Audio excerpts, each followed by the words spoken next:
Thanks, Robert. Hi, name and address, please. My name is German Davila. My address is 9813 Layla Avenue, Tampa, Florida. Here being behold of the Spell your last name, sorry. Davila, Got it. Davila. Okay. I'm here in behold of the U-Ball Managed and Promotion. I'm sorry, what? U-Ball Management and Promotions. That's on behold of that. Okay. Besides, Yeah,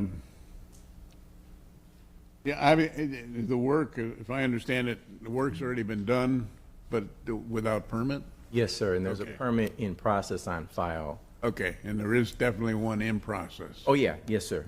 Yes, sir. Okay. How long ago did it go in? Does it show? Well, it just, as of 10/16/2025, Oh, okay. so last All right. week in Yeah, plan tracking is what I got as far as updates. Okay, Robert, I'm thinking I'm just gonna grant some time for the permit to go through. Also gives you time to look or whatever.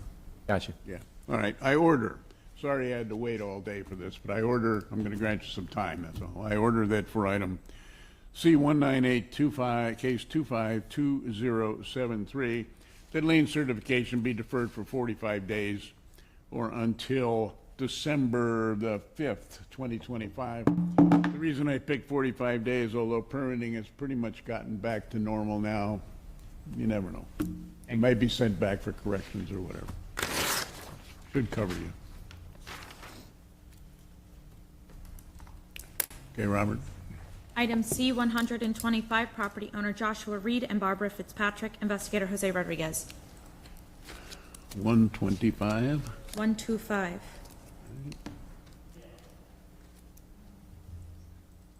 Violation address 1940 7th Avenue South. Yeah. Item C-123, property owner Vanette Bynum Jordan, investigator Jose Rodriguez.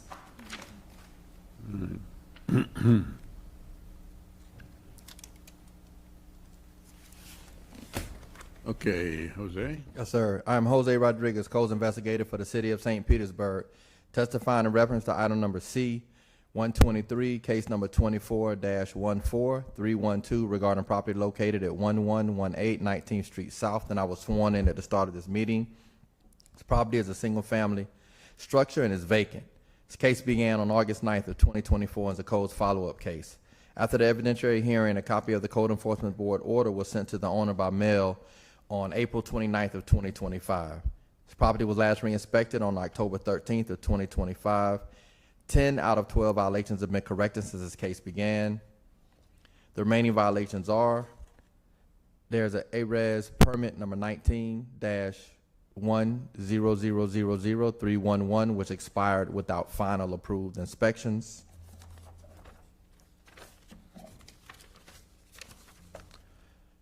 And there's fascia unpainted bare wood on the accessory structure, soffit screens which are missing, and wall with cracked and holes on side of structure.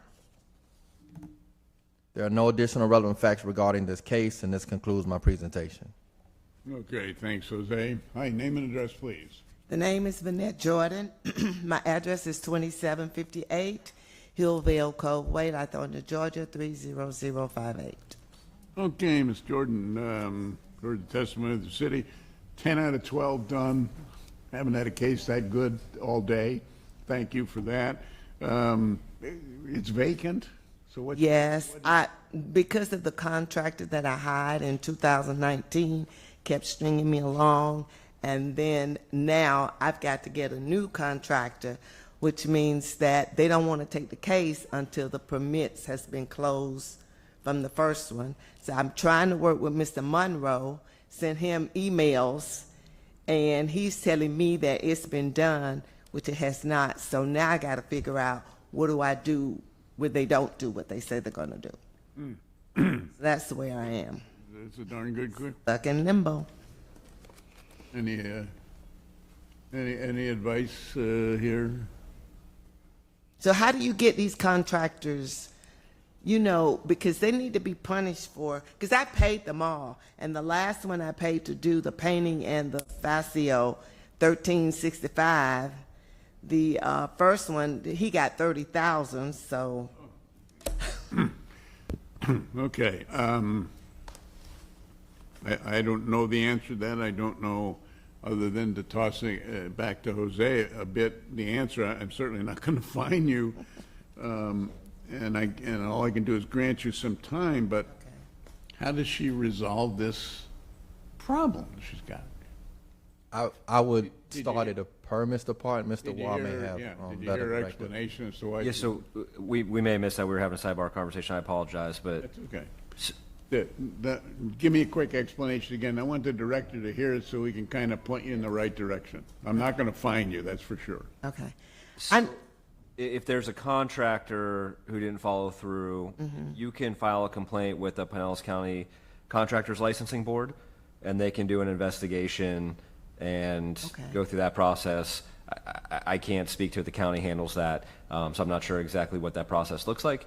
Obviously, there would be civil litigation that could be pursued, but ultimately, you know, like we've discussed before, it can be challenging to find a contractor that's going to sign on to work that was previously completed.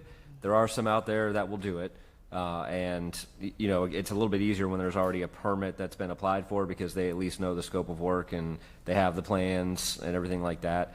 Typically, if it's a completely after the fact where there was never a permit submitted, that's going to be a little bit more challenging. So. But there was a permit. Right. So that's what I'm saying. So there's plans, there's all of that that can be reviewed by a potential contractor, so that way they can determine whether or not they would want to sign on. Okay, all I can do for legally is either fine you or give you more time. I'm going to give you more time. Work with Jose as best you can. Okay. At least he'll tell you the direction you got to go. You got to do it.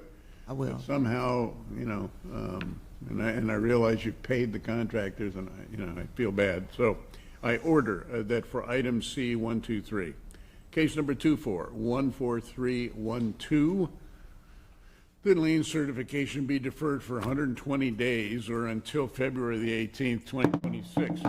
Now, I picked 120 days. Hopefully, it's well off your back before then. Before then. But, Right.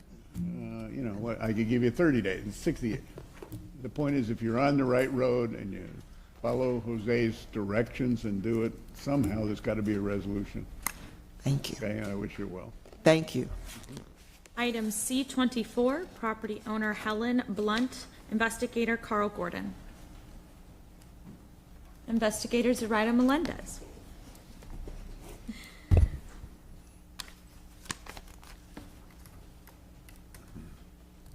She doesn't look like Carl Gordon. Well, she wasn't at the podium yet, so. Good morning. I am Soraya Melendez, co-investigator for the city of St. Petersburg, testifying in reference to item C24, case number 24-13113, regarding property located at 1846 24th Street South. I was sworn in at the beginning of this meeting. This property is a single home and is vacant. This case began on July 25th, 2024, and it was a sickly fix case. After the eventuary hearing, a copy of the Code Enforcement Board order was sent to the owner by mail on June 3rd, 2025. This property was last re-inspected on October 14, 2025, and 2 out of 8 violations have been corrected since this case began. The remaining violations are chipping, peeling paint located on the exterior wall of the structure, broken windows, glass located on the structure, junk, trash, and debris on the property, mold, mildew on the exterior walls. The exterior walls needs cleaning, chipping, peeling paint on the accessory structure. And there's broken wall panels board located on the accessory structure. Additional relevant facts in regards to this case, I was talking to the lady here. She says she's the new owner, but nothing had been changed in the Pinellas County records, so she was advised to take care of that because she wants to take care of the property, but some of the things that she wants to do might require a permit. And so, and this will conclude my presentation. So, Zoraida, so the property is sold? No, the property is from her mom, Okay. so it's still there. I'm not sure that, it looks vacant to me, and, No, I'm still living there. okay, so I wasn't able to verify if any tenants or anything at the time of the inspection. I've been there twice. Right. So, yeah, I did spoke to her and let her know that if she's the owner, she had to change the name on Pinellas County records, so that way we could transfer everything to her name. Got it. And this will conclude my presentation. Okay, thanks. Oh, yeah, what were the 2 out of the 8 that were, So the inoperable vehicle was removed, and also some tree damage was removed as well. good. Okay, hi, your name and address, please. Carretha Johnson, 1846, 24th Street South, St. Pete, Florida, 33712. And your relation to Helen Blunt? My deceased mom. Okay, you say you're living at the house? Yes. Okay. You got some of the violations taken care of, that's great. What do you plan to do with the painting the walls and the windows and that kind of thing? I've been trying to get the yard cut. I can't. I've called several lawn services. No one answers me back. So the garage itself, I want that completely torn down, because there's no way you can chip, paint over that chip paint. The wood is rotten. You're just gonna demolish that? Yes, yes, and I would like to have the entire house demolished and possibly rebuilt once I receive some funds. And she was telling me that I have to get my name. I thought I had already done that through probate, but she said my name still is not in the records yet. Okay, so if I understand it, you plan first to get it into your name, then demolish it? I want to demolish the garage first. Demolish it, okay. Yes, the house itself, well, I need repairs also on the inside. Because the floorboards, very old floors. The house was built in 1920.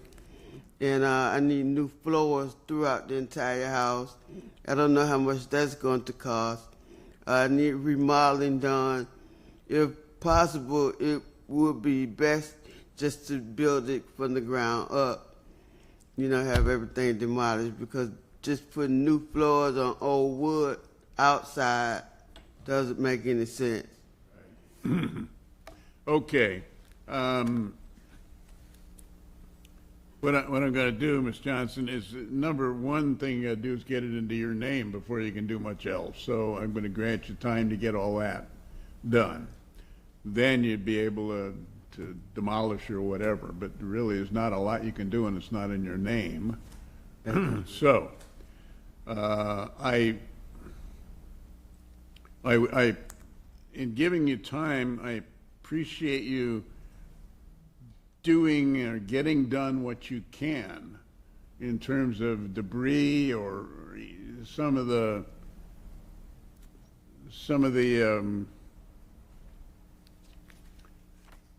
violations. You're not going to get them all done, obviously, if you're going to demolish it, but at least from an appearance point of view, maybe you can do some things. But mainly, the time I'm going to give you is to go through the process to get it put into your name. Okay? Yeah. So, with that, I order that for item C24, case number 2413113, that lien certification be deferred for 120 days or until February 18th, 2026. Now, I picked 120 days. That's normally more time than I grant anyone. However, I'm not sure what the difficulty will be to get it put into your name and then to get people to either give you estimates or whatever. So this keeps you from coming back until the first or after the first of the year. But please address it as soon as you can. Don't wait. I will. Thank you, sir. Okay. And good luck. Get your paperwork. Get paper. Remember, don't leave without your paperwork. Thank you. Before we go to the next case, I just want to make sure everybody was sworn in this morning when we started the hearing, or did you arrive after swearing in? You need sworn in? Okay. If you could just please stand and raise your right hand if you weren't here this morning for the swearing in. Do you swear or affirm that the evidence you're about to give is the truth, the whole truth, and nothing but the truth? I do. Great, you can be seated. Hope or, Item C-258. see anybody. Near the end, I hardly see anybody. Yeah, we're getting towards the end. You mean we're not gonna get lunch? No, probably not. No way. He's not even listening. Okay, Item C-258, property owner Kevin D. Barnes, investigator Brehan Gay. what was the number on? 258. 258, got it.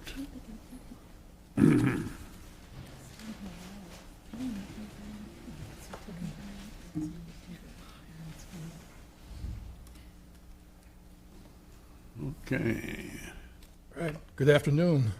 I am Breon Gay, codes investigator for the city of St. Petersburg, testifying in reference to item number C-258, case number 24-18930, regarding property located at 1235 22nd Street South.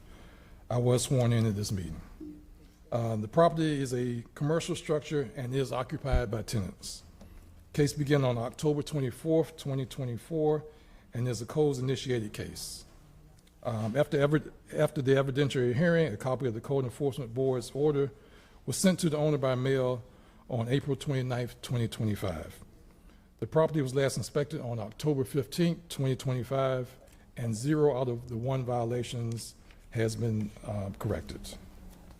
The remaining violation, unpermitted and uninspected roof and building work done on a multifamily commercial structure.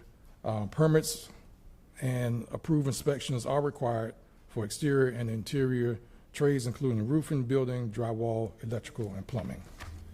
One additional fact regarding this case, a post-disaster emergency permit, permit number 25040002421, is in process and has been since April of 2025.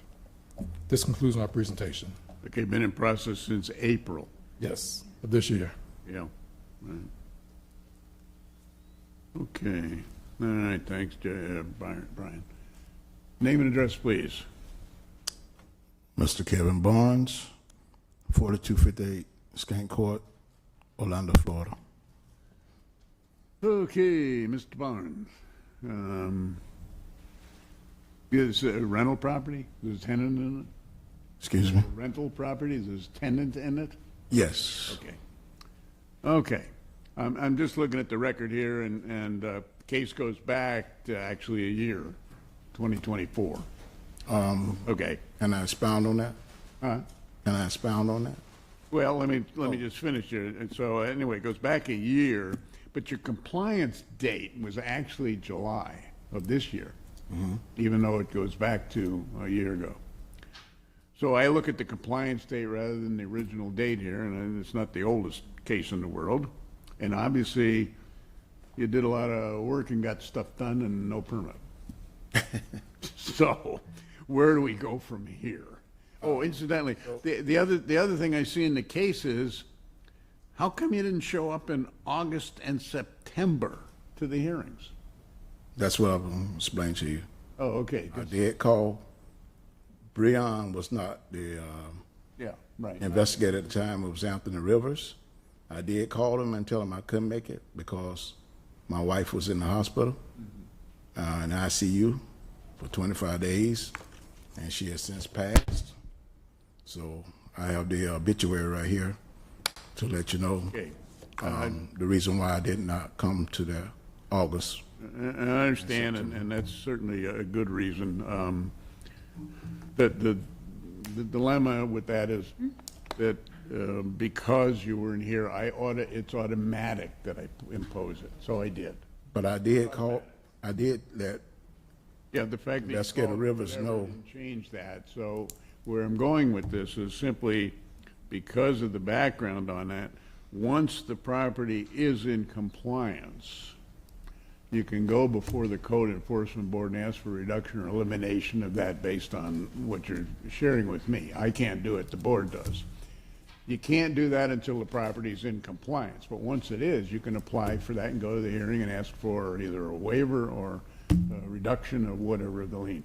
They're imposed only because you weren't there, and it's automatic if no one is here that I certify the liens. It's just part of the law. Set that aside for a minute. Looking forward, I'm certainly not going to add anything to those liens, grant you sufficient time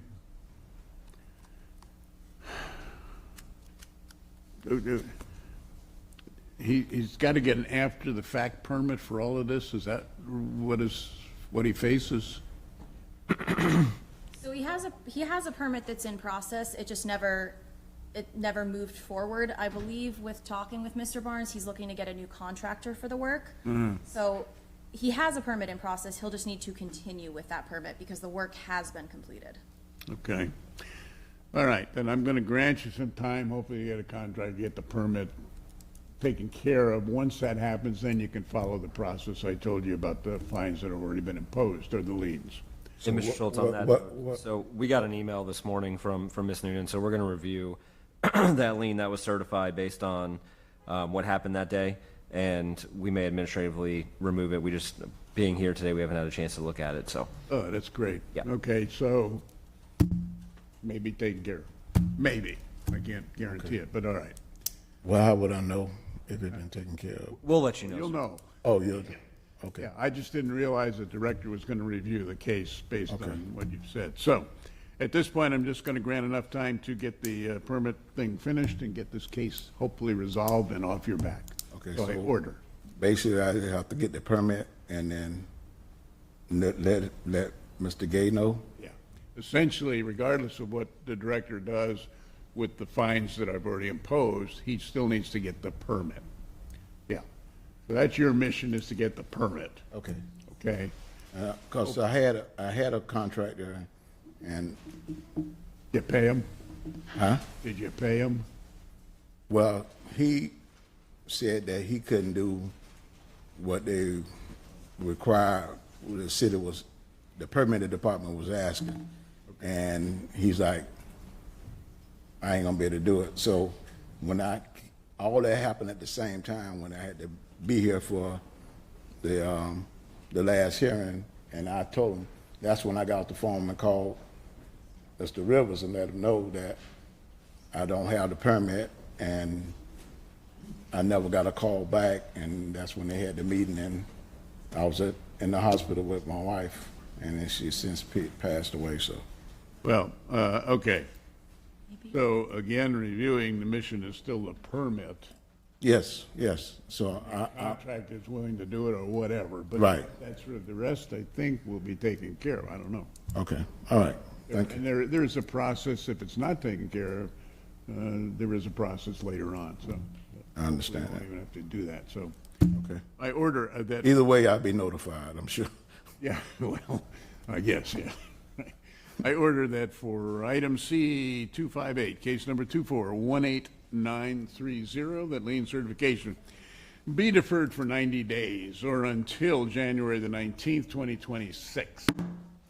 So hopefully in the 90 days, Mr. Barnes, you get the permit. The director's going to look at your case and deal with that separately, and hopefully.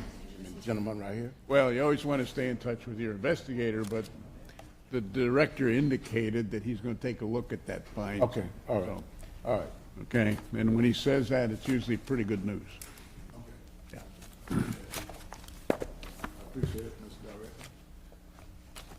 Item C 121, property owner Dixie Doodle LLC, investigator Jose Rodriguez.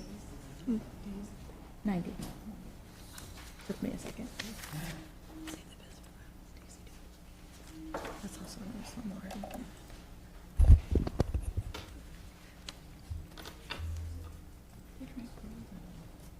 Are we gonna have two from Dixie Doodle? Yes, sir, it should be two of them. Okay, well, we'll tackle 121 first, Jose. Yes, sir. I'm Jose Rodriguez, Codes Investigator for the City of St. Petersburg, testifying in reference to item number C-121, case number 24-5531, regarding property located at 978 9th Ave South, and I was sworn in at the start of this meeting. This property is a single-family structure. It's occupied by a tenant. This case began on March 28th of 2024 as a Codes-initiated case. After the evidentiary hearing, a copy of the Code Enforcement Board's order was sent to the owner by mail on July 29th of 2025. This property was last re-inspected on October 13th of 2025, and 0 out of 2 violations have been corrected since this case began. The remaining violations are: illegal dwelling units exist in main structure of property. Structure is zoned as a single-family home, but is split into 2 dwelling units. Only 1 dwelling unit legally allowed to exist within the structure. Also, the ADU living unit is considered abandoned and is required to be reinstated before it may be utilized as a dwelling unit. Approval of a reinstatement application is required. There are no additional relevant facts regarding this case, and this concludes my presentation.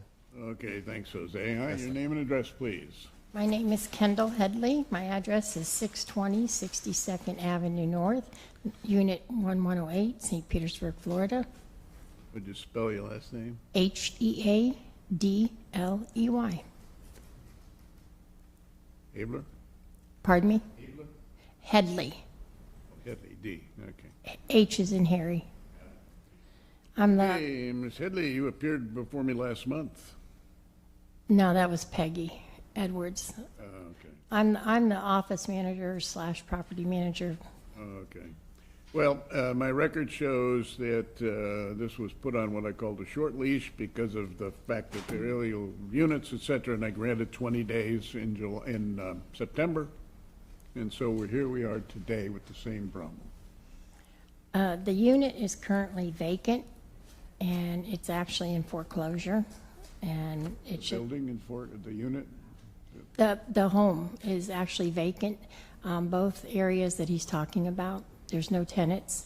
The only tenant that's there is in the garage unit, which we're in the process of getting a building permit, building zoning done for that to make it in compliance. So the problem really wasn't resolved in the time I gave you, was it?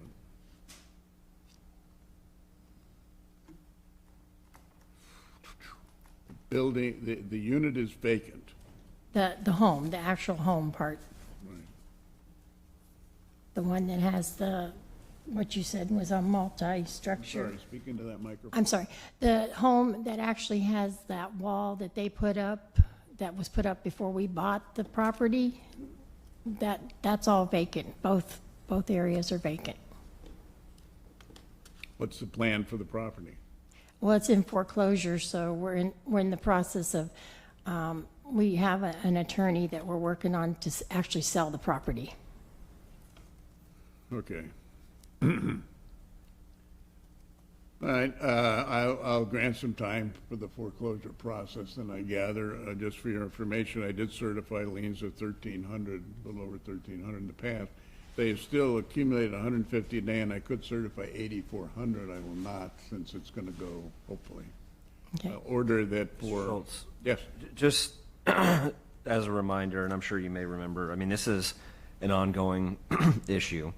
I believe this case has even been rewritten a couple of times, so the start date of this is even older than what you're hearing today. While Ms. Edwards is not here, I mean, she's testified the same thing over and over again, but there hasn't really been any action until this most recent foreclosure filing. So while I understand the desire to provide some additional time, considering that there's a legal process, you know, the city's position would be that would be short leash, as you like to describe it. That way we can make sure that progress moves forward. I believe Ms. Edwards had indicated to us multiple hearings that they were either going to evict or file foreclosure. That never happened until just recently. So the last thing that we want is this to continue to drag on and on. So. yeah. I appreciate now understanding the case and what's behind it. We did file the eviction for the tenant that's in the garage, and it was earlier in the year, but then he filed a answer against it. So we're in the process of, we have an attorney working on all that. The eviction, the foreclosure, and we just recently got the attorney, I think it was in April after he filed an answer. What I'm wrestling with is this fact that this drags on and on, Burgess, and it's difficult for me to just say, okay, well, we'll just wait a little bit longer here when I'm finding other people for probably less egregious violations. So here's what I'm willing to do, and I think basically it's justified, and it also makes the point that these got to be taken care of in a timely manner. I order that for item C-121, case number 245531, I order the board to certify an additional lien of $1,000. Now, if nothing else, it's to make it a point to either move it along or whatever, because it's racking up $150 a day. And that $1,000, for your information, could have been today $8,000. Okay. So it's $7,000 less right now, but that's still out there. Now, the second Dixie Doodle case. I'll contact our attorney today when I get back to the office. Yeah, and you can tell him it could have been more than 8,000, and it's time to get this taken care of and off the road. Will do. Item C-122, property owner Dixie Doodle LLC, investigator Jose Rodriguez. I am Jose Rodriguez, Codes Investigator for the City of St. Petersburg, testifying in reference to item number C-122, case number 25-16178 regarding property located at 978 9th Avenue South, and I was sworn in at the start of this meeting. This property is a single-family structure and is vacant. This case began on April 24th of 2025 as a tenant complaint case. After the evidentiary hearing, a copy of the Code Enforcement Board was sent to the owner by mail on July 29th of 2025. This property was last re-inspected on October 13th of 2025. 0 out of 10 violations have been corrected since this case began. Following work has been completed since the last meeting. There are sections of the fence at the front of the property that have been repaired, and the remaining violations are multiple areas of fascia and soffits are in disrepair, including main and ADU unit. Main structure, multiple areas with chipping and peeling paint, multiple window screens are missing. There are multiple items that are stored outside the property. A lot of those items had been picked up, but then they just actually removed the tree, so a lot of those items were still present at time of reinspection. I'm not sure if they've been cleaned up at this time or not, but at reinspection, those items were still present.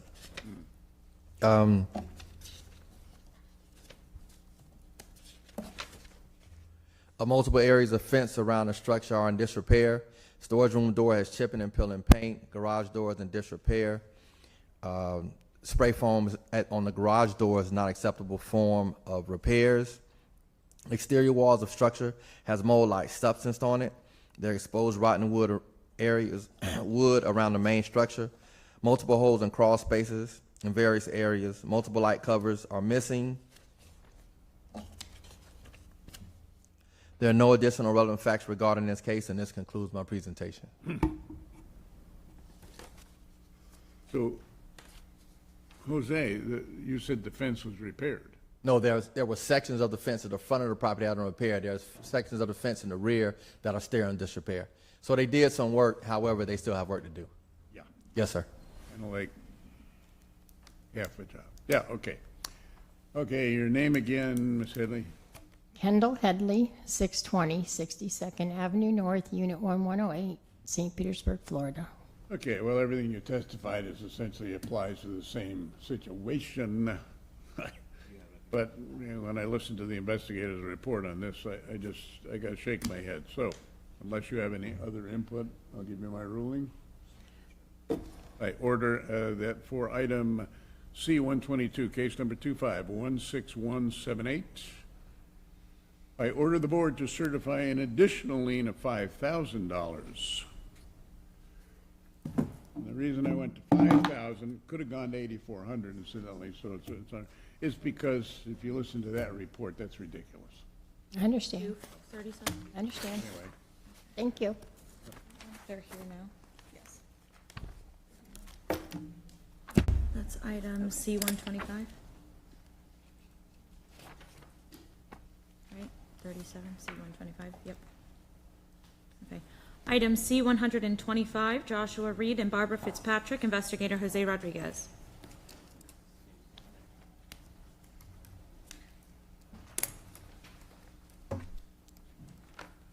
one, 2, 5. 125. Thank you. I'm Jose Rodriguez, Codes Investigator for the City of St. Petersburg, testifying in reference to item number C-125, case number 22-19825 regarding property located at 1940 7th Avenue South, and I was sworn in at the start of this meeting. This property is a commercial structure. It's occupied by tenants. This case began on September 16th of 2022 as a codes-initiated case. After the evidentiary hearing, a copy of the Code Enforcement Board's order was sent to the owner by mail on February 28th of 2023. This property was last re-inspected on October 13th of 2025. 6 out of 7 violations have been corrected since this case began. The remaining violation is the permit is required for windows and window frames that were installed in structure. Additional relevant facts are there's an ACOM permit number 23-120000625 which remains in process. The last action as of June 6th of 2025, the plan review was approved, and as of June 5th of 2025, the fire department has ready for corrections regarding the fire department. And this concludes my presentation. Okay, so Jose, let me understand. The permit was sent back for corrections in June. Yes, sir. So as of June 6th of 2025, the plan review was approved. But as of June 5th of 2025, they, regarding the fire inspection, they're ready for corrections. So yeah, if The permit isn't approved. negative, so the permit's still in process. So those are two of the latest actions from Okay, what I'm trying to establish here is that the latest action on the permit goes back to June. Correct, yes, sir. Okay. Yes, sir. There's been no action since June. Correct, not that I've seen, yes, sir. Yeah, okay. All right, thank you. That's what I wanted to know. Okay, hi, name and address, please. Joshua Reed, 1940 7th Avenue South. Hey, nice to see you again, Joshua. Not nice to see You know how you. many times you've been before me? Many times. Go and take a stab at the number of times? More than I like to count. Okay, well, it's 8 times. I've granted you 360 days on 8 different occasions. The department granted you an additional 125 days to correct the violation. The violation goes back to September 2022. What the heck do you think I'm Yeah. going to do with this case? It's corrected. It's corrected? Yeah, that's Really? already been submitted. The whole thing was based on a door swing, which is in reality is the right way, but they picked it apart in the fire department, saying that one door was, and it's been corrected. I had a hard time getting in touch with the engineer to change the drawing, so they hand drew on it and submitted it through the plan review. And they've said it's corrected. Yeah, it's, well, still waiting on them to respond to the correction, but it's corrected in the system. I have it right here printed out. Okay. What I will do is I will just grant enough time for the investigator to confirm all of that, and we'll make the case disappear. Okay. And that's great, because it's just been Oh, I know. way too long, and I mean, I love to see you, but, so I order that for case C-125, case 22-19825, that lien certification be deferred for 15 days or until November the 5th, 2025. If Jose gives you 15 days to confirm what we just were told. Yes, sir. Okay. Yes, sir. Thank you. Yep.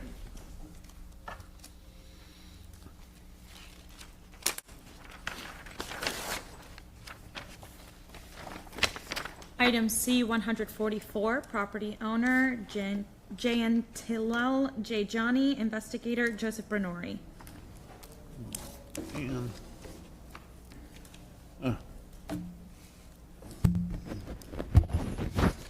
I am Joseph Bernori, Codes Investigator for the City of St. Petersburg, testifying in reference to item C-144, case 21-17682, regarding the property located at 8210 4th Street North. I was sworn in at the start of this meeting. This property is a commercial structure and is occupied by tenants. This case began on July 27th, 2021, and is a citizen complaint case. After the evidentiary hearing, a copy of the Code Enforcement Board's order was sent to the owner by mail on July 29th, 2025. This property was last re-inspected on October 20th, 2025. 19 out of 26 violations have been corrected since this case began. The remaining violations are: walls inside multiple units have multiple issues of disrepair. Examples of damage and disrepair include peeling paint, fire damage, cracks, evidence of water damage. Ceilings inside multiple units are in disrepair. Examples of violations include evidence of fire damage, evidence of water damage, and cracks. Garbage and other debris left inside individual living units. Floors are not properly maintained. Floors have damaged and or loose tiles. Floors are cracked and unsafe. All parts of property must be maintained. Examples of violation include broken cabinets, broken sinks, broken downspouts, broken missing door or hot water enclosure. And permits required for installation of hot water heaters at property, and windows on each unit must be able to open and close. Additional relevant facts regarding this case are: the owner has stated that he has given notice to vacate to the tenants that are there, but as of yesterday, they had not yet vacated. This concludes my presentation. Okay, thank you, Joe. Hi, your name and address, please, Mr. Yanni. Mr. Johnny, 5413 Windhoek Way, Lutz, Florida 33558. Sir, I had met him before and I told him I am not going to open the place and it's for sale.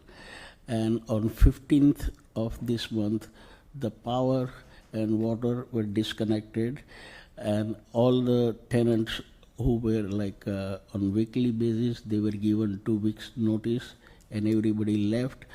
But the police told me that if they come and they want to retrieve their stuff, they can retrieve it.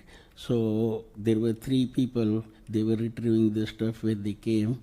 One gave me the keys last night, was good. The 2 are still working right now. By 4 o'clock they said they will be gone and they gave me the keys. And I'm not going to open it up. And I'm not going to sell as a business, only land and building. And it won't be a motel. I had a chance, somebody wanted to open a motel, but I told them that won't be possible. Okay, so I did whatever I have to do.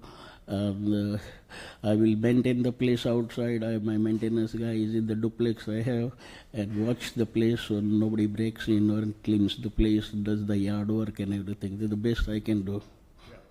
Well, Mr. Yanni, and I appreciate that, and I realize that it's a difficult situation for you. It is a more difficult situation for me. This case goes back to 21. Yes. I have seen you at these hearings 1, 2, 3, 4, 5, 6 times. I have granted you 345 days grace.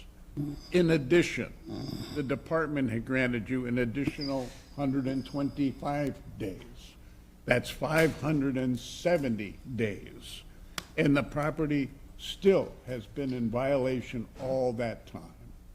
I appreciate what you're telling me, but I have heard this over the past 3 years. I have no choice but to add to the fines I have already imposed, and will continue to every month until the property is brought into compliance. I'm sorry, but I have been through, you are the longest running case I have seen in my career. I also go by your property every day. And I got to tell you, it is not a pleasant sight. And I know you try to keep it cleaned up, and I see a trash trailer there on occasion picking up stuff. But the bottom line is the property is so far out of compliance for so long. The law says I must go ahead and impose an additional fine. So, given that, I order that for case number C-144, case number 21-17682, that I order the board to impose an additional lien of $7,000.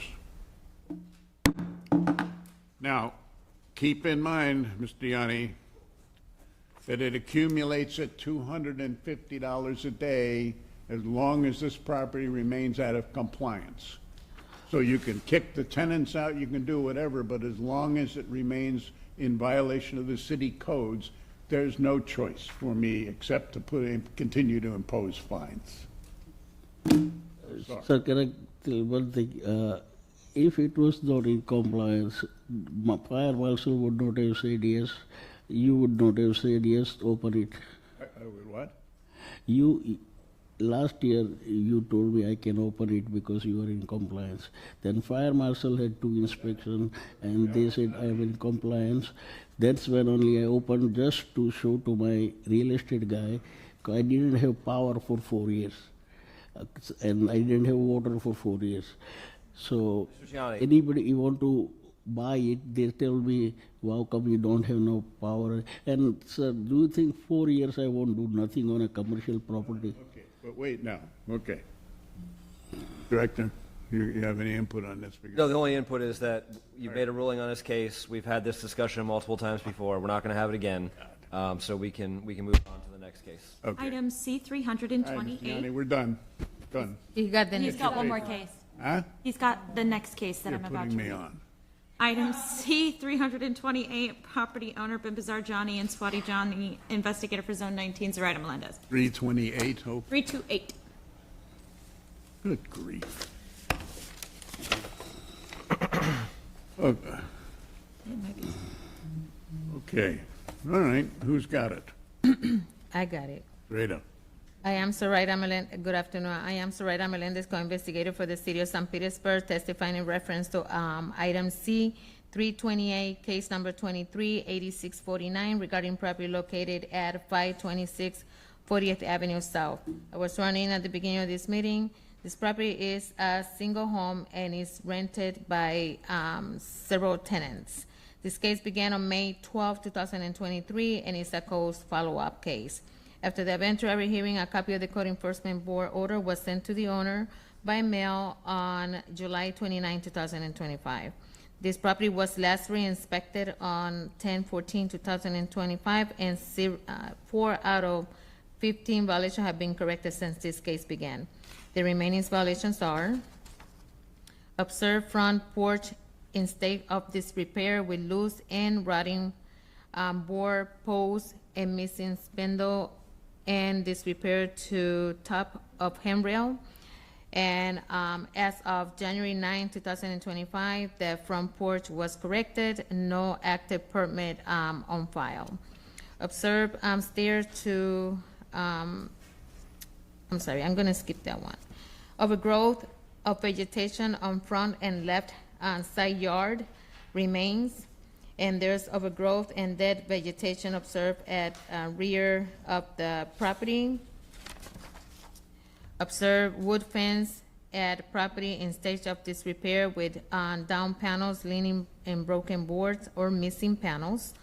Observe 3 holes in exterior wall of structure at rear of property.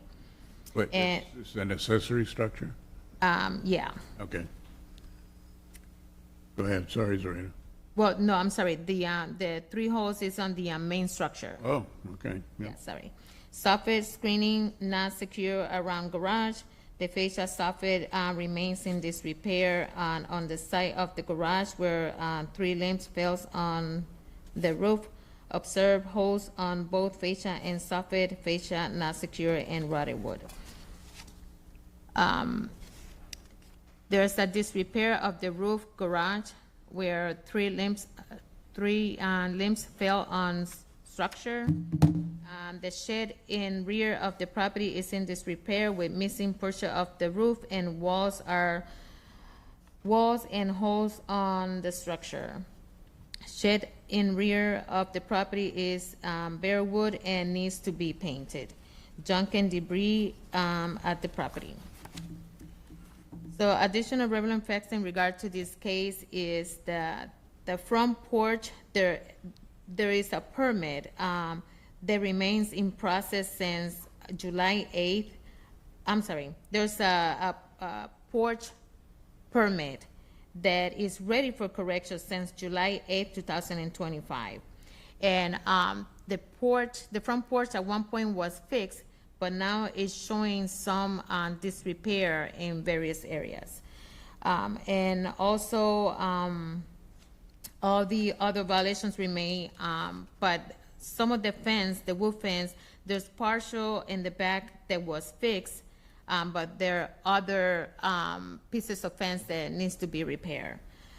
Some of the junk in the backyard was removed, but in the front of the property on the side yard, there's a lot of junk and overgrowth by the light poles that have not been corrected. And this will conclude my presentation. I hope so. Yeah, well, it's, yeah. Thank you, Zareta. Okay, Mr. Yanni, your name and address, sir. Bimbisar Jani, 5413 Windhoek Way, Lodz, Florida 33558. But do you do anything with this property? I had 7 inspections so far. Do what? 7 inspections on that property. The last inspection by Mr. Rodriguez, he said to me, paint the shade. And I told him, do you want me to come back tomorrow? He said, no, if you paint it, that's fine. Okay, now all the pictures of what I have done, can I give? Yeah, but wait, before you, I can't look at pictures on your phone anyway. But paint, you got a list of more than a dozen violations still pending. Yes, sir, I've addressed everything. And as I say, every time the inspector changes, the last testimony which Miss Kylie gave, she said to me about the permit for the front porch. Okay, and I asked anything else. And now they say they have not done nothing. So I have taken pictures to show you. Last night I went and I took all the pictures to show that I have done everything. Now, Well, okay, Mr. Yanni, let's understand. Even if you have done some of these, you have 15 violations. You haven't corrected 15 violations. sir, I can meet somebody again show. 7, Mr. Rodriguez came 4 times, okay? And last thing is I told you, he told me just get the shade painted, and I got it painted the same day. I've got 2 people working for me, and any time I want, they ask me what I have to, what else I can do, tell me. And I can show you the yard and everything has been done. The fence, whatever, were after hurricane, there was some were leaning, they reinforced it, some replaced, whatever they asked, I did it. That's why I got all the pictures to show. The permit, I already, finally, my contractor had crossed the bridge, so I went to the city and they gave me all the information that I have the permit, and they are trying to reach the person who is in charge now so they can have an access to the portal and they can arrange for the final inspection. And if she wants, I can meet again with my guys, and whatever she points out can be done right away. Final inspection is for the permit for the porch? Yes, porch and everything, general, the fascia and everything. It's everything done. Discuss that with them because you didn't pick up the corrections since July. When did you talk to them about a final inspection? I went last month because 3 months I was not getting response from either contractor, and then they told me that he's no more. So I have the paperwork to show you. All right. Okay, here's my problem, Mr. Young. Okay? Your case goes back to 2023. Mm-hmm. Yes. 2 years more. It has been before me at least 3 times. You have appeared before me. I could give you the dates, but each of those times I gave you more time. Total 135 days from those. What this says to me when I listen to the number of violations that still exist is you have not worked hard to address most of the violations in a timely manner because the history goes back too far. There you go. Yeah, but if you can call Mr. Rodriguez, I tell him he was there 4 times he came, and every time I showed him whatever he asked, I did right away. What I asked you to do was bring the property into. That's the only thing I can bring now is my pictures. Yesterday I took it and brought it. You corrected 4 violations. How many violations were you supposed to correct? Sir, number 1, inside, outside, because that lady was renting I gave the stories. She was renting as a lodging facility and made 7 rooms out of 5 rooms. And I had to redo everything. I have tiled the whole house, new furniture and new fixtures, new cabinets, everything what I can do. I did it. You didn't fix the fence. Yes, I've got the pictures to show you, sir. All right. We've had Yesterday I took the pictures that I can show you. And before that, as I was doing the work, I had informed Miss Kylie about what is being done. And she came to the porch and she saw the porch was done the very first day the application was made for the permit, and she said you don't have the approval. So then I gave the architectural design. Then they wanted the site plan. I submitted that too, and then the only thing I was waiting for the final inspection, but I didn't know he passed away, and I got into trouble. I have done everything else. But fence repairs and overgrowth, those had nothing to do with the permit. Okay. Okay. So, my decision today is to impose additional fine, which means the case continues. And each time this case comes before me, I will have to impose additional fines. And the reason is because the case is more than 2 years old. Too old, which tells me you did not address the issues in a timely manner. I'm going to say maybe you didn't even care. I don't know. But my decision is simply this, and it will continue to be regarding this case going forward unless you correct all the violations. I order that for item C-328, case 238649, that the board certify an additional lien of $4,200. Now remember, while you are out of violation or out of compliance, the liens accumulate at $150 a day. And each month I am forced to certify those liens unless you bring the property into full compliance. That's the end of the decision, and the reason that I'm being maybe that firm is because this case has gone back too far. You've appeared before me too many times and nothing serious has happened. So you have my decision. That's it for today. When I can have them visit my place? When you what? When they can come and see me down there and point out what else is remaining. It'll be inspected again. Okay. Because the code violation continues, the investigators are going to come back and back and back. Okay, now, sir, I mean, you're going to go back and back, right? While the code, while the case is open, the investigator by law must go and inspect the property. Okay, no problem. So one last thing, going back to my motel, my father's motel. Yeah. What else you want me to do? I mean, it's closed outside. Outside is perfect and it will do. You talking about the 82nd Street, 4th Street motel, the old motel? Yeah. Is that what you're asking me? Yeah. I'm not the person to ask. You got to ask the investigator. Okay. Okay? All I know is it's reported that there are still violations on that property. I've been looking at that property for years. Okay? Okay. Item C, 357, property owner Maria A. Nomikos, investigators Rita Melendez. Investigator Carl Gordon.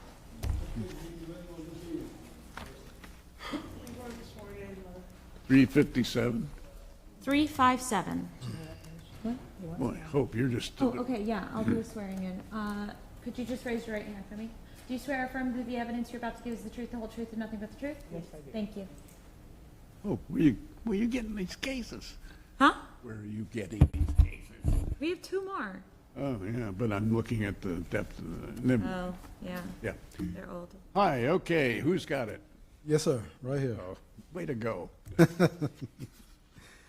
I'm Carl Gordon, codes investigator for the city of St. Petersburg, testifying in reference to item number C357, case number 23-1534 regarding property located at 1600 39th Street South. I was sworn in at the start of this meeting. This property is a single-family structure and occupied by owner. This case began on January 26, 2023, and is a codes-initiated case. After the evidentiary hearing, a copy of the Code Enforcement Board order was sent to the owner by mail on May the 2nd, 2023. The property was last re-inspected on October 13, 2025. 0 out of 1 violation have been corrected since this case began. The remaining violation is after the fact permit is required for active work with no permit. Additional relevant fact to this case is that on February the 10th, 2023, a permit was applied for. The permit has been in process ever since that time. And what was the date? February the 10th, 2023. It was applied for. It was and it has been in the in-process status since that time. On February 13th, 2023, it was sent back ready for corrections, and the corrections has not been made at this time. And this concludes my presentation. I did hear you correct, right? Yes, sir. Okay, hi, name and address. You're chuckling over there, I don't know You're why. cool. Maria Nomikos, 320 43rd Street South, St. Pete, Florida. And Okay. Any, Angela Wilkerson, 5555 31st Street North, 33714. okay. Okay, ever been before me before? Like, hopefully we don't spend another 4, Christmas 5, 6, together. 7 times. Yes, sir. Did I ever grant you any time to get it done? You've been gracious. Any idea what I granted? However many days since about maybe May or so of 23. Well, you're right. It goes back to 23, and I granted on 1, 2, 3, 4, 5, 6, 7 times that you appeared before me more than 500 days to correct the violation, and we're still at 0. And what I've just heard, before you testify, what I've just heard, so that you understand where I'm coming from, what I have just heard is that it was given back to you in February the 10th, 23, if I'm correct. February 13th, yes. You were supposed to do some corrections on February the 13th, 2023. This is what, October 25? So what in the world happened? Well, hold on. Just let me. There were about 8 different violations at the time. What I can correct myself personally, I've corrected. I need an architect. We do have one. Now she'll speak. Okay. We have been through 4. We are currently working with Kevin Smith Designs. We owed them $5,200 to do this job. We've currently paid $3,500. We owe $1,700.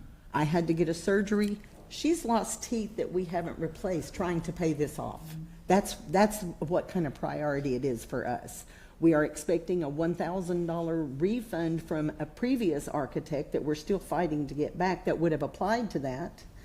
She also, when we were here last, we had let the court know that we were waiting for a 401k to mature so that another loan could be taken out. It did mature. We're waiting for the 30-day period. It passed yesterday. It passed yesterday. Yeah. It has passed. All we have to do is apply and we'll have the money now. But we've paid down $3,500 for the $5,200 total. And you got to do what you got to do. And I've been out of work for 3.5 years. Whatever your verdict is, I still got to fix it. And Right. We'll have it fixed. Whatever you say today, we're still going to move forward to finish this up because this has been a real pain in our neck I as get much my as the teeth court. Thursday. Not to mention, I don't want to see the case either. Right. We don't want to have to come back anymore. I want to have lunch with you, not Yes. courtroom with you. I hear what you've said. And, Yeah. you know, God bless you that you're trying to get the pieces put together. We corrected everything that was, that were, there were a ton of corrections initially, and we got on that, including installing a new roof with solar, you know, trying to be more productive and My bring- neighbors are happy. I want to make you happy. You only have one violation left, right? Yeah. And we're just waiting for the plans. We have paid out, I can't tell you how much, Right. to different architects that one of them got bought out when, that was the first one, and went threw us into a tizzy because we thought we were getting the plans in 2 weeks. Instead, it all fell apart, and we have been fighting it since then. We feel confident with Kevin Smith Designs. That's who we've been working with for several months now. They are waiting for us to have the rest of the money. That's it, and it's done. Give me an idea, when do you think you're gonna get the rest of the money? Well, I can apply for that loan. It'll be here in a couple of weeks. The bank needs to cash a check, a large. Some frame of reference. Oh, probably a month when I have the cash to give the architect. Because then we'll have to between wait for the applying. bank to approve. There'll you be know, a hold on the check. Right. It's a reputable architect.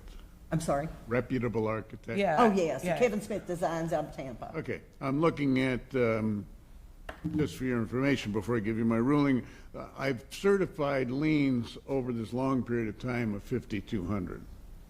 You have accumulated as of today, 117,000. I don't think you want to go there. Might as well give you the house. Yeah, no. I don't want your house, and I don't want you to lose it. Right. So I'm going to give you some time to work with this architect and get the loans, et cetera. And even though this case is one of the oldest cases, but I do appreciate what you've said. And so I order that for item C 357, case number 231534, that further lien certification be deferred for 90 days or until January the 19th, 2026. Now, I picked 90 days.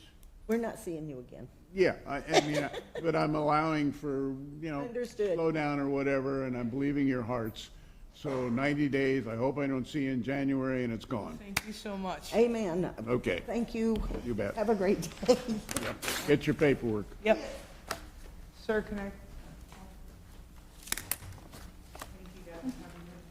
Item C 297, property owner Mukesh Shah and Suknider Shah, investigated for Zone 4.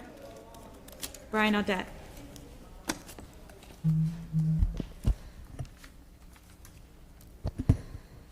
297.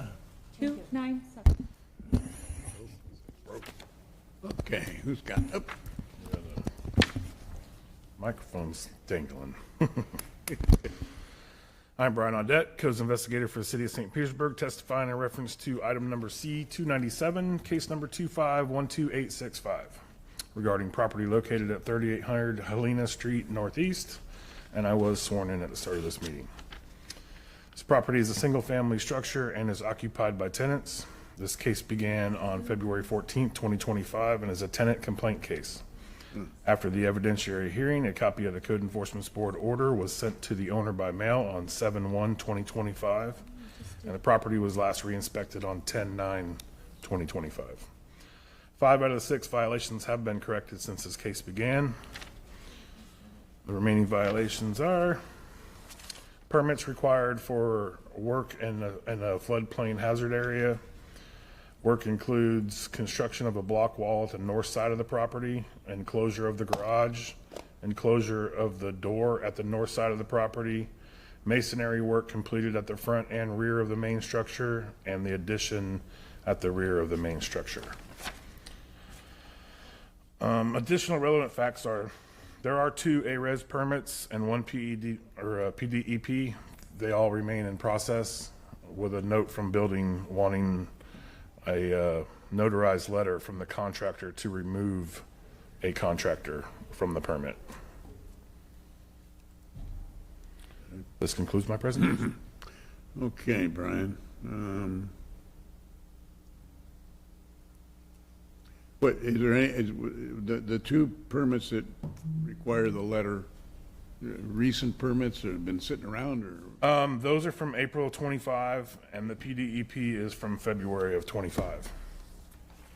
Okay, So it seems like they're trying to get them done, but there's something holding it up. yeah, I'm curious. Okay.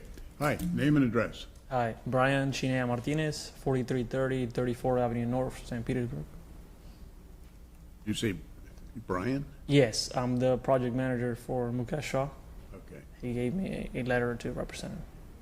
Okay, Brian, what's with the permit thing? Yeah, we had another company helping us out with the permits, but things were just working out. So we did a change of contractor, and we're waiting on that.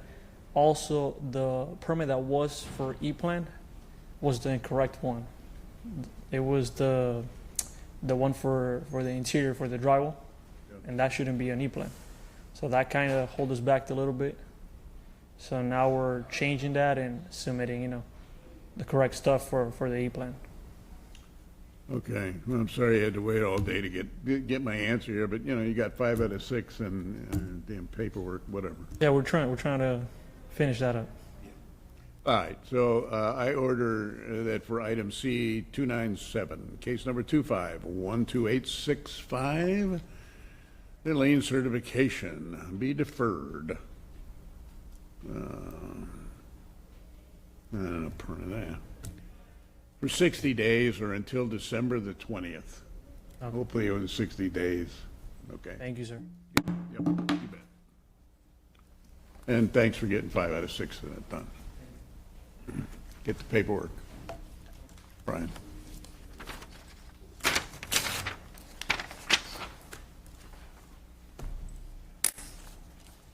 That was our last case on our agenda. You're kidding. Yeah, I can't believe it, huh? You'd get lunch, except the director ain't buying. So were you just here observing? Huh? I was told to come forward. My case would be more like an encore. Oh, gee, we're looking for an encore. How do we do that, director? Are you the owner of a property, or do you have a? Yes. Okay. Did you not get a check-in from downstairs? Okay. What's your property address?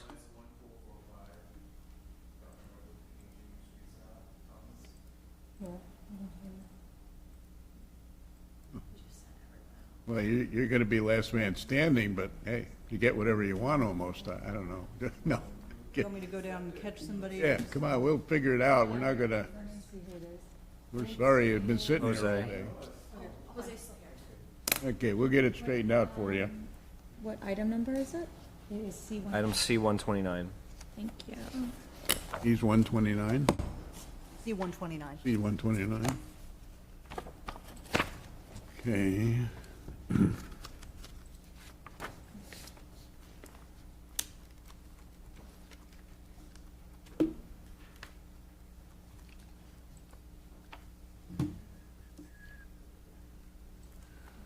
Nathaniel Thomas, yeah? Oh, this might be the Okay. oldest one now. Hang on a minute, we got to get Jose, but, oh my goodness. Now you see why I said encore. Yeah, but, yeah, I'm looking at the background, holy mackerel. I think you told. Your case goes way back. Yeah, but, okay, well,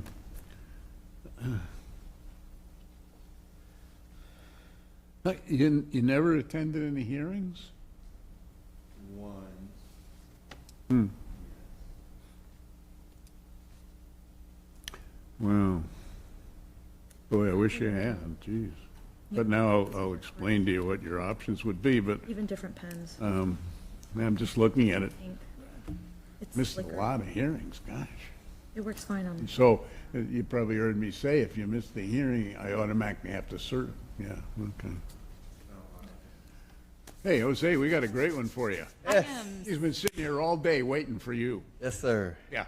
Item C 129, property owner Nathaniel Thomas Jr., investigator Jose Rodriguez. I am Jose Rodriguez, codes investigator for the city of St. Petersburg, testifying in reference to item number C-129, case number 19-8126 regarding property located at 1445 Dr. Martin Luther King Jr. Street South, and I was sworn in at this meeting. This property is a single-family structure and is occupied by owner. This case began on April 1st of 2019 as a code-initiated case. After the evidentiary hearing, a copy of the Code Enforcement Board order was sent to the owner by mail on April 29th of 2025. This property was last re-inspected on October 13th of 2025, and 3 out of 9 violations have been corrected since this case began. The remaining violations are peeling paint throughout structure, broken windows and on front structure.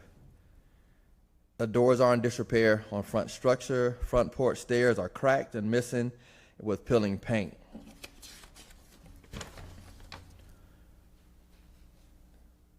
There are areas of exterior walls in disrepair, secure open wall, crawl spaces. There are no additional relevant facts regarding this case. This concludes my presentation. Okay, thanks, Jose. Yes, sir. All right, Mr. Thomas, your name and address. Nathaniel Thomas Jr., that's 1445 Dr. Martin Luther King Jr. Street South, 33705. Okay, you got 3 out of 9 violations obviously corrected, the inspector says, which I didn't even ask what those 3 are. Pardon me, was he sworn in? Were you sworn in? Yes, I was here the whole, Okay. since 8 o'clock, yes. Okay. Since 7:10. It's okay. I'm humbled regardless. Okay, so we got paint, we got windows, we got doors. What's the game plan? Do they have one? So it took a very long time. I was very distraught for a lot of other reasons. But I wanted to come forward with something firm once and for all, and I received a response from the city housing program, and they're going to work with me with the rebate residential rehabilitation program. And so I've discussed with them extensively, and we're going to go over all the codes situation. I also had the honor of talking with my investigator, and he and I are going to meet on the property to go over all the itemizations. So I was told by the city housing department to let them know you're going to be working with us. So here I am. Okay. First, you've been sitting here all day. Thank you for that. Second, you're working with a great investigator, so that's good. Third, you're making some progress with the housing now. That's great. I see no point in imposing additional liens on the property at this point, because it sounds to me like you've got a direction. I don't know whether you know, because you missed so many hearings and the fines are automatic, you know, what's already on the property, maybe you don't want to know and you don't need to know. At this point, looking forward, pursue with Jose what you can do to bring the property into compliance. Most definitely. Do away with this case. Yes. So I order that for item C 129, case number 198126, fit lien certification. Let's see, you're working with housing going. Lien certification be deferred for 120 days or until February the 18th, Jose, 2026. That gives you time to work with the investigator, with housing, whatever. Yes. But at least now you got a direction. Yes. That's what I wanted the whole time. Needed some guidance. Absolutely. Yes. Right, and listen to your investigator. He can point you in the right direction. Sure. You got to take it, but he can at least point you. All right. Okay. Thank you. Thank you. And I wish you well. All right, that was the last case. You're kidding, Hope. I know it. Unless somebody else is here that didn't check in.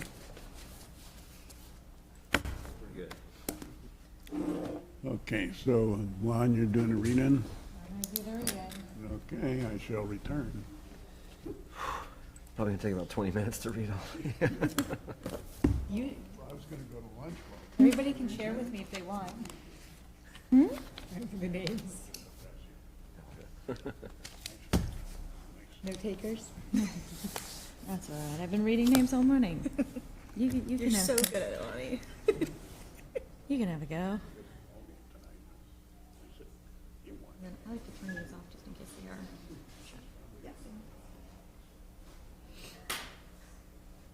So then when the hearing closes, you'll close out of the queue. And then that'll be that agenda that I was showing you, the one that says, public agenda. If you have trouble figuring out which one it is, it's also gonna be the one with today's date on it when they re-upload it. So she's downloading it now Yeah. from there, and she's gonna put it in here, and then that date will change. Update. Mhm. And then you scroll through while she Yep, reads. and I scroll through while she reads. And then also, if I order food now, it'll be ready to pick up after reading. Cause I just walk back, so that's the parking lot we parked in today, that's lot Your 4. normal, Yeah, yeah. that's my normal parking. That's what I'm like. Yeah, Put that in it's still. nice, I Yeah. like it. It helps that Okay, they have a it's in tag there. for hearing aids. See, and then the date just updated right now. So, Nice. and this one you don't have to open with Firefox, you can just open it as a PDF. Item number C1's been deferred. Item number C2's been closed. Item number C3 and item number C4 has been removed. Item number C5's been deferred. Item number C6 has been removed. Item number C7, Michael G. Neville. Item number C8's been deferred. Item number C9, item number C10's been deferred. Item number C11's been closed. Item number C12's been deferred. Item number C13, David G. Edwards. Item number C14's been removed. Item number C15's been removed. Item number C16, Marilyn J. Potter. Item number C17's been deferred, number C18's been removed, number C19, number C20, number C21, number C22's been deferred. Number C23's been deferred, number C25, Adriana Bullock Estate, number C26, Christ Center Church of God, and number C27's been deferred. Item number C28, Joseph B. Davis Jr. Estate, number C29's been removed. Number C30, Annie M. Jackson Estate, number C31 has been closed. Item number C32, Land Trust 2027 Affordable Real Estate Network, and number C33 has been closed. Item number C34 has been deferred. Number C35, Robert Rogers Jr. Item number C36, Dorothea V. Satchel Estate. Number C37, Chica Starks and Cassandra Crumpty. Item number C38, Chica Starks and Cassandra Crumpty. Item number C39, True Coat Enterprises Incorporated, Jacqueline L. Davis Estate. Item number C40 has been deferred. Number C41 has been removed. Number C42, Parker Riley White and Lisa Elizabeth Salisbury. And number C43, Mabel Williams. Number C44 has been removed. Number C45 has been closed. Number C46, Jacqueline Marie Bernard Trustee, Clam Bayou Land Trust. And number C47 has been deferred. Number C48, number C49 has been deferred. Number C50, Everest Flagler Point LLC. And number C51 has been removed. Number C52, Shirley A. Gibbons Woods. Number C53 has been closed. Number C54 has been closed. Number C55 has been removed. Number C56, number C57 has been deferred. And number C58 has been read in. Number C62, My Herrera Group LLC.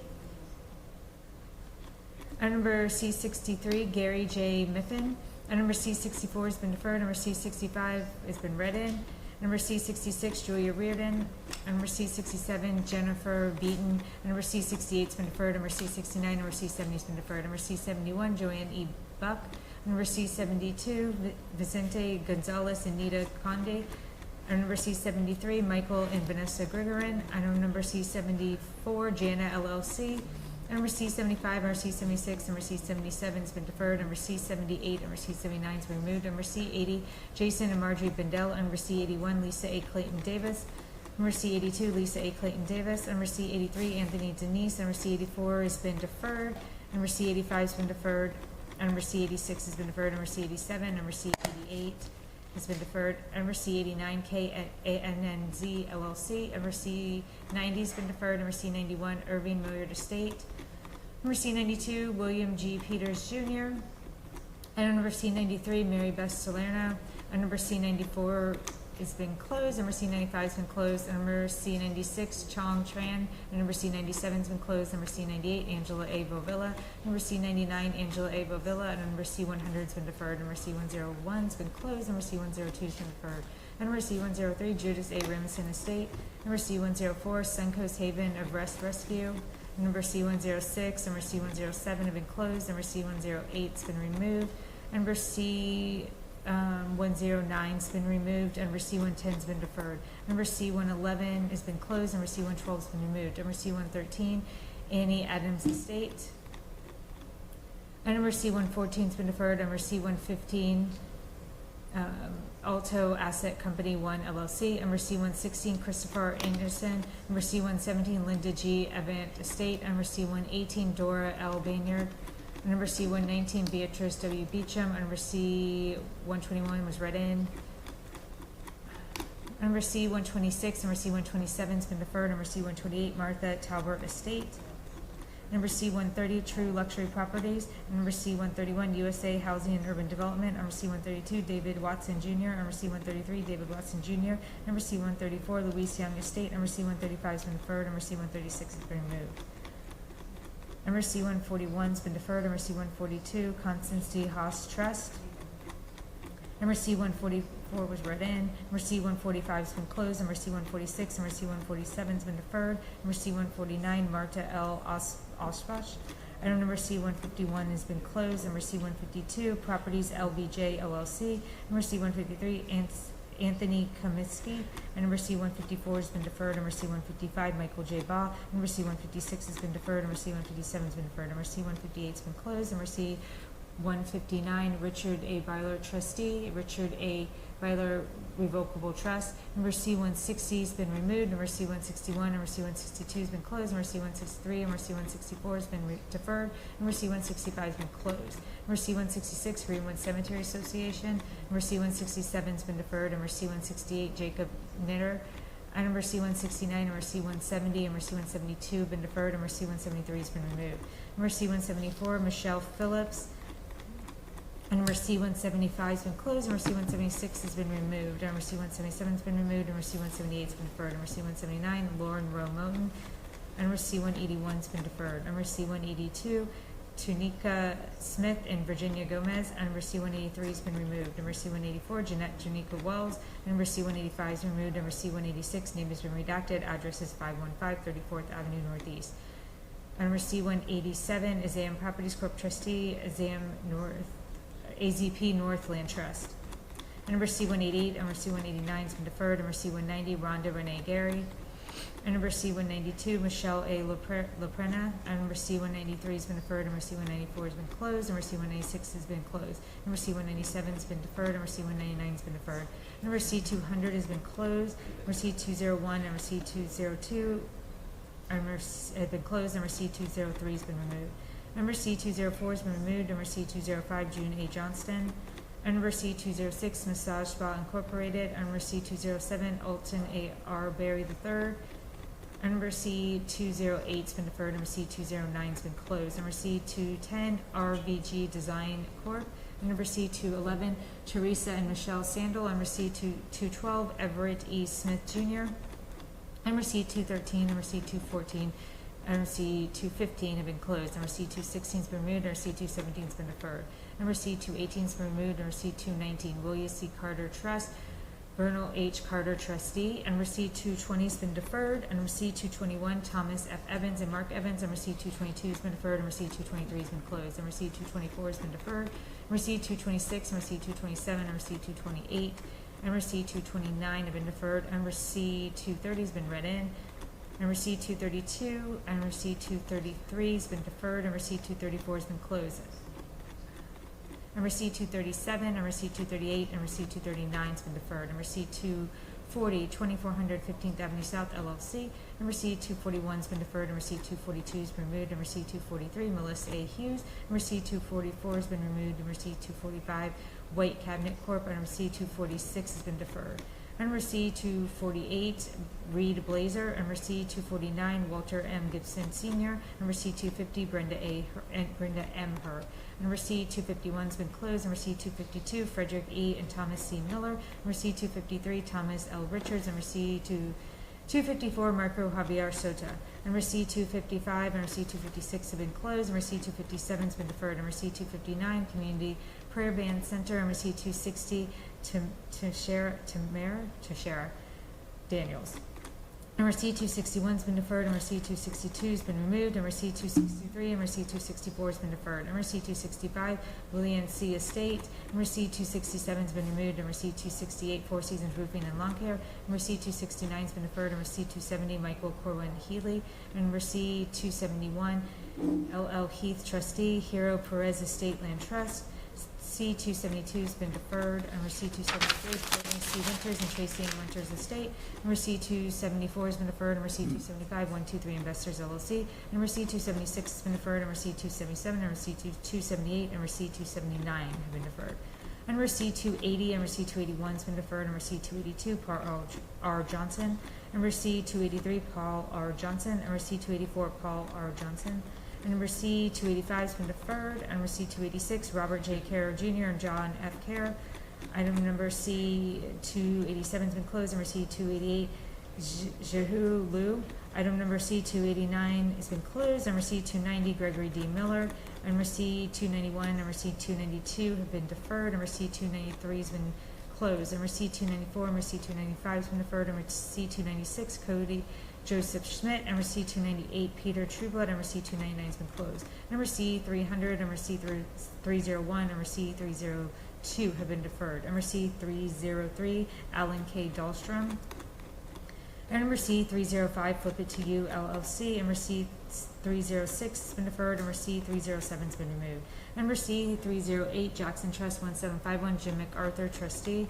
And number C-309, Ziad Labani, trustee. Rayan Nai Labani, trustee. And number C-310, Marianne Lynch. Number C-311 has been deferred. Number C-312, Heather Martino.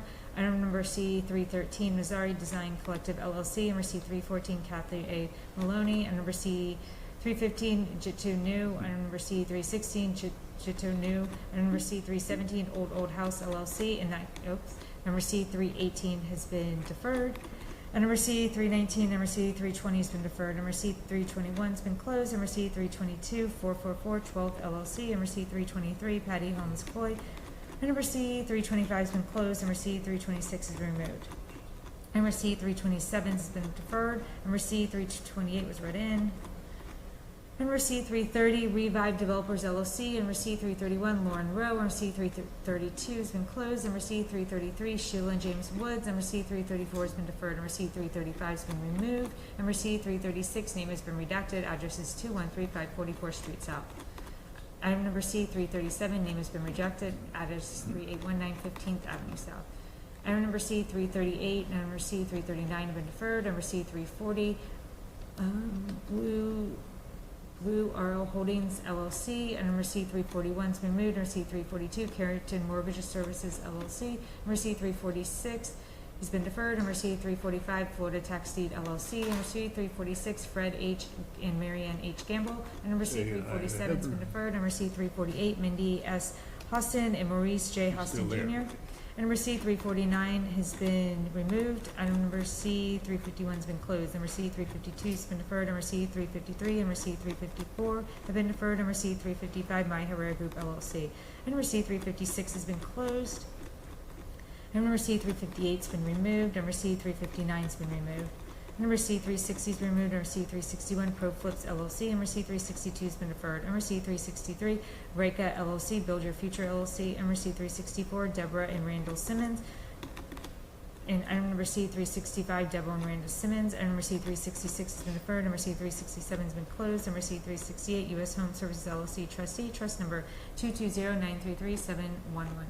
Item number C-369 has been removed. Number C-370, Charles and Dorothy Williams. Number C-371, Selena L. Woods. Item number C-372 and number C-373 has been deferred. Number C-374 has been removed. And number C-375, Lopez Properties LLC. And number C-376 has been deferred. And number C-377 has been removed. And that concludes the read-in. I order that certification of liens be deferred for 25 days for the item numbers and cases as just read by staff. Further, I order to remove from the agenda the cases that are closed as read into the record by staff and all cases that have previously been acted upon in this meeting. And finally, I order that the items for cases on the amended consent agenda be certified. This hearing is concluded. We've concluded the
was really blessed to grow up in a multi-generational family. So my mother and both of my grandmothers were very influential in my life. They were women who were very family-oriented. That commitment extended to the larger community, and that created a very secure and safe environment for me to grow up in. Most of us growing up in the 80s were latchkey kids. When I started going home after school, Alone was the very first Oprah Winfrey show. And I really looked up to Oprah in the way she was able to talk to people and learn about lives that were things that maybe I didn't see in my own community. Back in small town Louisiana, opened up a whole new world to me. My childhood was full of family, so my role models were my immediate and extended family members. And while many of them are no longer physically here with us, I still have all of their teachings, the lessons, the love for family, the hard work ethic, laughter and talking that applies to my life now, that I hope my daughters will carry into their lives and hopefully eventually their families. My mother is definitely the strongest role model in my life. She was the instrumental person in getting us out of Cuba. She taught me the importance of being independent, being resilient, and also as a working mom, she taught me that you could balance a career, family, and God.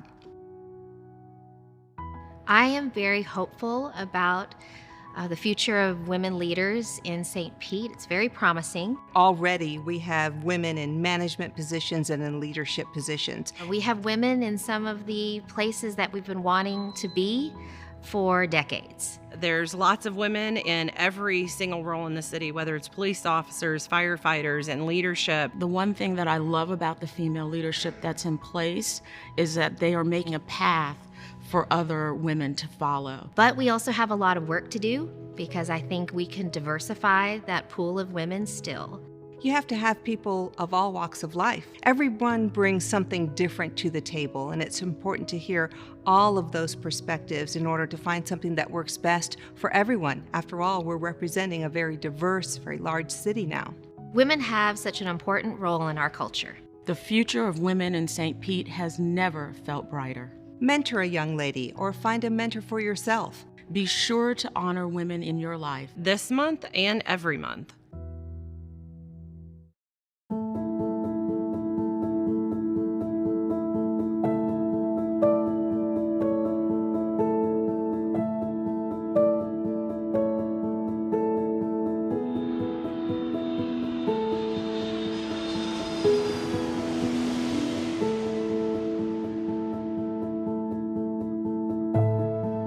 It's very important for people to have diverse cultural experiences so that they can better understand and empathize with people around the world. Sometimes you can take away things from those other cultures and add it into your own life, and it's very inspirational.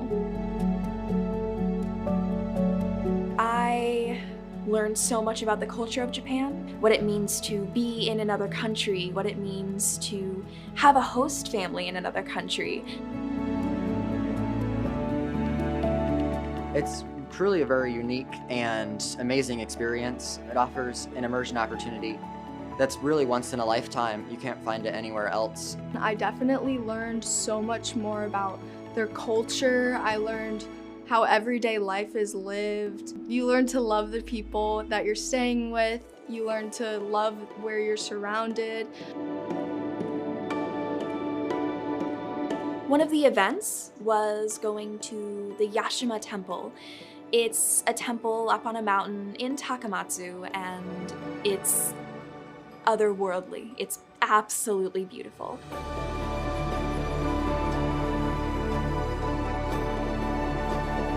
I'd only really seen photos of the temples before, and it's quite a different experience seeing them in person. I just remember it was so beautiful, and the more temples and things like that you visit, the more you appreciate the culture and appreciate the historical significance of Japan. This is maybe a once-in-a-lifetime program. Even though Japan is on the other side of the world, I have another host family out there. I have another family out there. It's really a great opportunity to exercise that interest in culture and learn more about Japanese culture specifically. Not only is it educational, but it's also inspirational. It really inspired me to get out and travel more. And there's so much more for the world to see, different cultures, different foods, different lifestyles. And it's just so important that people realize and seek the world around them.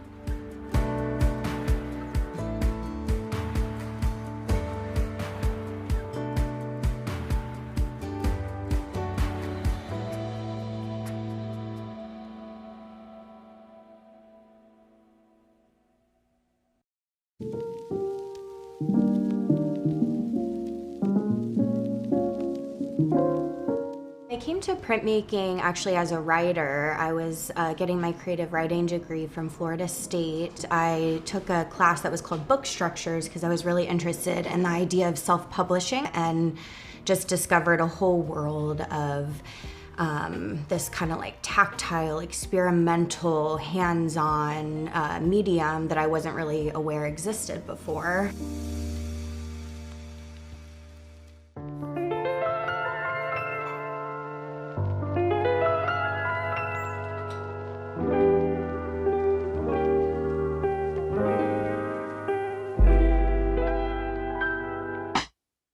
So we do two types of printmaking here, letterpress printing and risograph printing. It looks like a copy machine, but it actually functions like screen printing where you're layering colors one at a time. So it's color separated. It's really great to have the opportunity to be out at different markets and events to sell our work. Since we don't have really a retail space, it's our opportunity to get our work out there and also be there to kind of tell folks about the process. And there's kind of this excitement when they pick up this card and you can tell that a hand made it. It's a small but mighty, kind of like print-loving community here in St. Pete. We've been able to connect with everyone from local bookstores to local authors and poets that are interested in publishing their own work and making zines, to just art education groups. We're able to kind of connect with all different types of people and excite them about this process. And then this lever here, you press it with your thumb. We're really grateful to have such a supportive community here in St. Pete for local businesses. People get really excited at events, and there's all these fun little mom and pop shops and artists selling their work, things that you can't find in other cities, right? It makes St. Pete very unique. We've been able to make a lot of great connections and collaborations with our fellow local businesses.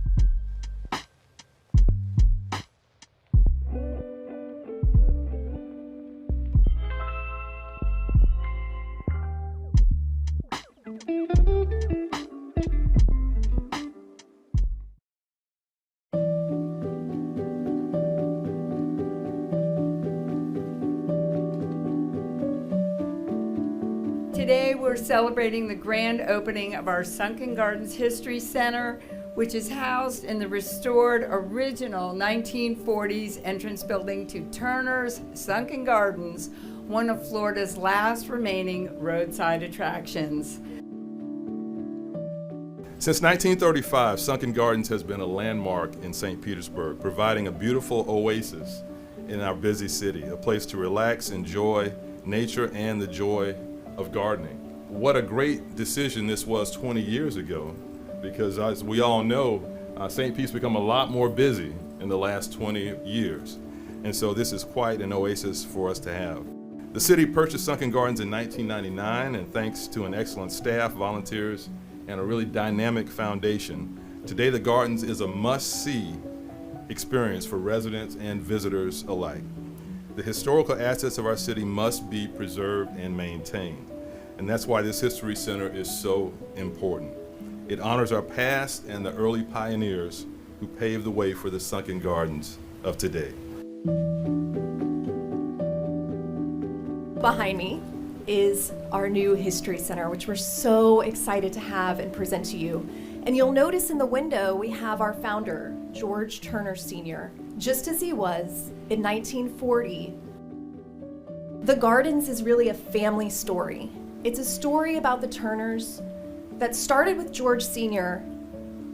and then continued through 3 generations. Today, all of you are part of Sunken Gardens history. All of you are here for this historic moment as Sunken Gardens continues to make history. This was originally the entrance in 1940.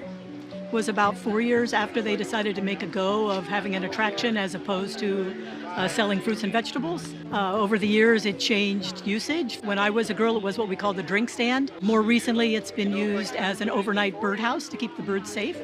But now it's our new history center. To see my grandfather in the window, it's icing on the cake. It's like he's there overseeing his garden. St. Petersburg citizens in 1999 voted to tax themselves to save Sunken Gardens. That almost never happens. So my hope is that people understand the importance of historic sites like this, historic gardens, historic places that really give Florida its character. They're the reason that we want to live here. We need to preserve them, and I really hope people fall in love with it all the more and understand the importance of preserving it.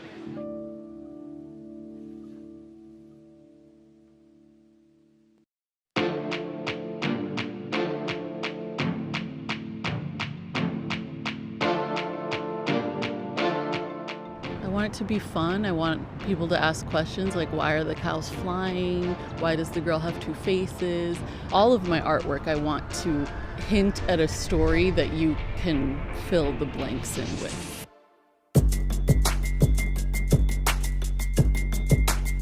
My artwork tells my story of navigating femininity, faith, and Latinidad through my paintings. Having something that is gonna live on and that people will stumble upon, like, wow, this really is super cool. I'm Christy. I've always been an artist. It's never really been a choice that I've made.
Good morning, everyone. Welcome to today's Health, Energy, Resilience, and Sustainability Committee. Will the clerk please call roll? Floyd. Here. Gabbard. Here. Driscoll. Here. Givens. Hanowitz. All right, committee members, we have an agenda before us. Do I have a motion for approval? Move approval. All in favor? Aye. All right, motion passes. We also have the August 21st, 2025 minutes. Any comments or a motion for approval? Move approval. All in favor? Aye. All right, great. On to our new business for today. We're going to be discussing the Basin C project, and I'm going to pass it to Councilmember Driscoll because it is your item, so go ahead. Thank you, and good morning, everyone. I brought this item forward because there are several projects that are contained within the Basin Sea Stormwater and Resiliency Improvements. And because there are multiple projects, they come to us one by one, but I thought it might be important for us to put it all into context and see the bigger picture. So this morning we'll get a great overview of what's going on there, why it's important, and have an opportunity to ask questions. Thank you. Wonderful. All right. Thank you, Council. Your British Burn Engineering Capital Improvements Department. With me today, I have the design manager for the Stormwater Environmental Section, Roger Johnson, as well as the project manager, Sean Snow, for this project, as well as the Shoreacres Pump Station. He's project manager on both of them.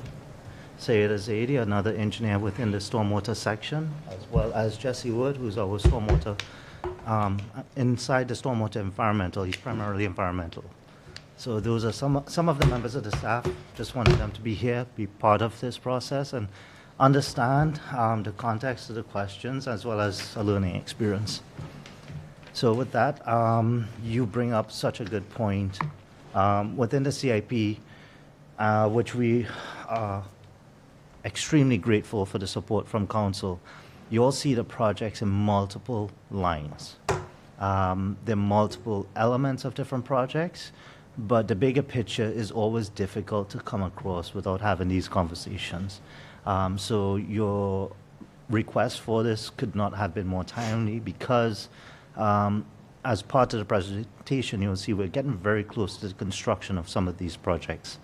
So with that, I'll go ahead and just quickly walk through the presentation. So we're here to talk about the Basin Sea stormwater improvements, and this goes all the way back to the 2016 timeline with the tropical storms that we had at the time. While we were starting the Stormwater Master Plan, we knew that Basin Sea was a critical basin, as well as Shoreacres, because they were the most impacted at the time. So those two basins primarily were advanced out of the Stormwater Master Plan as early delivery projects ahead of the master plan. That's why these projects have been entered into the CIP and have progressed to the level they are. Now, as far as the presentation, what we're going to go through is just a general context of the Basin Sea layout. What are some of the contributing factors to flooding? Some of the overview of the current stormwater floodplains. Then, that process of strategic planning and implementation approach, active and planned projects. And we're going to highlight one of the projects, the Bartlett Lake Salt Creek Pump Station. So, Basin Sea is the largest stormwater catchment area within the city's stormwater system. It's over 153 million square feet of volume, 3,500 acres of volume that flows within Lake Magori. It is the lowest water body and as such receives the majority of stormwater from this basin, and during extreme events as we saw during Milton, we tend to see cross flow from other basins into Basin Sea because it's this low. And the stormwater itself is conveyed through that very narrow channel which we all know is Salt Creek. So just picture the context, that size, and you can barely even see the size of the outflowing system. Now, some of the contributing factors, and as part of the conversation, you may hear me say hydraulic capacity. What I'm really referring to is the ability of a stormwater system to convey stormwater flow. Don't worry, I'm not going to test you all on that, but it's just for context. So the tailwater condition, this is something that we've spoken about very often. The tailwater condition is the elevation of the water at the point of discharge, which can be tidally impacted, but is also heavily impacted by sea level rise, specifically for this basin. In other stormwater systems that are within the city, it's a retention system with multiple pipes, then flows to another lake or retention system that essentially is a stormwater pond. So the tailwater conditions in those control the upstream system, in this situation, Lake Magori controls the flow from other systems to it, the lake itself, and then the outfall, which is Tampa Bay, controls the tailwater condition for the lake. So that's how it's all connected. Then we'll talk a little about the existing topography, increased rain intensities, hydraulic restrictions, and tidal surge and high tides. Now, this is a very important image I wanted to share with you all. And I know Councilmember Gabbard has probably seen this quite a few times. But when our residents say, my parents never flooded, that is so true. Yes, it is, and we can never take away from the fact, but that is the reality. They're absolutely right. So what I want you all to look at on the left side, and I'm sorry this is in millimeters per year, but this is how NOAA actually projects that data out. But if you look to the far left, in the 1946 range to about the 1980 range, you would see what is an extreme high. And then let's look at the 2020 range to now is an extreme low. So when our residents tell us that my parents never flooded, we've never flooded in the past, this is just sea level rise. This is just our tailwater condition. So I want to set that level of, and this is something I also wanted to share because these are questions you all get asked. And this helps give perspective to the residents as well. Now let's talk a little about the existing topography. And I do apologize, we had to adjust the color so the, on the background so it could show. But with general context, you could see Lake Magori, and this is not the entirety of the Basin Sea itself. Basin Sea extends a little bit further, but what I wanted to really break apart and show you is the minor mountains that we have, the separations between the waterfront area to the canal, to Salt Creek itself.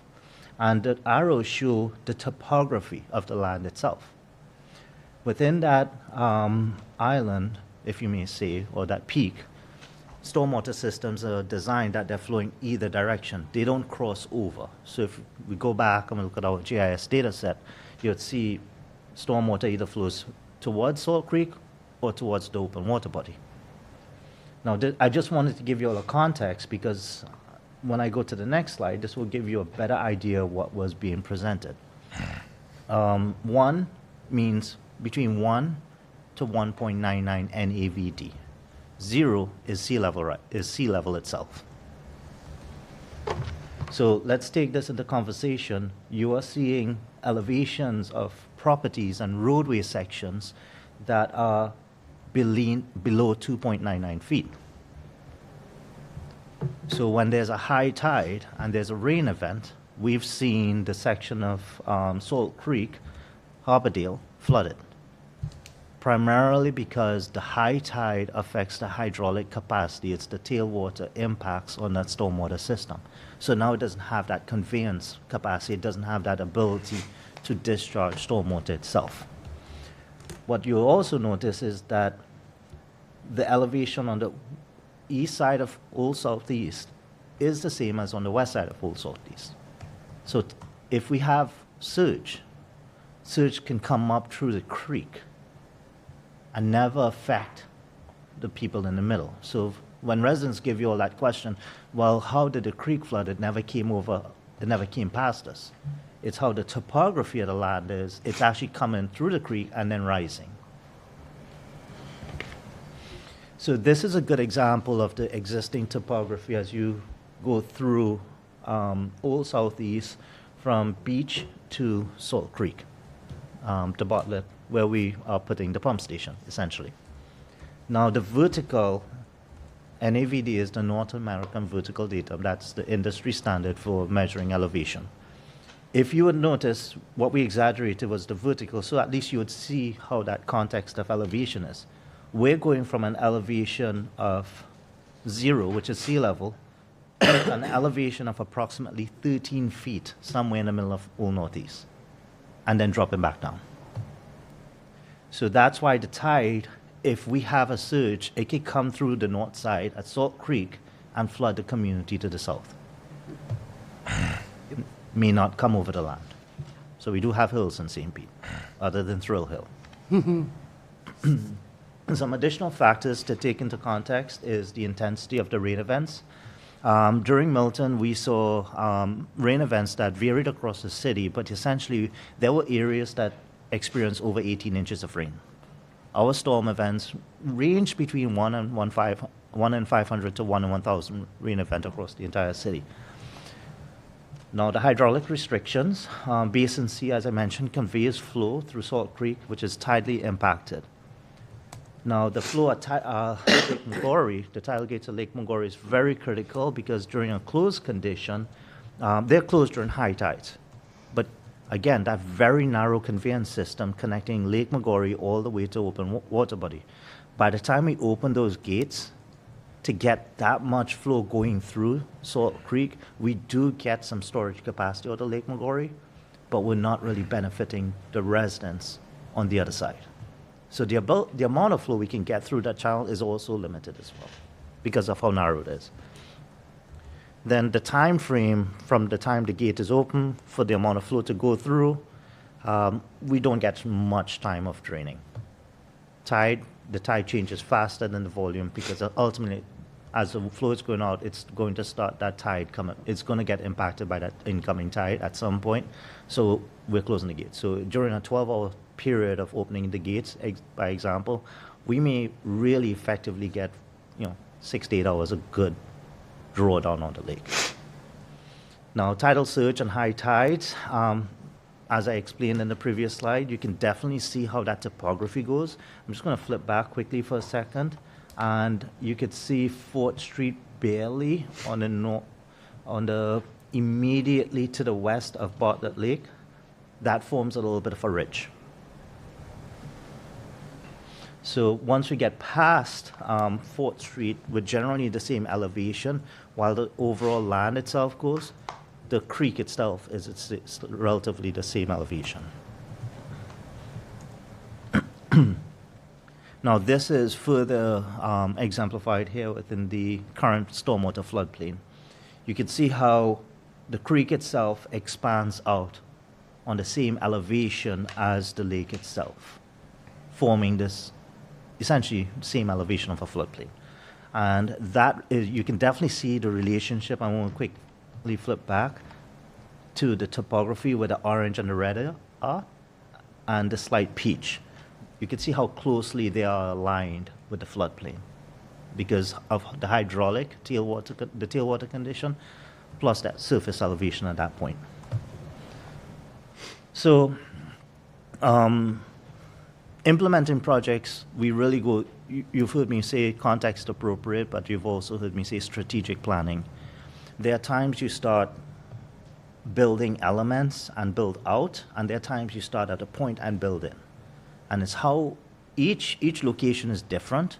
They may be similar, have similar challenges, but the topography or the site itself lends itself to different project approaches towards its strategic planning and implementation. So each one of these, you'd see, I sort of tied the projects towards it. So one of the first and key elements we have to look at is limiting the impacts of surge and high tide. So what we're looking at doing as part of one of the projects is installing tide gates at a location that complements the topography.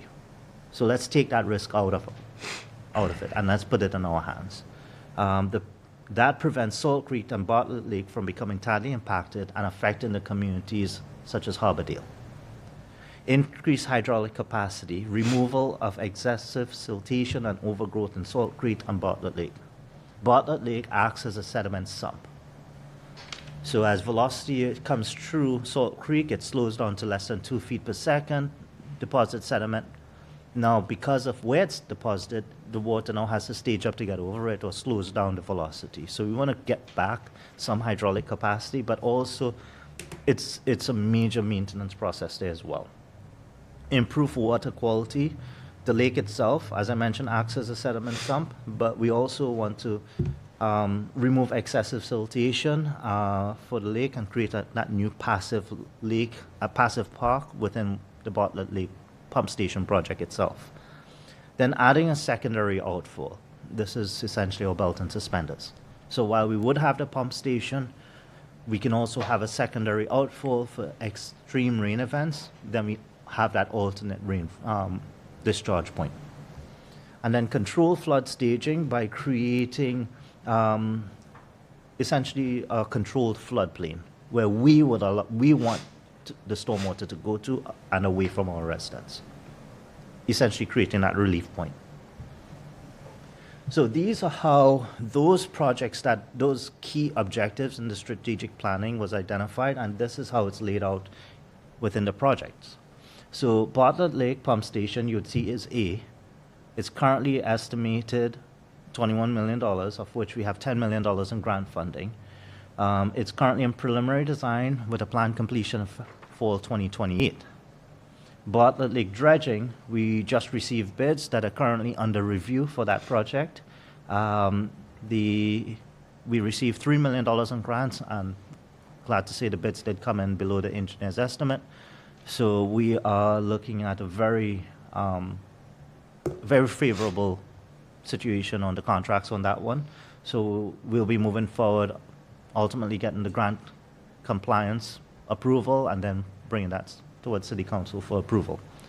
Then the next project is Basin C, Salt Creek Channel Improvements. We need this particular section that's identified is a section that is hydraulically impacted by overgrowth.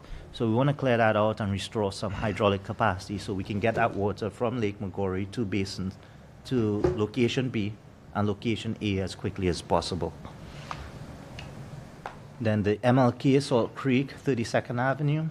There are sections of MLK that are the same elevation as a high tide.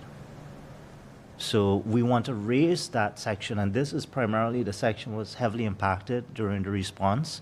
So we want to raise that section of roadway because it's also going to help us control our stormwater break itself, as well as increasing some stormwater capacity within that section. And then the Lake Magori wet weather stormwater bypass, which is a SPA project, and that is adding that bypass that I know Councilman Driscoll and we tried so many times with different developers, couldn't, but I think at this point we have to move forward regardless. So this is a good option here. Now moving on, I want to talk about the Bartlett pump station. And I do have to say we're grateful for council's approval to help us purchase that property, because what you see now is a passive park. The pump station is on the far right, that little house, that's the electrical controls in that building. And then you would see a semicircular concrete section, that's where our inflow to our pump station is going to be. The middle box, the little 4 squares next to it, that's our access hatches to our pumps. So we can pull it out, do maintenance or anything of that nature. Now you may see a little textural change on the grass because we're going to add geotextile or geoweb, so that way when we get our maintenance equipment up there, we're not going to damage the park, not going to damage the grass, and it can survive. Now we will be widening. If you look at Salt Creek right now, this particular section is a very narrow section. We're going to widen it and create a floodplain. What we're also doing is, with the purchase of the property to the west, we're able to expand that area and create a natural controlled floodplain with Florida native vegetation. That allows us to connect and allow surface flow from the other areas north and south into this area and then across into the actual bigger retention area that the pumps will be drawing out from. And again, it's going to be a passive park, natural Florida vegetation. And what I would also like to touch on is you would see the control structure that is currently at the Lake Magori will be installing the control structure at this location. Now remember when I went back, when I showed that topography of the land, so at this point it starts to drop down. So if we could keep that water inside that wall, it doesn't cross over and start flooding onto the surface. Eventually, yes, if it gets up to a 6-foot surge, it's going to impact. But at least we can get it to air elevation that we know we were impacted, our residents were impacted, but at least we can get it to that elevation that we're mitigating that impact on them. And also, by moving the control structure here, that also helps us control the tailwater condition along Salt Creek, benefiting the residents at Harbor Dale that used to see flooding during a high tide and a heavy rain event, or even a surge condition. Now, again, I can't emphasize the benefit of the natural floodplain with the natural Florida vegetation, the walking trail, the existing bridge that's out there. We plan on replicating it and working on some signage indicating the historical significance of that bridge. Then along the pump station, along the walkway adjacent to the pump station, we plan on putting educational signage up to educate the public about the pump station, floodplains, and water quality benefits. So that's pretty much the high level of the project, the configuration. As I mentioned, this is very timely because we asked for approval on all these line items, but at least now you see how all of these fit together into one bigger picture, and strategically. And with that, I'll love to take any questions. Council members? Go ahead, Councilmember Driscoll. Thank you, and thank you for the presentation. You have such a great way of pulling these together in ways that regular people like us can understand. This is, all of these projects together are going to have a direct positive impact on our residents, their property, their lives. Mm-hmm. And so I appreciate all that you're doing on this. You mentioned the native plantings that will help contribute to this. It's similar to a living shoreline, but with a different application. I think that's wonderful. I think that's something we really need to highlight. People are interested in things like that. And I would suggest that we add that topic as you consider the educational signage. I think that could be important. The control structure that's up there in the northeast section of the property, is that going to look similar to the one at Lake Maggiore? Similar, yes. Okay.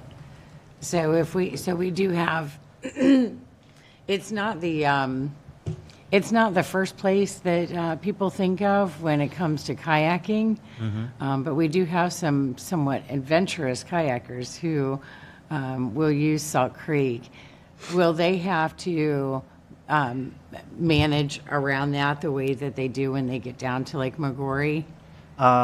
Yes, but the gates would not be closed all the time. There's, because we are closer to the open water condition itself, that gives us more flexibility on the gates opening and closing. Mhm. So that's a very good point. I think that's something I'll have to follow up, probably the Transportation Planning Department, because if we do need to do a crossing above ground, a pedestrian crossing, that's something we'll take a look at. Yeah. That's a very good point.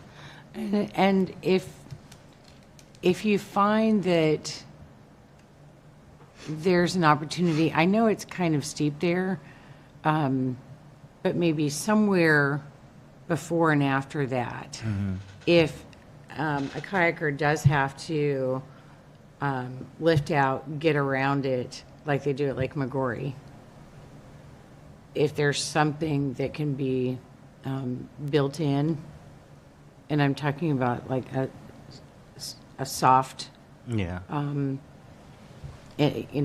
Out and then back in. Yeah, almost like a landing point to get Yes. out. Yeah. Yes. I know that's something that's been brought up from time to time with Lake Maggiore.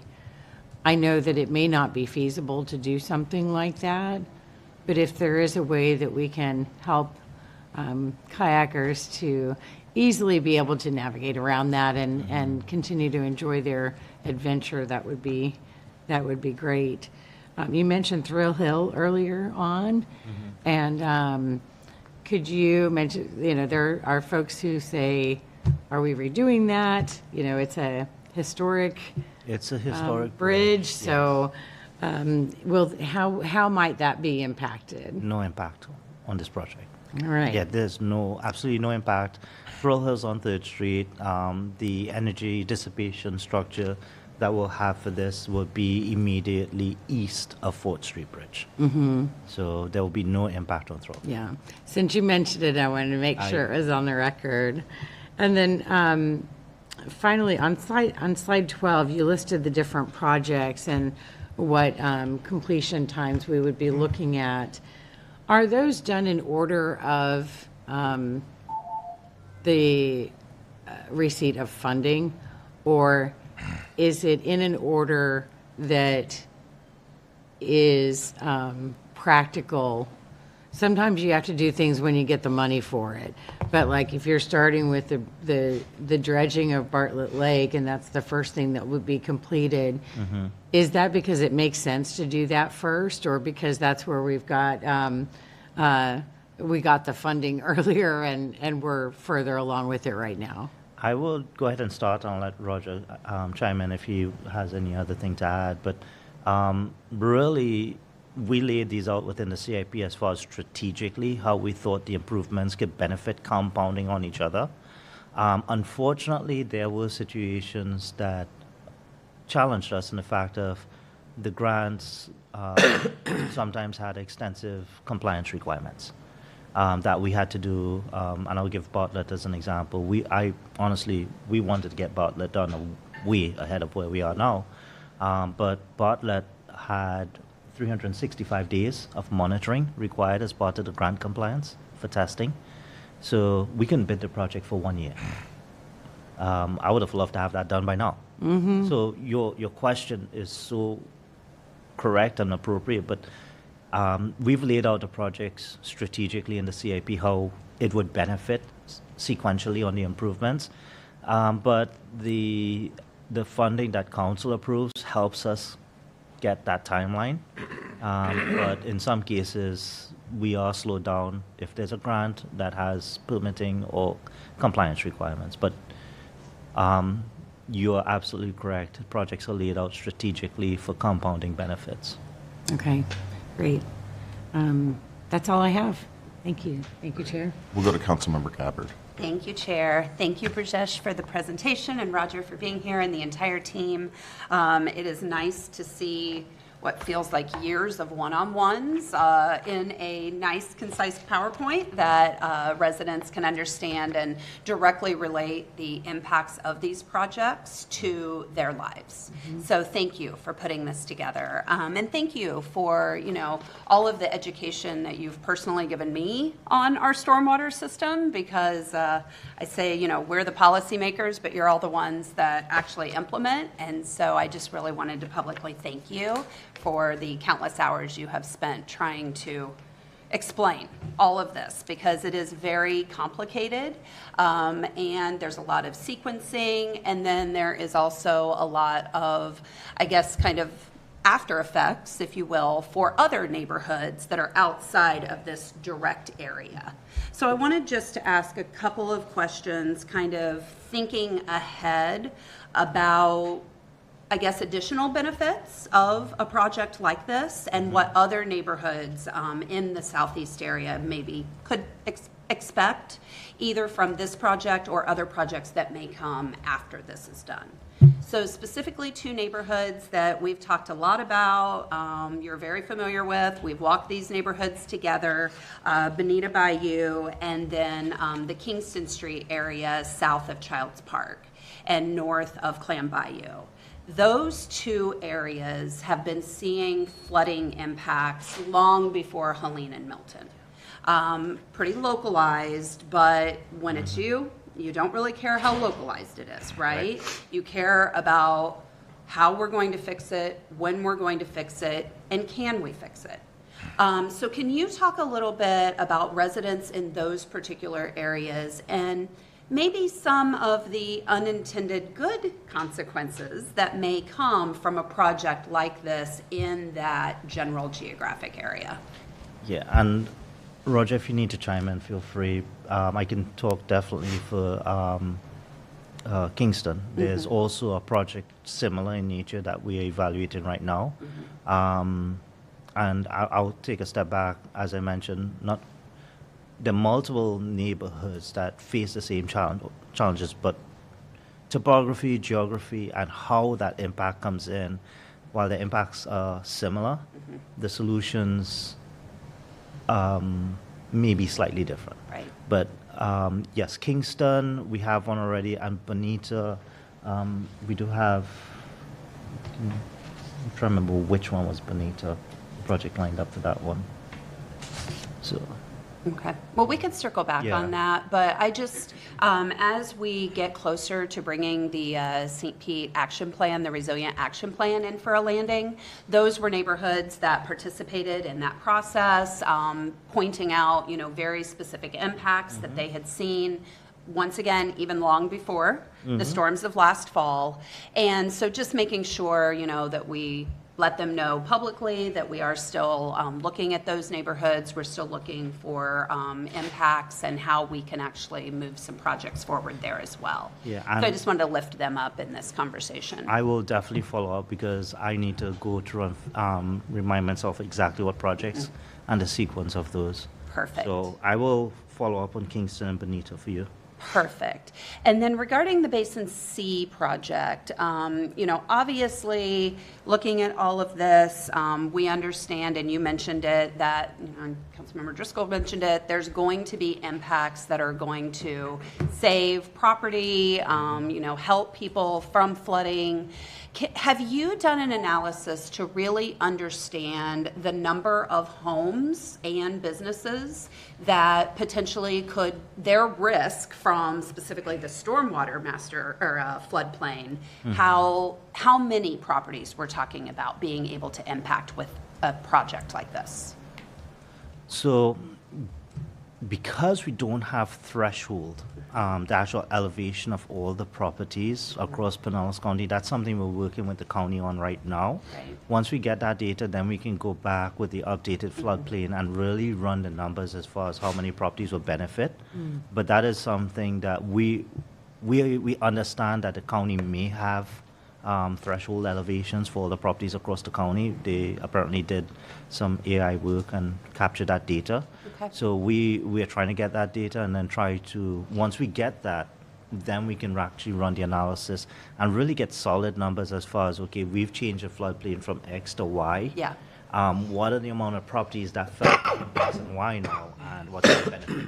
But I will tell you on the supplemental improvements, the control floodplain, by example, and this project specifically, not just the control floodplain, is something we'll seek for CRS credit. Yeah, because that was going to be my next question. Yeah. Yeah, absolutely. So projects like this, we're trying to think about it holistically of how many boxes we could check, Right. and not just doing a plain infrastructure project. Let's take that opportunity to maximize the benefit across the different departments on all our essential services and how it's going to flow back to our residents. Thank you for doing that, because I think that's really the heart of this work, is how it directly impacts the people that we serve.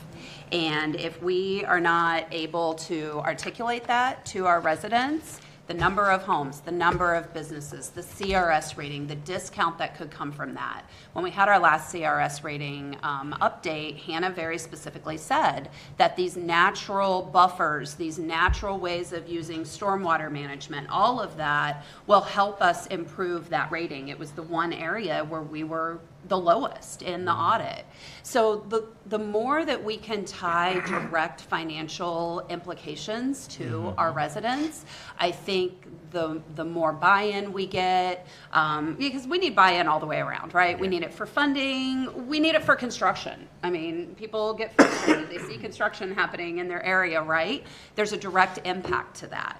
And so I really hope to see us get to a place where that is how we are communicating these projects, because I think that really makes a lot of sense and gives a lot of comfort to the residents that we serve. You flipped a switch in my brain just now. So here's the thinking as well, because you're right on the buying, because a lot of residents are going to look all the way down there. Yeah.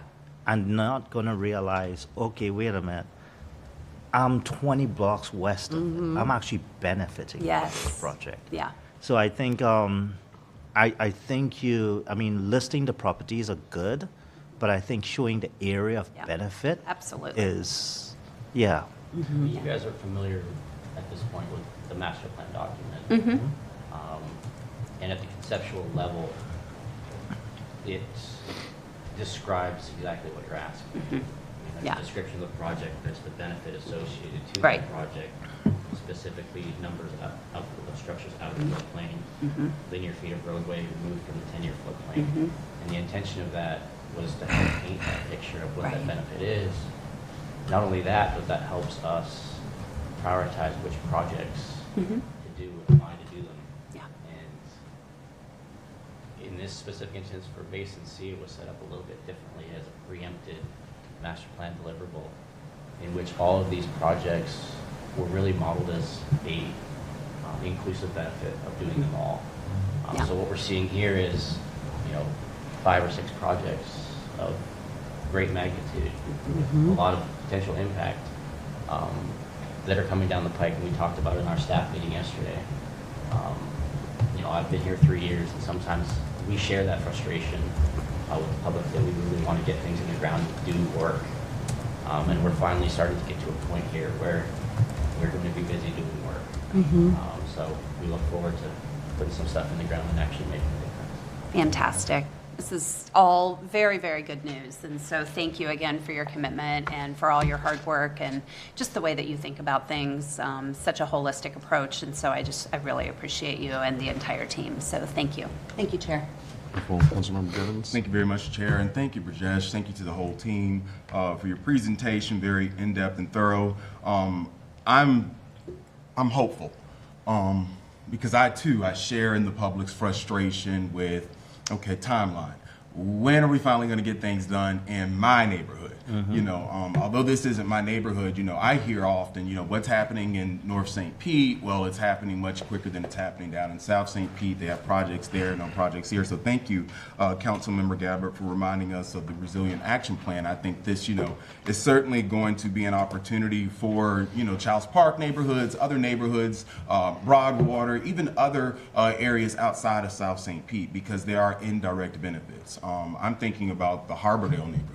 I know that they were inundated with water last year from the hurricanes to the random summer storms. And to know that this is going to help their neighborhood, I think that's amazing. So that I think it was a control structure. Is that correct, Brajesh? Yes. So can we talk a little bit about the educational opportunities? You mentioned the benefits of teaching the public about how we're keeping our water clean and purified. Is there an opportunity for us, and have we already thought about maybe collaborating with the Fish and Wildlife Conservation, possibly Eckerd College, USF St. Pete? Is there an opportunity for us to reach out to community partners to help with the education material? I will tell you that we are continuing to work with USF on a agreement as far as how we're going to move forward, not just on this projects such as this, but also holistically. But I can definitely tell you we're engaging the our partners. I have to say them our partners because they are in St. Pete, and yes, a lot of the information that we'll put out there and on the educational signage will be things that we will definitely want to coordinate, and everything down to the Tampa Bay Estuary program, to be honest. I mean, we have a lot of good partners in this area, and leveraging it so that way we have a unified voice is very important.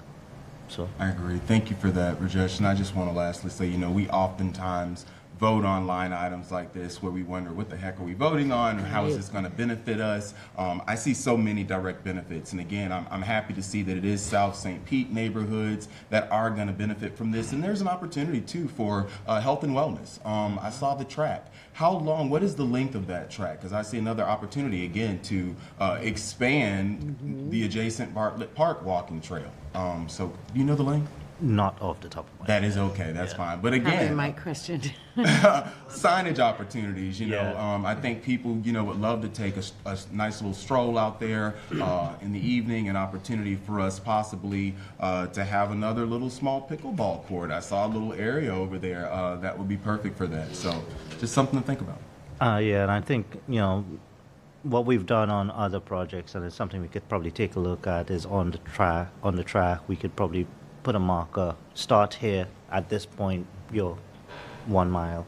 It's definitely not 1 mile, you know, 0.25 miles. And then at least people have an idea, okay, I've walked 3 rounds, I've done X amount. So stuff like that. We'll scale it for 400 meters. Sounds good. No hurdles. I like it. Thank you, Chair. Wonderful. Any other council members, committee members? No? Okay. I'll go again if you. Go ahead, yeah. Oh, I 'Cause didn't know if no, you- I only have like finishing comments because you go ahead, yeah. Yeah.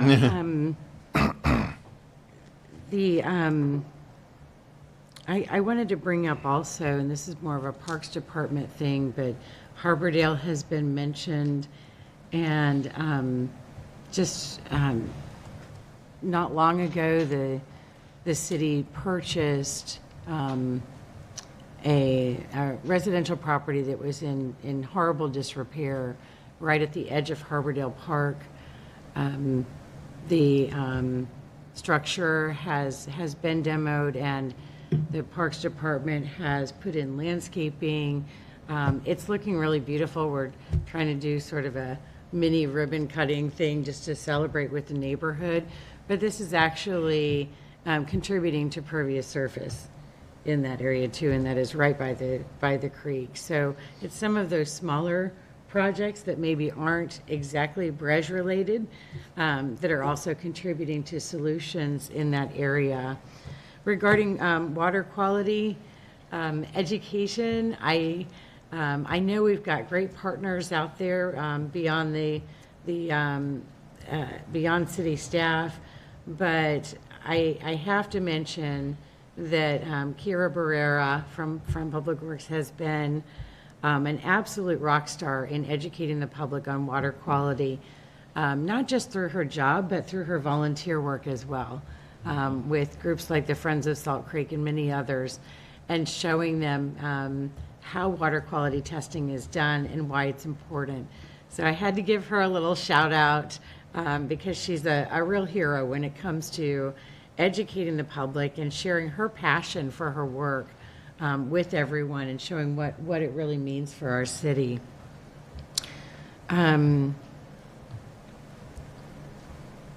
There was one other thing, and I can't remember, so I'll probably just get with you afterwards. But this is exactly what I was hoping for, just to show everyone how all of this works together. I can't thank you enough for taking the time to put together a presentation. Oh, that's what it was. Recently, I attended an Old Southeast Neighborhood Association meeting, and Breege and Marshall were the guest speakers. I was sort of the warm-up act. I mean, it was really, they were the stars of the show. Old Southeast, they had a great turnout that night. People were leaning in. People were asking really thoughtful questions. I was so impressed and just really engaged. The meeting even went over a little bit, and almost no one had left. No one left. They're interested, but these guys kept them interested, and it was the way that you presented it. And one of the great talents that you have, and Marshall too, is being able to explain things in ways that everyday people can understand. And some of this was shown to the residents, and so they, even though Old Southeast is not directly on all of this, they understand now how these projects are impacting them. It was wild. I said only half jokingly that I need to get them signed up for a nerd night event, because just seeing how something that might seem boring or uninteresting to some turns out to be something that's of great interest in our city. So I hope you guys are planning a world tour sometime soon so that you can continue to share this information with everyone and show, in spite of what some perception is out there, you guys are really kicking butt with these projects and getting them moving fast as much as you possibly can. So thank you for that. I was so proud to be there with you that night, and I can't wait to see what the next stop is on your tour. Thank you, Chair. If I may add, just want to, and thank you for that. Sheila sent me a beautiful card, and I do good. appreciate that. It's not often we get thanks from being out there, but I wanted to touch on one thing, Councilmember Givens. MLK, where you'd see a lot of the project benefits for Basin C. Actually, I'll stay on this one. So MLK is essentially your district.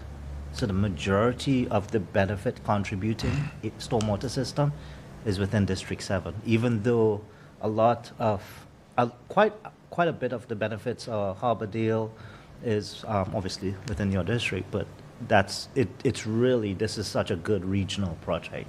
So just wanted to get that across as well. Yeah. You can go ahead, Councilmember Givens. Yeah. A quick question for you, Brajesh. I was thinking about a storm. In the event of a hurricane evacuation, can you talk about automations and remote control? Oh, well, these are going to be on what we call SCADA controls. So this is not something that somebody has to go out there and turn cranks on.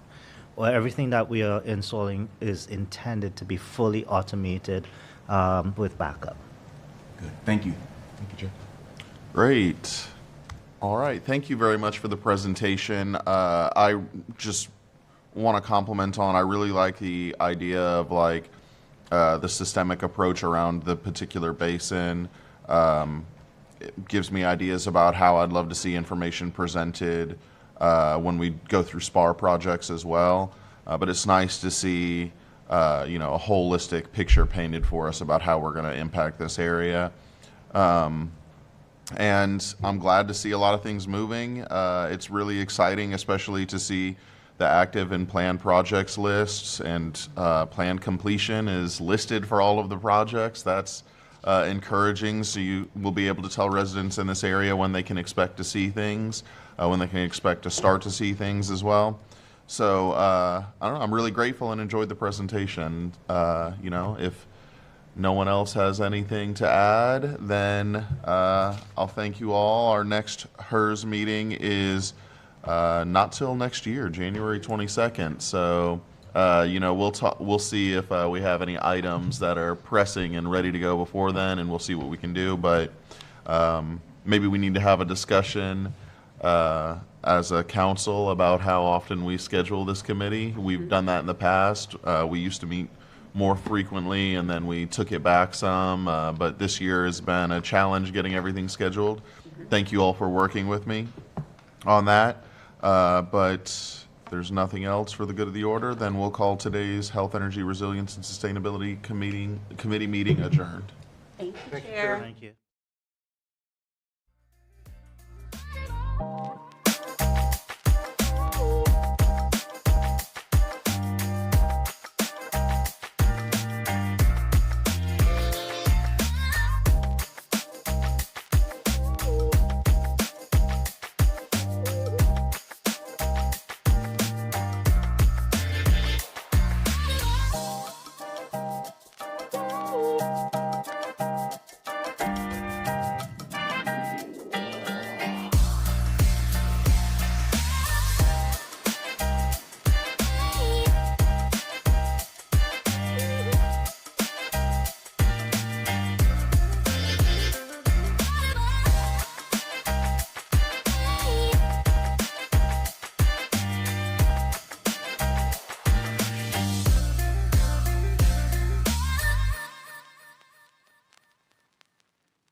My name is Jeremiah Daniels, and I am the first African-American male salutatorian for the Boca Ciega High School. My definition of a trailblazer is somebody who breaks away from the norm to create their own path. They're not a trend follower, but they set their own trends. And the big thing about it is that not only do they do something new, but what they do is something that allows more people behind them to follow in their steps. Growing up, I would say the trailblazers in my life, I would say Jackie Robinson. When I was growing up, I played baseball, so that was a big part of my life. And knowing the role that Jackie Robinson played, that was obviously a big trailblazer to me. Throughout my 12 years of school, I've had pretty impactful mentors. My Algebra 1 honor teacher, her name was Ms. McAlpine. She gave me advice that would be greatly used during my high school career, even when I was back in middle school. And even now, I still keep in touch with her. I would definitely say there probably are some who see me and are inspired. I hope that by me doing just what I do, that I do inspire others. So that way not only they accomplish what I did, but do greater things above what I did. It's a phenomenal opportunity to be able to give the last few words to our graduating class and those in the stands. Please welcome the first African-American male salutatorian in Boca Ciega history, Jeremiah Daniels. It was a great experience. A little nerve-wracking being on the stage and seeing everybody, but once I did start talking, it all came out pretty smooth, and I'm just glad for the opportunity. No matter where we go from this point, we must be tenacious. Obstacles are in your life for you to overcome it. It's down to you to overcome it. There's support everywhere. You just gotta know where to look, and they can help you overcome the obstacles so you can do it. It's when you say you can't that you won't. Like Moneybagg Yo said, hope for the best, prepare for the worst. However it comes, just know that I'm ready. Thank you. Have a great holiday.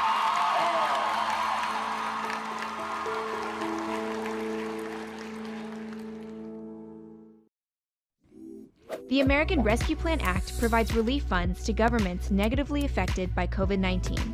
The City of St. Petersburg has received about $45 million in the ARPA funds for investment and have identified key projects that will directly impact St. Pete residents, focusing 75% of funds on affordable housing and support, and 25% of funds on health and social equity efforts. These projects also fall within Mayor Ken Welch's 5 pillars of progress: housing opportunities for all, neighborhood health and safety, equitable development, arts and business opportunities, education and youth opportunities, environment, infrastructure, and resilience. So, what happens next? We plan to spend ARPA funds in the following categories: $34 million for housing affordability and support, and $11 million for health and social equity. Here's a closer look at the plan. To address the affordable housing crisis in the city, 75% of the ARPA funds will be allocated to affordable housing and support. The city received the Housing Champion Award from the Florida Housing Coalition, which recognizes the city for dedicating the highest percentage of COVID-19 state and local fiscal recovery funds from the ARPA to affordable housing. What might that housing assistance look like? Financial assistance toward things like new housing units, shelters for families in need, and additional supportive services. With the rest of the funds, the plan addresses mental health challenges and food insecurity.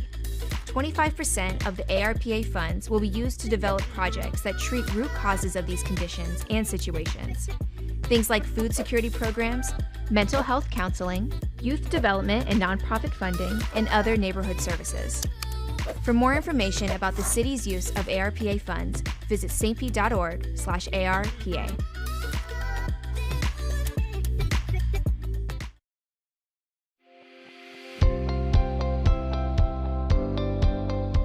We are here today to celebrate more than $10 million in community funding requests from the federal government that Congresswoman Kathy Castor will be submitting to the federal budget. It's such an exciting time to be in St. Petersburg. The city is growing. There are all sorts of new small businesses opening, but we want to make sure that as the city grows and thrives, that everyone benefits, all parts of the community. these projects are transformational projects, and they really cover so many different facets of the importance of the quality of life in the city of St. Petersburg. These are really going to be transformational. It's amazing the diversity of the impact. Part of this is $5 million for stormwater infrastructure improvements to deal with heavier rains and sea level rise and flooding in parts of our community. Another $4 million is for affordable housing on the Deuces in the Sankofa project, and we know that housing affordability is a major issue in our community. And another $1.5 million is to plan for the conversion of Enoch Davis to a really impactful community center for innovation and opportunity that will be like nothing we've ever seen here in South St. Pete. Collaboration is not something that you always see when it comes to governments working together, but I think City of St. Petersburg has gotten it right. We have in the past been very successful at utilizing federal funding to do the most good for the most residents, and that is what we are intending on doing here today. Having grown up in this neighborhood, I know what this community center means. It's very old, but it still is a hub. You have seniors here, you have young people, you have community groups here. And folks ought to be able to come here and make themselves better, lift themselves up, have the modern tech, have the facilities that are attractive and that you would want to use. And so that kind of impact is going to affect opportunities for young folks and old folks throughout St. Petersburg. So these are steps in the road to progress for St. Pete. Here in Sunshine City, the future is bright, but you've got to make sure that you're lifting everyone.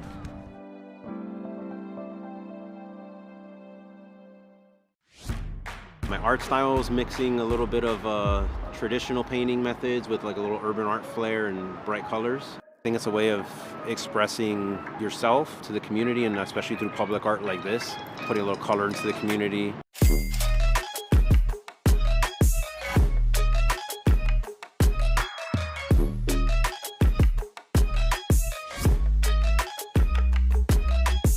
It helps tell a story of the community. It helps have a sense of pride in the area.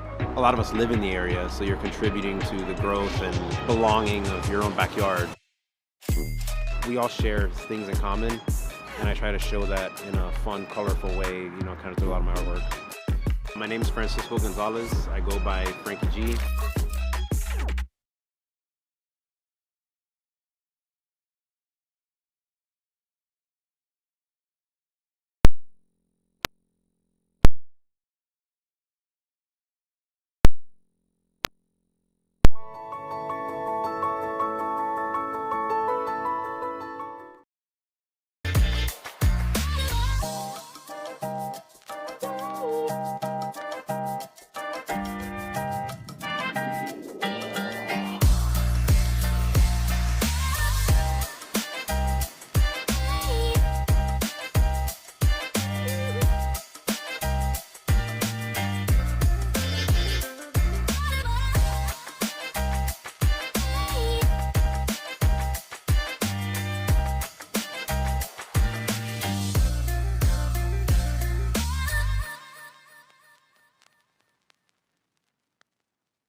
Good morning, everybody. We are going to call to order the September 4th, 2025 Youth and Family Services Committee. If we could do a roll call, please.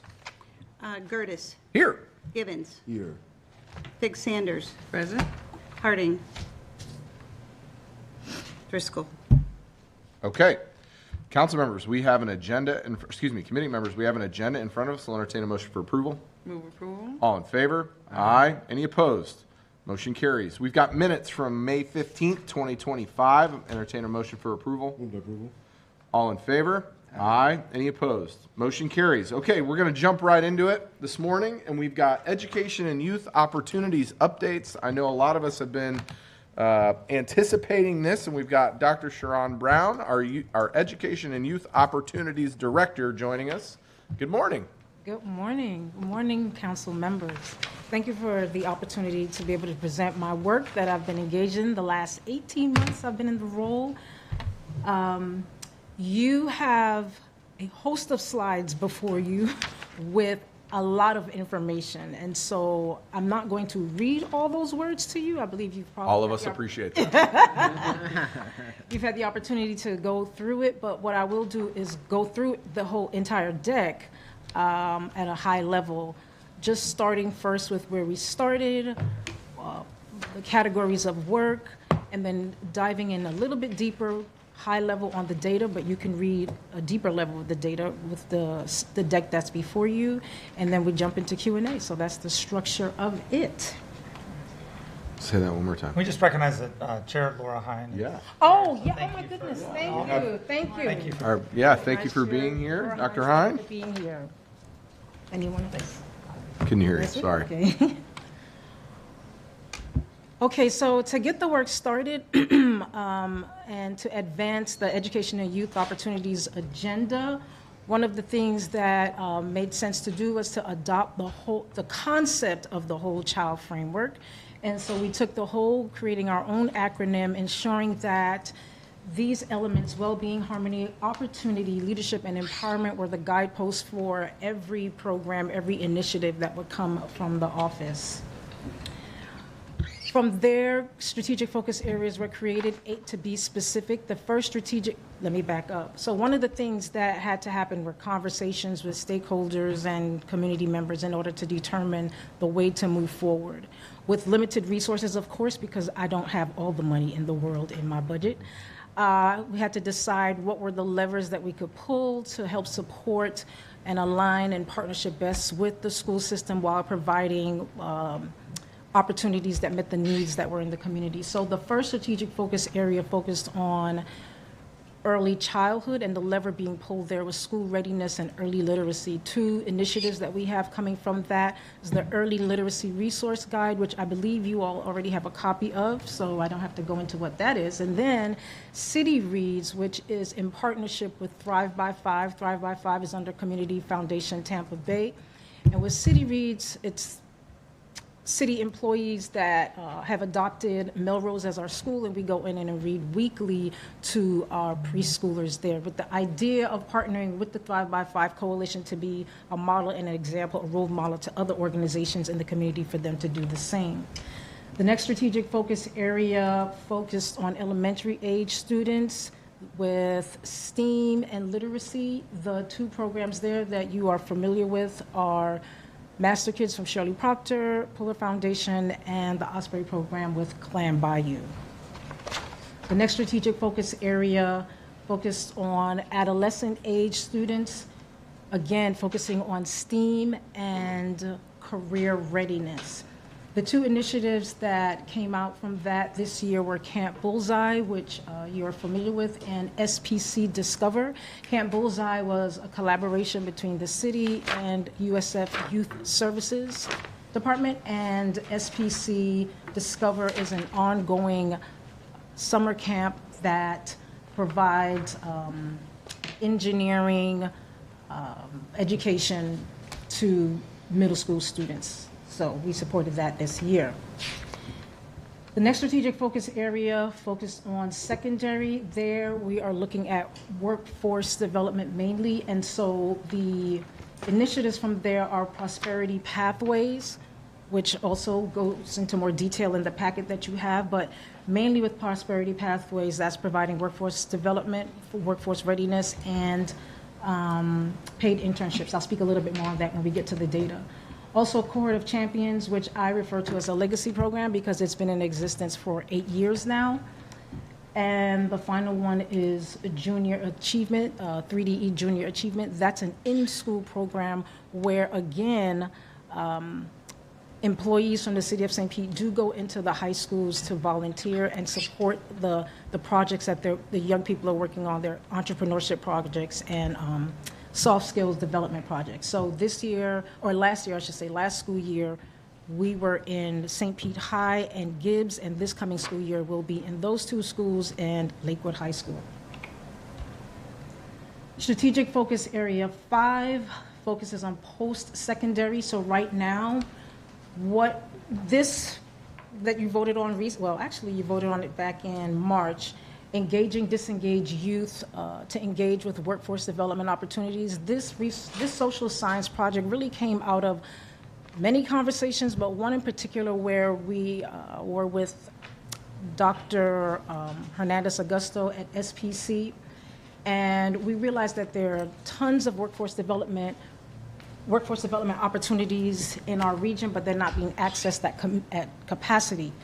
And so the answer that came from that, like what is the solution then? How do we engage all of these young people? There are 3,000 young people in St. Petersburg who are disengaged, meaning they are not working and they are not in school, but there are all these opportunities for them. And so we need to know how to communicate with them, we need to know how to reach them, and we need to know how to engage them in a way where they will engage with the opportunities that are available to them. So this research is now currently underway, and we'll have more on that as the year goes on. Strategic Focus Area 6 is about engaging families. And so you see the initiatives here, they have asterisks next to them because some of the initiatives that I've already shared with you serve the purpose of addressing more than one strategic focus area. So specifically, the early literacy resource guides, that goes out to the families, caregivers, that sort of thing. But City Reads is one that also addresses families because not only do our employees volunteer to go out and read in the schools at Melrose, but every month books are sent home to families with a packet that provides them with tips, ideas, resources on how to engage their children with reading books and making it fun and that sort of thing. Because the whole idea here is to ensure that the children are going to kindergarten ready so that when they get to third grade, they're prepared to succeed. Because, I don't know if everyone knows this, but as an educator, what I do know is that from 0 to 3rd grade, you're learning to read. 4th grade onward, you're reading to learn. So if you can't read, you're not going to learn. So we're doing our part to support that. And of course, Cohort of Champions has quarterly parent nights. So that's how families are engaged that way. Strategic Focus Area 7 is about mental well-being, actually the well-being of youth, period. So all of our initiatives focus on the well-being of youth. When we put RFPs out or small quote agreements, all of them in some way, shape, or form are asking, how will you address the well-being of youth through your program? In addition to that, the other initiatives that are addressing well-being, of course, Mentoring Matters, Connecting Careers and Classrooms, which we just rolled out actually last month, and Safe Summer Fridays, which you're familiar with. The final strategic focus area is youth celebration. So this is basically celebrating youth. There are lots of wonderful things happening for youth and with youth, and so we'll be looking at how we as the city can celebrate them. But right now, what's happening is in our initiatives that we're funding, youth are being celebrated in different ways. So this is an example of one. Boys and Girls Club, they have the Youth of the Year competition that happens annually. The next one is coming up. And Camp Bullseye and Cohort of Champions, they all celebrate the youth. Youth Opportunity Grants went out earlier this year. So everything that I've spoken to you before were directly initiated from the office. These are grants that go out, and of course, nonprofits in the community write, and then there's a selection committee, and they're scored and are selected. And so 4 that were selected, they each received $20,000. So 4 that were selected was Great Exploration from STEM Exposure, where, well, I'll go into the data later. Prosperity Pathways for Adolescents. So this Prosperity Pathways is different than the previous one, because the previous one is for high school students. Teen Traders Take Wall Street, and then Empowering the Next Generation. And again, we'll go into deeper what each of those are. So that's everything that has happened. These are the things that are still yet to happen. The upcoming initiatives involve RFPs that are currently either recently published or getting ready to be published in the next week or 2. So there's Vision and Voice. This one is a career readiness one that will focus on middle school students who are interested in the arts, and we're giving them the opportunity to explore the arts, the digital arts, visual arts. No performing arts, though, because that's already being addressed in another department, but we're giving them the opportunity to explore those career opportunities in middle school. Then Saturday, LEAD standing for Learning, Enrichment, Achievement, and Development. This is to support young people in 8th through 10th grades who may be falling through the cracks, so helping them to not fall too far below so that we can help them catch up by the time they get to high school. And that's supplementing another program that the school system currently has that helps 11th graders catch up. So we're helping them catch up before they need it in 11th grade to help them graduate. Canvas to Careers, again, it's another applied arts career readiness, but this one is for high school students. Civics internship. So these, whoever the vendor is, they'll create the opportunities for high school students to have paid internships of the livable wage that are civically based. And so we'll see what those applications look like to be able to say what those opportunities will be. Parent Pathways is another RFP that's currently being written to be published soon, and that's to provide families, caregivers with resources, toolkits, opportunities, training, the skills to support their children, grandchildren, whatever children that are in their lives, that they're supporting them going through school and being successful. And then finally, Wealth Builders is an RFP that is published right now, and we're waiting for people to apply, and then they'll be scored and selected. And this one, we're intentional about calling it Wealth Builders because it goes beyond, when you hear financial literacy, a lot of times what we're hearing is learning to write a check, having a bank account, learning to save, having good credit. But what we're focused here is on wealth literacy, accumulating assets. What is it like to invest? What are stocks? What are bonds? That sort of thing. So that's what Wealth Builders will focus on, and we're excited about that. This is the strategy wheel that encompasses everything that I just shared. So you see we have our whole child framework surrounding, and then the 8 strategic focus areas in each initiative that falls within the various strategic focus areas. The ones that are orange are the ones from the last slide that are not yet in play because the RFPs are out right now waiting for vendors to apply. Getting into the data, I will not read, as I said, every single thing, so I'll high level it. Right now, the early literacy guides, they're still young on the streets, and so as of the time of putting this deck together back in August, we know that we have 166 unique scans. So the good thing about the literacy guides is on every single page with every single resource, there is a QR code, and we will be collecting that data to determine how many people are using the guides, what zip codes are they accessing the guides from, what zip codes, what organizations are they accessing. So that data will be important for us to know how to move forward, where there may be gaps that we can still fill and share with our partners in the school system to say, hey, this is what's happening, this may be needed, and we can all problem solve together on ways to move forward. City Reads, we started last year. I believe we started in March. As I said, we adopted Melrose, so there's 1 classroom, 15 students. We had 5 volunteers from the city, and 90 books were sent home. So we're excited about that. We look forward to doing more. This year, we kick off City Reads October 3rd, so that's about a month away. Master Kids with Shirley Proctor kicked off in January, and we have great data already of the 50 students that they started with. They have more now. But of the 50 students that they started with, you can see there, the next 3 data points show that grade level achievement or grade level improvements have been made already.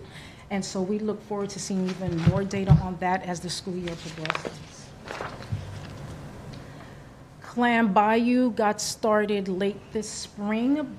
And so throughout the summer, what they've done so far is they have selected their 12 participating schools. Teachers apply to be in this teacher development process that will then trickle down to the way they instruct their students in the classroom. So 20 teachers were selected, and approximately 500 students will be impacted. And as the school year goes on, we'll have more data about Clam Bayou as well. Camp Bullseye, as I shared earlier, was a collaboration between the city and USF Youth Experiences to give 50 middle school St. Petersburg youth the opportunity to know what it's like to apply to college, to attend college, to graduate, the whole shebang, which they're going to tell you themselves in the slide coming up.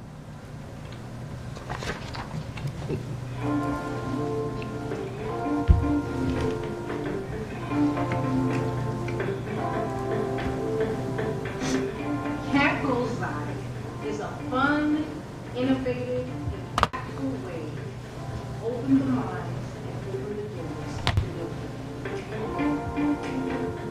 It's a sleepaway camp, and you get to stay actually in the college dorms, which to me that was like my favorite part. I've been learning about marine science, entrepreneurship, innovation.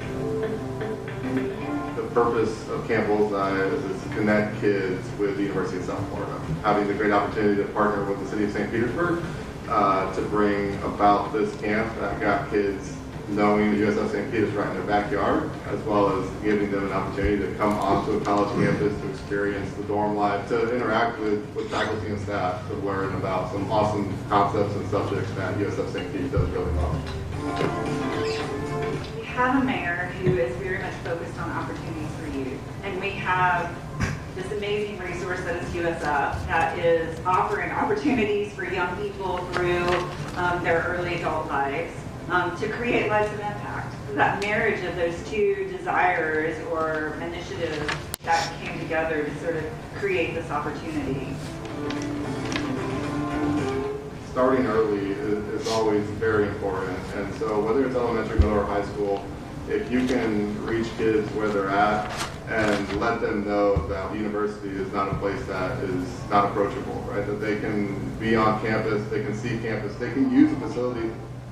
My hope is that the impact has been that they have an inkling more understanding of themselves, an idea of what pathway they might want to follow or something else they might want to explore, and really just a basic knowledge of the opportunities that are just right outside their doorstep. My biggest hope was that lives were changed, that their minds were open, that some may have found their path. I definitely became more knowledgeable about college. Now I feel more prepared. I've got more of an idea of what to expect. I think something that we've all gotten is that everyone is capable of doing things. It's possible. They are performing great, and so there's no boundaries or limits to anything that anyone can do.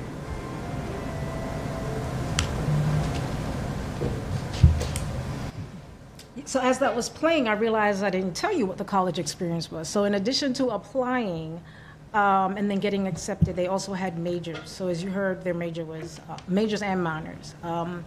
Marine science, because they were going to solve a problem that we're facing, a real problem. And when you saw them with the mics, that was their presentation on the capstone night. Journalism, digital storytelling, and entrepreneurship. Everyone's day started with the first hour being about how to get into college. So they went through the PATH program where they learned how to get into, whether it be USF or any college, the financial aid system, everything that is required to get into college. And then the rest of the day was about their major and preparing for their graduation. And then on the final day, we had about 200 family members come out for their capstone presentation. It was wonderful. So that's Camp Bullseye. Then SPC Discover, as I shared earlier, is an engineer-based camp summer camp for middle school students. 20 students altogether went through, and as you can see, there various zip codes throughout the city were engaged in participating in SPC Discover. Prosperity Pathways, so this is the secondary version. This is the one that we initiated versus the one that happened through the Youth Opportunity Grant. It is focused on providing workforce development opportunities to high school students. So I just want to point out on here that work-based, they're still in progress. So when I put this together, this data is a little old, about a month or so. but we have students or young people who have internships at organizations such as Baycare, Bank of America, Habitat for Humanity, and if I remember correctly, which did not make it to the slide because it came up later, Power Design. So that's exciting. Cohort of Champions, as I say, I refer to it as a legacy program. It's been around for 8 years. So what you see there is in its lifetime, 1,100 youth have been served. There have been 27 parent nights overall. There 511 families received wraparound support services. So Cohort of Champions no longer provides wraparound services. That concluded back in 2022. But that is the number that received those services up until that point, and 181 jobs were attained through the support of Cohort of Champions. That also concluded back in 2022. The 3DE from Junior Achievement, that's again a program that happens inside the school. So there's a curriculum that develops soft skills, getting young people ready for jobs, and that's 9th grade. And then in 11th grade, there's the entrepreneurship project that they work on. And so here we have the young ladies. Their business was called Sunkissed Ladies. They're in Gibbs High Schools, and they won this year's, I'm glad to say that because we supported that, but they won this year's Regional Innovators Competition, and with winning that, they have the opportunity, if they choose, to engage in a entrepreneurship program at Yale. It's a summer program.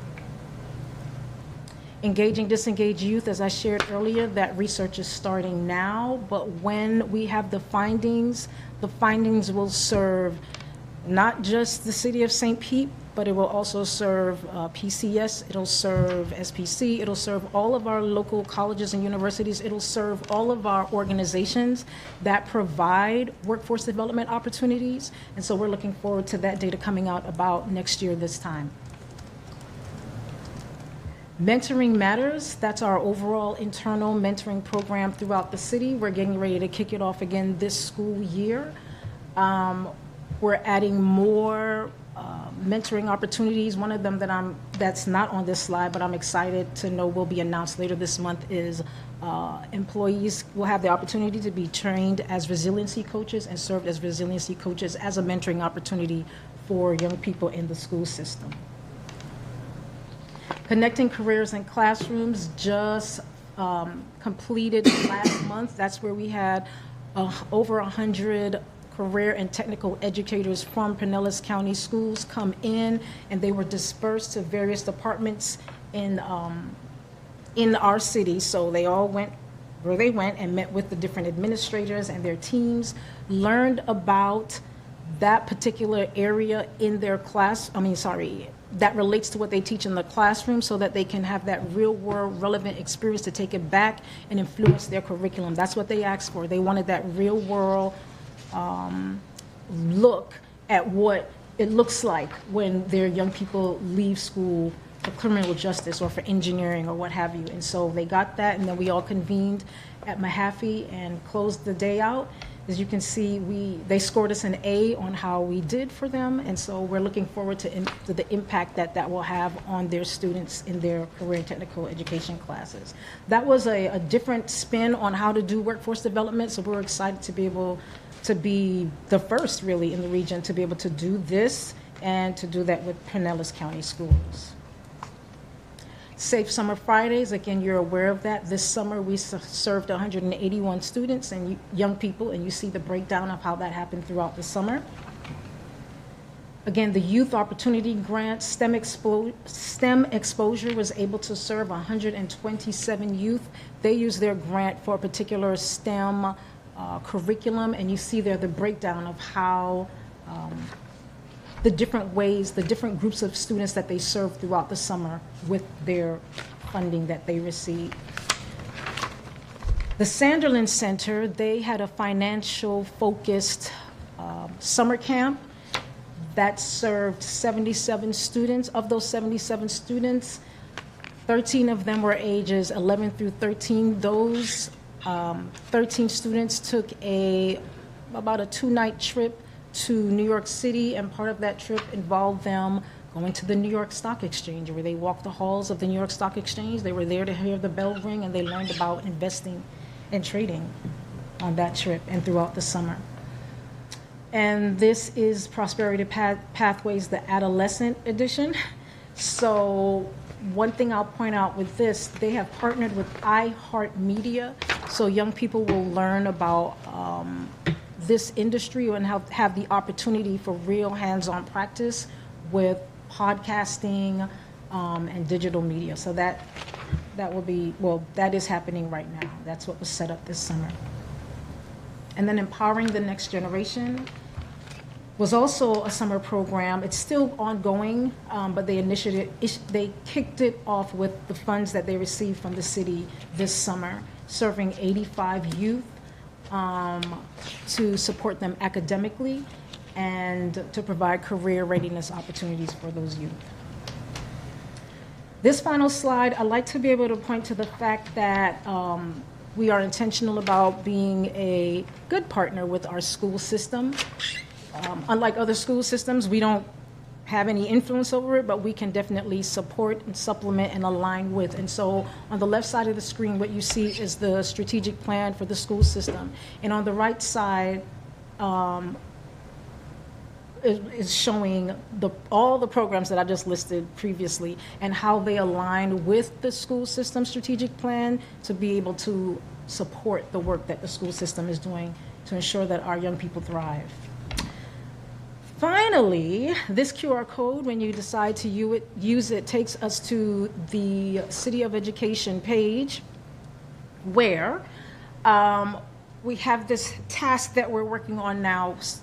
We want families, caregivers, and whoever else needs to use the site to have one place where they can go. So when they go to this site, they will see the 8 strategic focus areas. They click on the one that they need. If their child that they want to find activities for is 0 through 5, they'll click on SFA 1. If their child is a middle school child, they'll click on SFA 3. And then there's a drop down that has all the city's programs, not just what's coming from the mayor's office, but the entire city.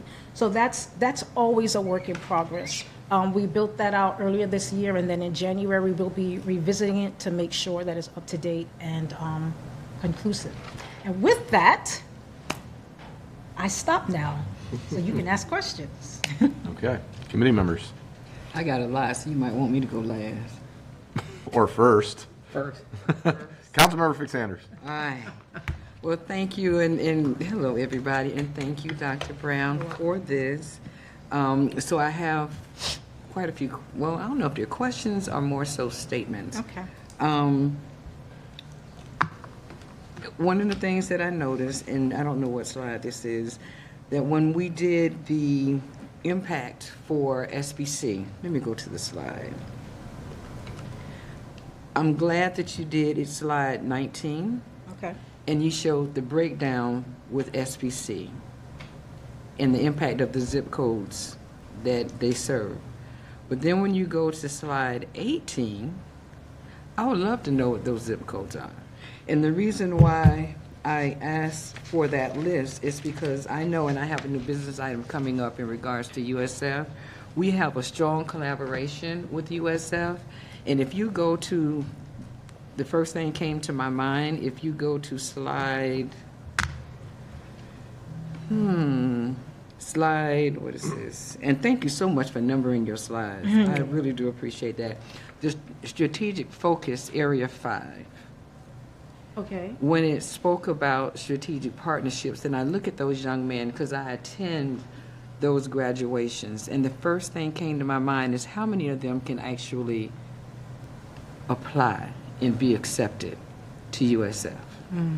Because they still have that 4.2 GPA entry. I do know that, and that's what I wanted to find out, with all of the partnerships and collaborations that we're doing with USF, are we still focusing on, because I know you used the word about being able to provide opportunities, for example, Camp Bullseye, for those students that are right in our backyard. But unfortunately, over the past few years, our students right there in our backyard cannot be accepted.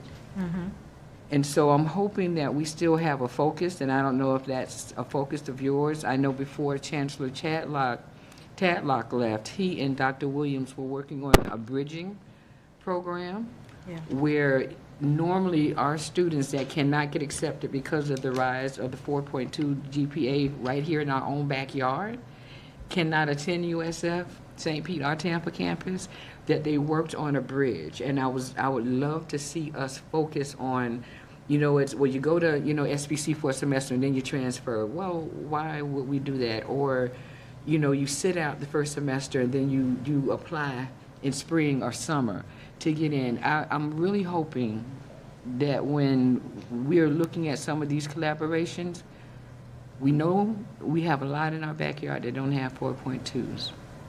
If I had a 4.2 when I graduated high school, I would not have stayed in St. Pete either. But I want to know, well, it's the truth. I wouldn't. I could go anywhere I wanted to with a 4.2. But I'm hoping with all of the collaborations that we're doing, and some of the slides that I saw shows that there really is a disconnect there when I looked at it. So I wish we can look into something like that, if that would be possible. And I think I would love to have Ms. Nesbitt come and actually talk about some of those outside of the box engaging to help some of our students that are right here in USF's backyard become students. The wraparound services that you said are no longer that was with the, oh my goodness, Dr. Brown. I can't remember what slide that was. I should have wrote the slide down. And we took away the wraparound services. Mental health is one of our biggest issues, and we talked about that earlier today.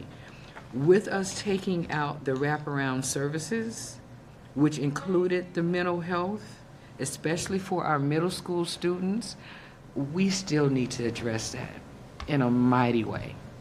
In a mighty way. I can't remember who I spoke with earlier this week when we talked about mental health of students, that at one time the suicide rate of young ladies went down. But as the age of social media increased, because of the optics of social media, the mental health deterred drastically. And so when I see things like this and all the wonderful strategic forces areas that you have, and when you said you took out the wraparound, especially for that community, that is so needed. That mental health is so, so, so needed. So I don't know what could be done and added back for our students in regards to mental health, but that's the one thing that they really need, and I don't want us to take that out.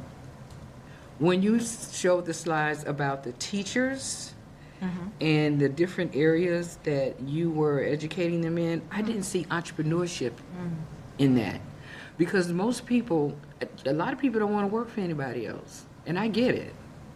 But we need, there really is a pathway to entrepreneurship that a lot of people don't learn, so they get frustrated and they walk away from earning a career that would be profitable not only to them but to us as a city, as taxpayers. But I didn't see that listed. And so I would recommend that we also look at teaching the steps of entrepreneurship to our young people. I heard a lot of, like I said, SPC and USF, and thank you for including that there are other higher education institutions in St. Petersburg, Eckerd College, PTC. We don't want to forget them in these important conversations, and not just include Eckerd in marine science. They have other majors and minors that we can work around. The partnership that we have at the end with Pinellas County Schools and aligning with their strategic plan, when you say support them, is that financial support or is that aligning our Aligning our work. Okay, that as well. And then I have one last thing. When we go to the library, what is it, something Reads program, what did you call it? The City Reads, and we adopted a center. I don't know if I talked to you about this. Can we look at, because we have some really awesome young authors right here locally that we don't patronize at all. And I would love to see us look into our City Reads program, not just adopt a center, but adopt young authors that we can. I guess because I feel as though if we live here, we ought to be able to support our own in some of these initiatives. And so I would love to see us support some of the young authors that are here in the city of St. Petersburg. And I have one, I can call his name right now, that has already written like 6 or 7 books, has umbrellas in the whole 9 yards, and we do not partner with any of that at all. So when we say we are St. Pete, I want us to truly mean that we are St. Pete.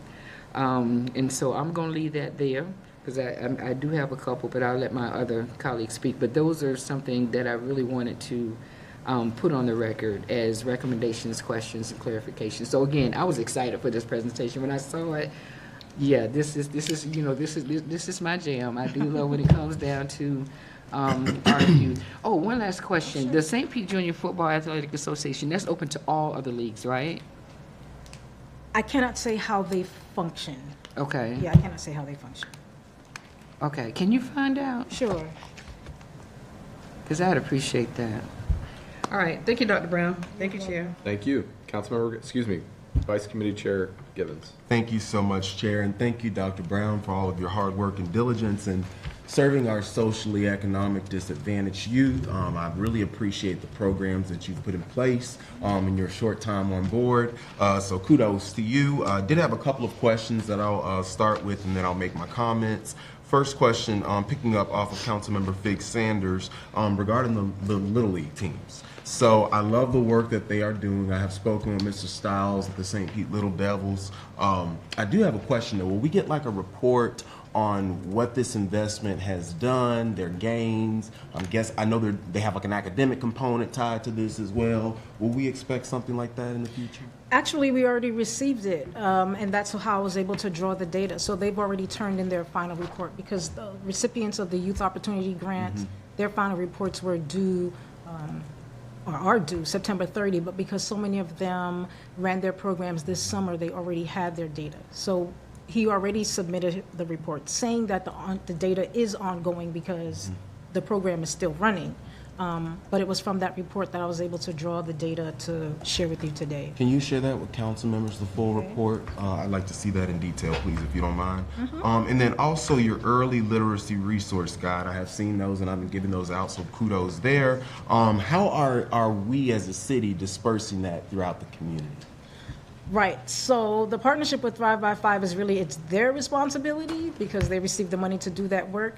That said though, we are partnering with them to disperse those guides. So we actually have a meeting coming up because another batch of guides are being printed because they've all been basically given out. And in that meeting, we will be discussing the various ways that we'll be dispersing them. Already, the Office of Strategic Partnerships in the school system has asked if they can have 100 guides to be able to disperse them to partners and place them in their schools. So that's one way. But in this meeting that we have coming up, we'll be discussing other ways. Gotcha. Well, I'd like to recommend our rec centers if we aren't already doing that. Ms. Hine here, get her ideas and feedback on how perhaps we can disperse these to our local schools and make sure that the counselors and the teachers have those. I want to talk about the Safe Summer. I love those, by the way. I was able to participate in 2 of them, our Safe Summer Fridays. I'd love to see the expansion of that effort. I've heard stories from my parents. I didn't really have a lot of this growing up in my generation. We did go to JWK for Tasco dances, but apparently there were like a lot of summer activities at rec centers back in the day. We did a little bit of that this summer. I'd love to see that expand year round. I really think it sort of helped combat with some of the crime that we had in the community, some of the violence that you may see on the norm because youth were given something productive to do late on a Friday night. And I know funds are always few and far between, but just to administration, if we can look at possibly expanding that effort, if not the entire year, perhaps the entire, school year or during those breaks when kids are out, in the fall. Something like that, spring break. I really think that was successful, and I'd love to see a few more of those throughout the calendar year. And then also City Reads. Is there any plans for expansion of that? I know you mentioned there's 1 school, 1 class. Are we going to expand that in the future? Right, so City Reads, the original name of City Reads is Adopt a Center, and it's a Thrive by 5 initiative. The idea behind Adopt a Center is for businesses, institutions, organizations to adopt a preschool center and provide support that is needed by that center. The director wants to expand it, or still wants, I should say, to expand it here on the Pinellas side because it is running on the Hillsborough side.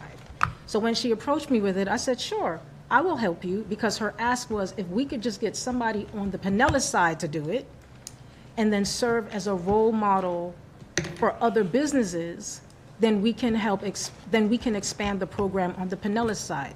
So we raised our hands to say, yes, we will do it on the Pinellas side to be that role model. So it is really Thrive by 5 that is expanding it. We went to the school system to say, we're going to do this. Who do you recommend we adopt? The school system recommended we adopt Melrose.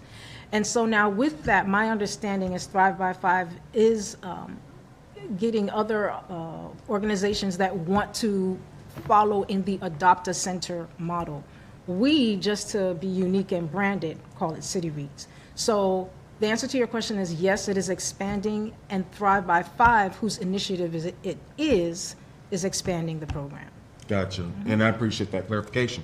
I will say I've heard a lot of Thrive by 5 is doing. Thrive by 5, kudos to them as well. But I would love to see the city sort of take the reins on some of these as well, or do our part a little bit more. I hear you saying that we are reaching out to a lot of these preschools. We don't have to comment on it, but daycares, specifically those home daycares, I know that there are a lot of federal funds that have been stripped to provide them with the funding and the training that they need, specifically with ELC, Early Learning Coalition. So I would love to see us reach out to ELC to see how we as a city can help fund some of that training and certifications that a lot of these home daycare centers really rely on. As we talk about adopting these preschools, centers, I want us to also look heavily at the daycare centers as well, home daycare centers. And perhaps that could be an opportunity for us to disperse some of those resource guides. So as you and your team are out there meeting with these preschool center directors and these home daycare directors, that's an opportunity again to put more books out there so that way those parents have access to those. And then also workforce. So I know Doyle and I talked a little bit about this. I'm excited about this program that the city of Tampa has. They have a summer youth internship program geared specifically for high school students. It's a partnership with the Hillsborough County School Board. So I've been looking at how we can duplicate that model and that effort here at the city of St. Pete. I'm all about mentorship. I'm all about on-the-job training and exposing these youth early on. You know, my background is at Job Corps with vocational and trade education. So looking at ways that we can sort of in a way expand the Mayor's Future Readiness Academy, where perhaps these may not necessarily be paid internships at the moment, but specifically just an internship where we're giving these kids the exposure of working within various city departments. Perhaps it's fleet, you know, as the mechanic. Northeast has the mechanic program. I don't know what those departments would be and how it would work, but I certainly think there's an opportunity for us to look into that. Have we discussed that at all, Dr. Brown? So I work strategically, as you can see. And so in my mind, my year 3 starts in January. So I told myself that in year 3, that's when I'll shift to start looking at internships. So have I looked at it? Conversations happen, it's swirling in my head. But for me, that's okay, January 2026, I start looking at this. And that's good news, because I was thinking about the past Prosperity Pathways program, yes. And you mentioned Baycare and Bank of America and Power Design, and I'm like, okay, where's the city of St. Pete? You know, I certainly think there's room for opportunity there, especially when you have so many of our youth who leave, like my brothers and sisters. They left the city of St. Pete for other opportunities in other cities and other states, and I don't want us to lose our future workforce. I really want us to capture them. Yes, ma'am.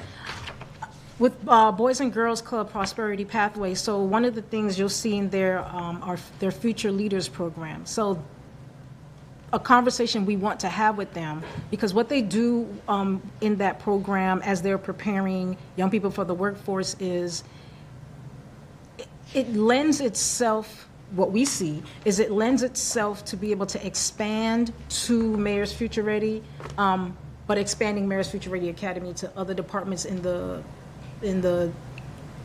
not the district, in the city, And so that's a big thing to look at, and that's why that's a January 2026 conversation for me, because we want to see if we can use those students that go through Future Leaders and the Prosperity Pathways program to bring them into an expanded version of Mayor's Future Ready Academy. Gotcha. Well, I know you've been very busy, Dr. Brown, as have I, but I really look forward to us engaging more so that way, we can work together. I certainly think as a city we're stronger together rather than operating in our own silos. So like the Camp Bullseye, I was really excited because I was thinking about, okay, we should bring back a program like Upward Bound. Literally the following week, I saw photos on the city's Facebook page for Camp Bullseye. And I'm like, well, this is it here. We already have it. Dr. Brown's on it. And again, kudos, great work. But I would love to be a partner with you as far as how we are recruiting some of these youth that are participating in these programs. I'm thinking about those Little League teams. I'm thinking about our Divine Nine Youth Auxiliaries and other groups, Pinellas County School Board. How can we help you intentionally target those youth who we may or may not be reaching? Because when I look at the demographics, I want to make sure, again, we're being intentional about hitting those groups that are sometimes hard to reach. And when we talked about those disadvantaged youth, I'm like, okay, I know a number of groups that are working with those youth, and I'd love to, in the future, be able to recommend them to you. I love that you used the word intentional, because we were intentional about targeting the youth for Camp Bullseye. And when you saw me flipping through, I was like trying to find, where's that page? So we targeted specifically Azalea Middle School, Bay Point Middle, Hopkins Middle, Meadow Lawn, Sanderlin Middle, Thurgood Marshall, and Tyrone. Those were the schools that we targeted for Camp Bullseye. So every young person you saw up there was from one of those schools. Fortunately, they were excited. Unfortunately, all families did not take, the opportunity for granted. Fortunately, we received a lot of applications. Unfortunately, I don't have an unlimited budget. Mm-hmm.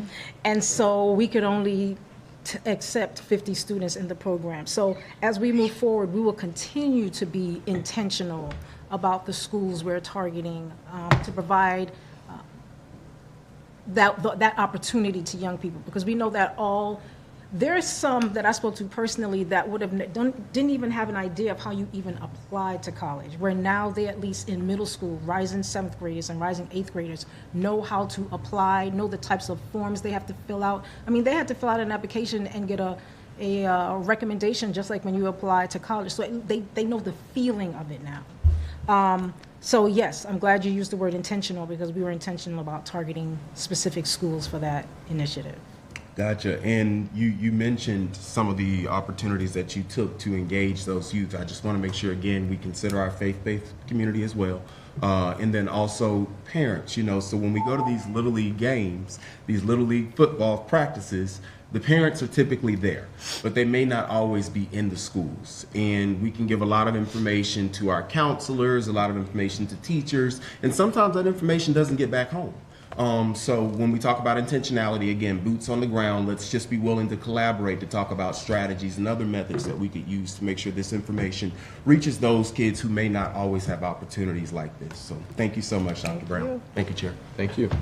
Council Vice Chair Hamilton. Thank you, Chair. Well, first of all, thank you so much for a comprehensive report. A while ago, we had a report that was done. It was a few years ago before you were here, and one of the issues I had was having data and the impact, and that is within this report. And so I really appreciate that it is thorough in that. And I know that a lot of these programs are in the works, so obviously that is going to become even more clear in terms of the impact and the data that you're collecting. Yes. So 31 pages.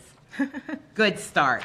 Good start. So I'm very happy to see that. These are a lot of programs that we have in a lot of different facets.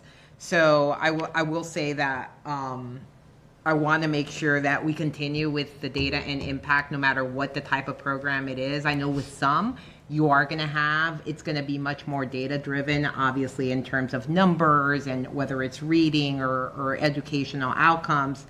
That may look a little different, right, when it's mentoring and some other programs in terms of what the data is. Yes. I do want to hear from the partners that we have in terms of the impact from them, what these programs mean, especially given light of a lot of the cuts that we've heard about and how important they are. I think that's great to know. having the video is fantastic. And if we do that for many other programs and seeing what those impacts are, I think it's not only good messaging for us, but it's good for them to show on their end. So I think that is very helpful. Sometimes a lot of these programs may not have the capability that we do to do the nice video. We have a fantastic, every time I have an opportunity, we have a fantastic marketing department. And so when something like that happens, those partners could also share the information. So I think that is a wonderful little extra that we can provide to those partners.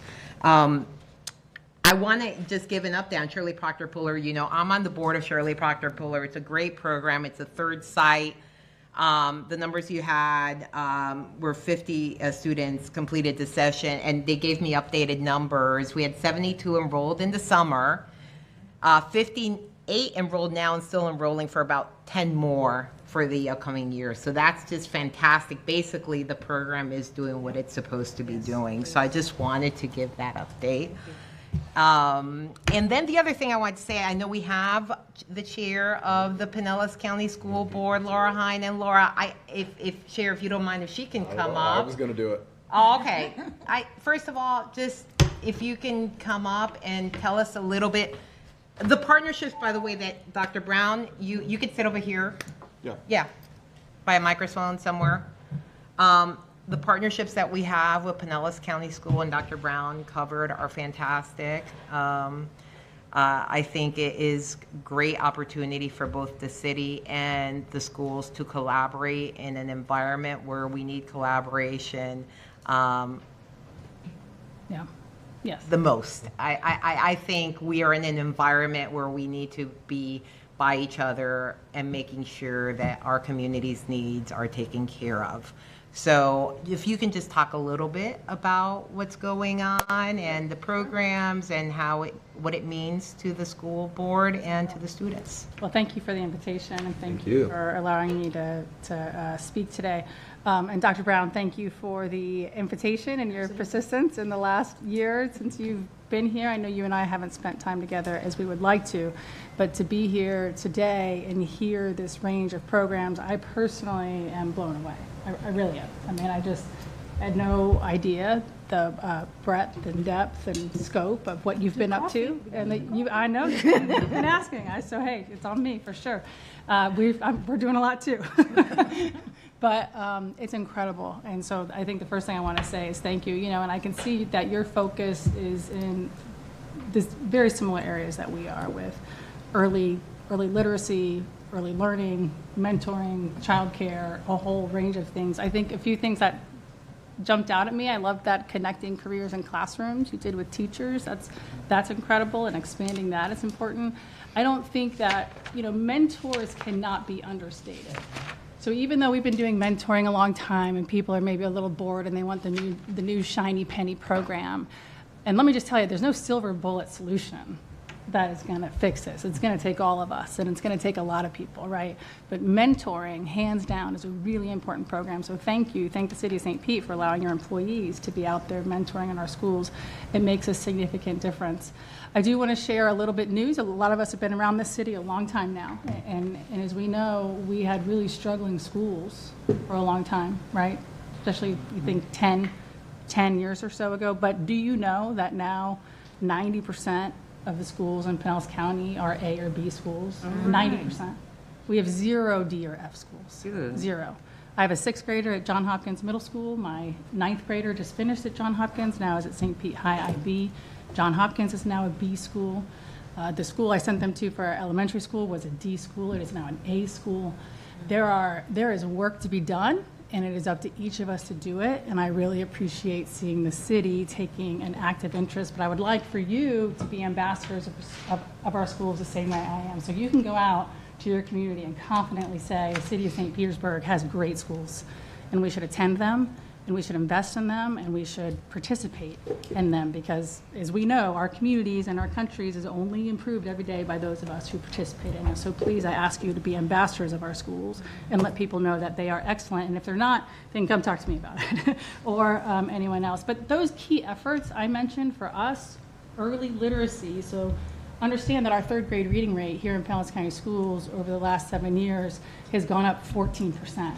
And in that same time frame, it stayed flat across the state. So we've improved 14%, the state has stayed flat. And that takes investment, and it takes resources. And resources are an issue right now. Another place that has been a big focus, which you mentioned, was middle school innovation. It has taken an investment of resources. And we've gone from having only 8 A or B middle schools 3 years ago to having 20 A and B middle schools throughout Pinellas County. And then, of course, our teachers. Pinellas successfully passed that referendum. Thank you for those of you who might have supported that. And that is the only thing that is allowing Pinellas County to keep as many teachers as we possibly can. We're the 3rd highest in the state for starting teacher pay because of that referendum, but Florida as a whole is 50th in the nation in teacher pay. So you need to understand that. We are also 44th in the nation when it comes to our per pupil investment in voluntary pre-kindergarten or pre-K.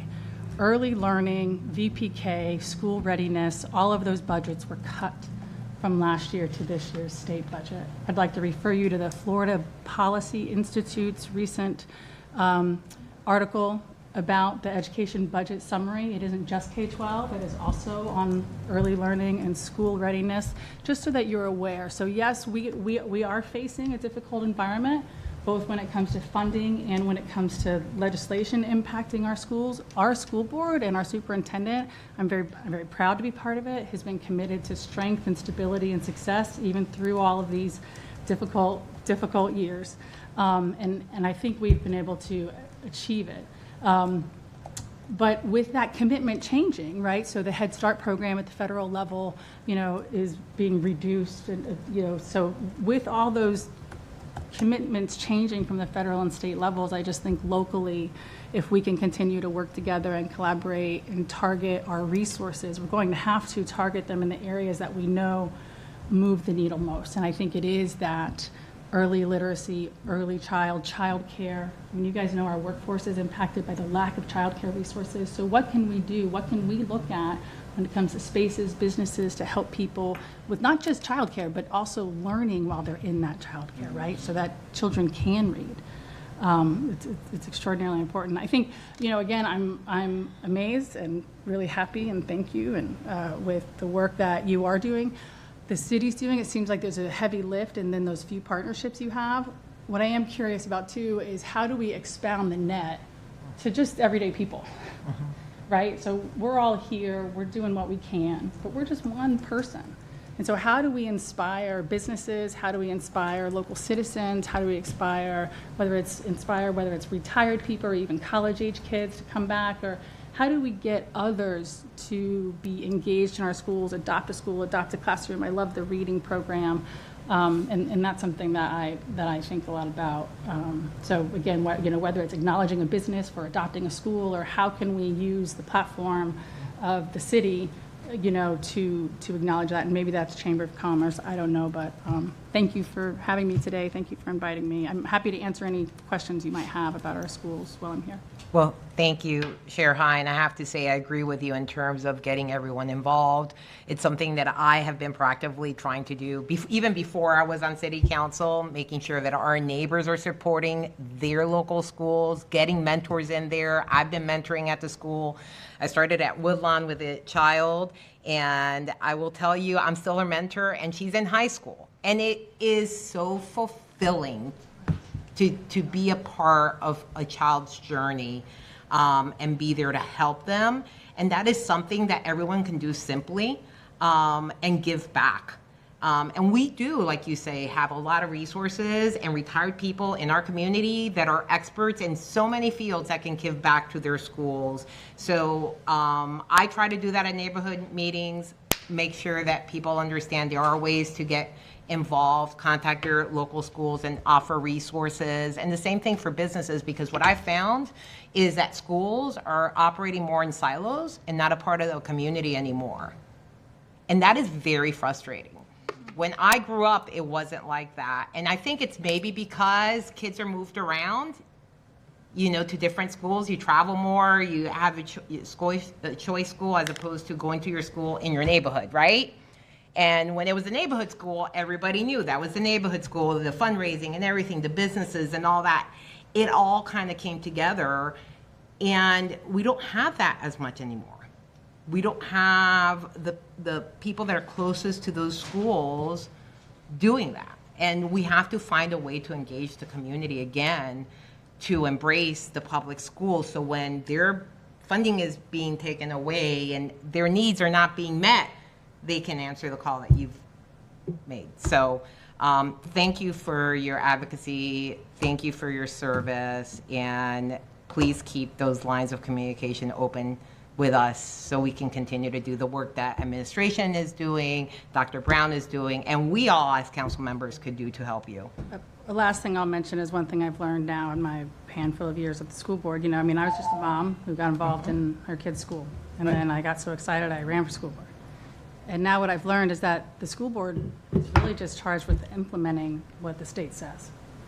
I mean, the state legislature funds, decides the amount of money, and they pass the laws, and we have to implement it. And so when you talk to families or people who are concerned or who have questions or who want more, please encourage them to reach out to their legislators, because our legislators need to hear from the citizens that these are their tax dollars, they care about their schools, and they want their schools funded. We would love to do as much as we could. The school board would fund them all day long. It isn't our decision. And so just the more we can educate people where that nexus of decision lies, I really appreciate it. So.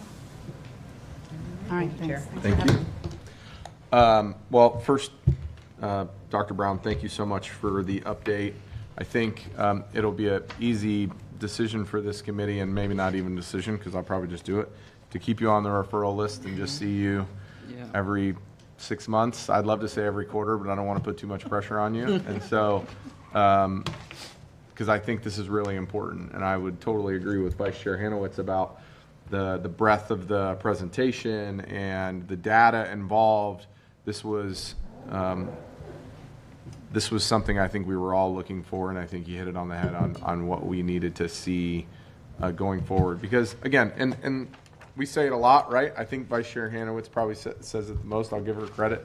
You know, listen, it's limited resources, right? And so we understand that, but it also we're also, when we're able to get a presentation like this, we're able to see what we can do with those limited resources. And although they're limited, they're impactful. And so we totally understand that they are limited, but how we're using a dollar ends up being very important because of them being limited. And so thank you for making sure that we have a very comprehensive understanding of that. Laura left. I just wanted to thank Mrs. Hines for her participation and for her being here today. In my district, I had an F school 4 years ago. Today they're an A school. And so I think what our county is doing with what we have is pretty incredible. And I think the work that we're supplementing has a lot to do with that. That doesn't get lost on me. Laura brought up something that I think is really important. And I think most council members, if not all council members, do this, but I have visited every school in my district, public or private. I think that's important because of school choice. And so I think we've got to continue to shout those things at neighborhood meetings and in meetings like this about what's going on in our schools, what's going well, what are the opportunities. We can't be afraid of the not so great things either, because that's how we're going to create change. And so I feel like in both committees I've gone on a little bit of a tirade, so I apologize. But all my colleagues hit most of the questions, and I was able to see a lot of these things. It's been very cool to be chair for 9 months while you've been implementing these things, because I get a few more invites, I think. I know it's not my popularity, and so, but it's been fun to be a part of these and to see them work and to hear from some of these kids and watch them learn and grow just in an hour meeting with them and the questions they ask. I mean, I had a 12-year-old ask me for the budget. They wanted my budget book, so I had to have another one printed because I wasn't about to tell them no. And so that's just incredible. That's an incredible experience for me, and what an incredible experience for a 12-year-old to be able to have that opportunity, right? I mean, I just think that's very impactful. Okay, so thank you. We're going to keep you on the referral list if that's okay. Yeah. Yeah, Councilmember Fix Sanders. Before Dr. Brown leaves, I know you were inquired about a summer youth intern program. We already have one. The the mayor's plan, that program is different from a summer youth intern program. And the one that we have is the RFP is coming up. So when we looked at the different job locations, city departments is one that's going to be considered because we used to include city departments but got away from it. So I just didn't want you to go looking into an initiative that we're already doing. And if you could get in contact with maybe Brian Capers so you can see where we are in the RFP process. No need to reinvent the wheel. We already have it. It's a year-round summer youth intern program. New RFP is coming out. I can't remember the date, but they're working on it. But anyway, so just so you don't start over, we already have it. I appreciate it. Okay. Well, we're going to look forward to seeing you twice a year and getting this update. Sorry, but not sorry. And for all the staff that has, I know that this touches a lot of different departments and administrations. And so if they're listening, I just want to say a big thank you for everything that you're doing for our youth, and just so appreciative of how the city has been able to move the needle, and I know we're going to continue to get even better at it. Okay, council members, we've got TBD for November 13th, but I'm sure we'll figure something out before then. If there's nothing else for the good of the order, Youth and Family Services for September 4th is adjourned. Thank you, everybody. Thank you, Dr. Brown.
Food has always been a passion of mine.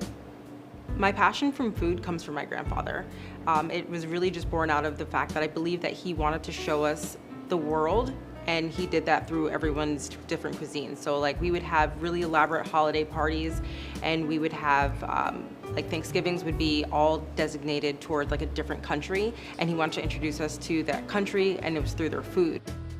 So one of the things, we had a Japanese spread. I was not vegan at that point, but just the art of the cuisine, I was able to like eat with my eyes, and it just made me fall in love with sushi. When I went vegan, I realized I couldn't have sushi anymore. So it kind of started with a cookbook, and I did a pop-up, and then we were sold out, and then I kind of just went from there. I just did pop-ups, markets, and festivals, and I started delivering sushi to people's houses, and it kind of just caught on.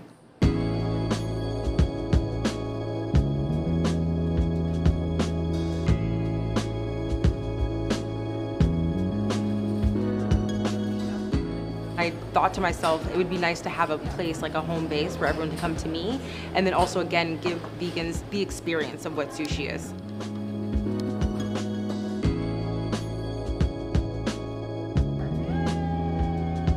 being in St. Pete, I feel like everything is happening on Central. I feel like Central is where a lot of businesses want to be. On a normal day, we would go through 4 pots of rice, and that was like a great day. And now coming to the new space, like we're going through like 8, 9, 10 pots of rice in one night, which is like, for us, is crazy.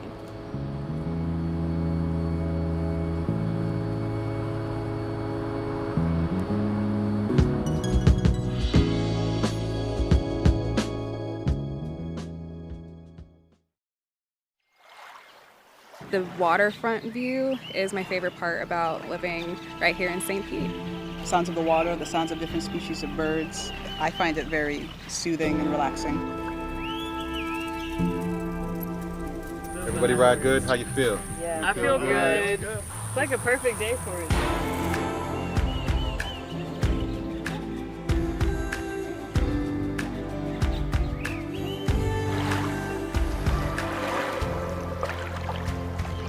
The pelican?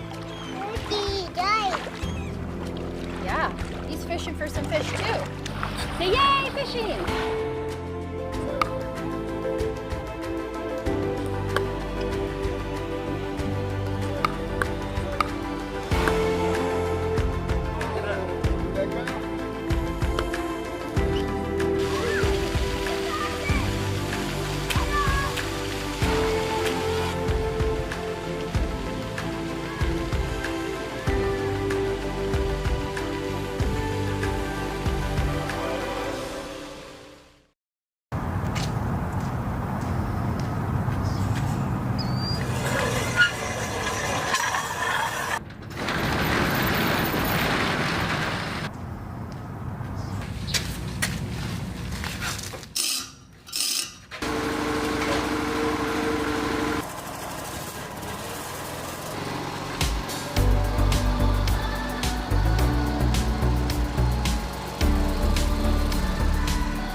My name is Michael Cotman, and this is Twin Brooks Golf Course. I oversee all of the facilities here that maintain the golf course and try to get it in pristine condition.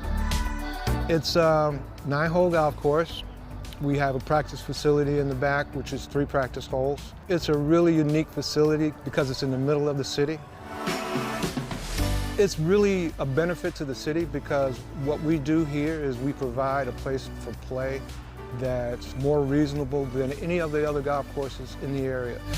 We have guys that come out here that are 80 years old. For them, this is an exercise. It's a chance to get out of the house and to do something. And for the kids, it's an opportunity to get off of the streets and to learn the game.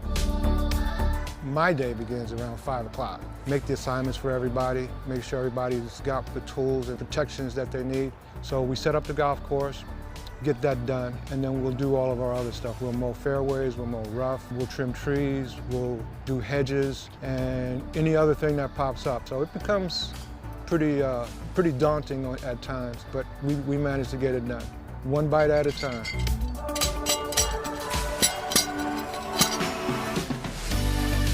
So every day is a different adventure. When I got on this particular property, we didn't have fairways, we didn't have moguls, we didn't have mounds. Now we have a primary place to play where it looks like an 18-hole manicured golf course, even though it's 9 holes. There's a satisfaction that you get when the transformation process, to see it go from what it was to your vision, is so fulfilling.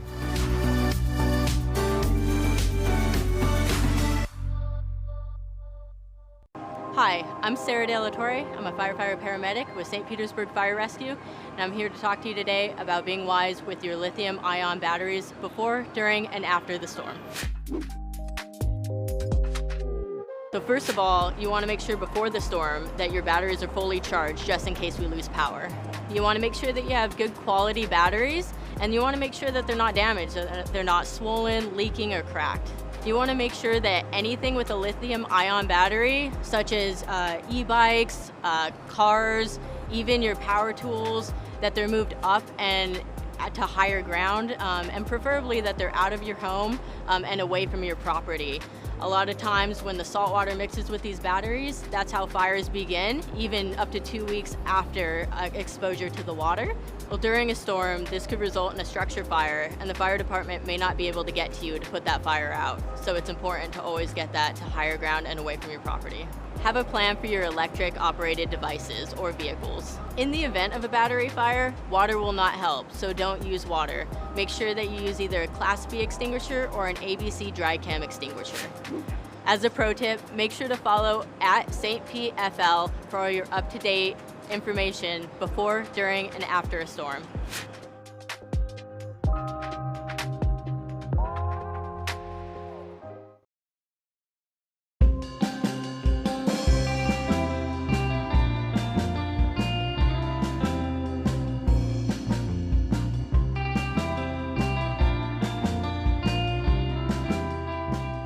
Hi, I'm Aurelis, and I'm the owner of the Happy Snapper food truck, and we've been in business for a little over 3 months. My name is Raphael. I am a full-time charter captain here out of O'Neill's Marina in St. Petersburg, Florida. I've been doing it probably for over 20 years. The role that I have in the food truck is pretty much I am the fryer. She pretty much puts everything together, makes it look nice and pretty going out. I do everything else. I've always cooked. I mean, I've been cooking meals for my family since I was 12, and I'm not talking about like boxed macaroni and cheese. I mean, like full meals. And it's just something I've always liked to do. And my son actually played club soccer for Strictly. We went out of town and we decided to cook for the entire team and all the parents. And ever since then, after multiple teams showed up and ate, everyone was asking us when we were cooking again, and 7 years later, here we are. When I cook, I put my heart into it, so you're getting food that is happy and inviting and it's fresh. You know, with a little Spanish twist to it, because we do have a couple of things on the menu that is definitely you know, from being from Puerto Rico, you know, we're gonna have some plantains in there, you know, and we're gonna have some rice. Our main thing is fresh fish with a Spanish twist to it. Apparently we're putting out food that there's not many other trucks doing, and we're getting customers asking, you know, when we're going to be back, where we're going to be set up. We're having breweries that are in St. Pete asking for us to come back to their location because their customers are asking about us. And I feel like St. Pete is a very good place for people that, I mean, they love supporting the local community, local businesses, and it's just a great place for anyone to thrive.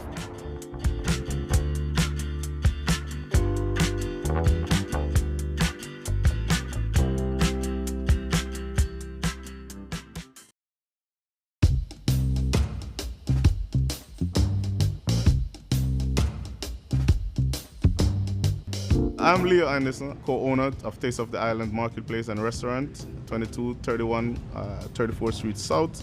I'm a family man and also a minister.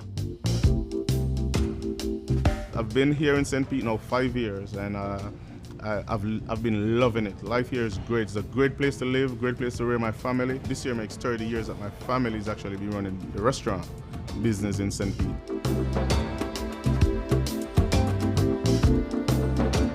Started into it with my uncle, who's my partner in the business, who had the restaurant already, so I kind of bought into the restaurant. The idea of the grocery store was always there. It's just that we fast-tracked it because this was empty and it was right beside. So, you know, came in and started doing, you know, the reconnaissance and what it would take to get the market off the ground.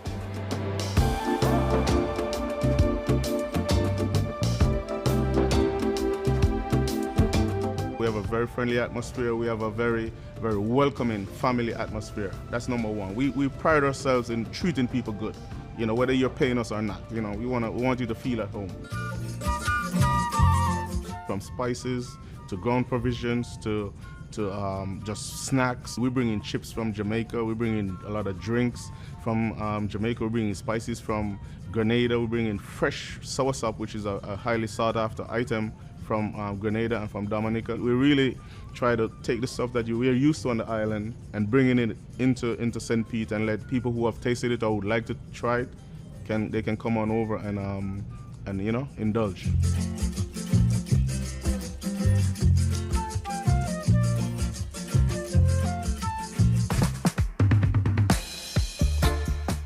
From customer to the generals in charge of running the city and so on, we have felt the presence and we feel welcome.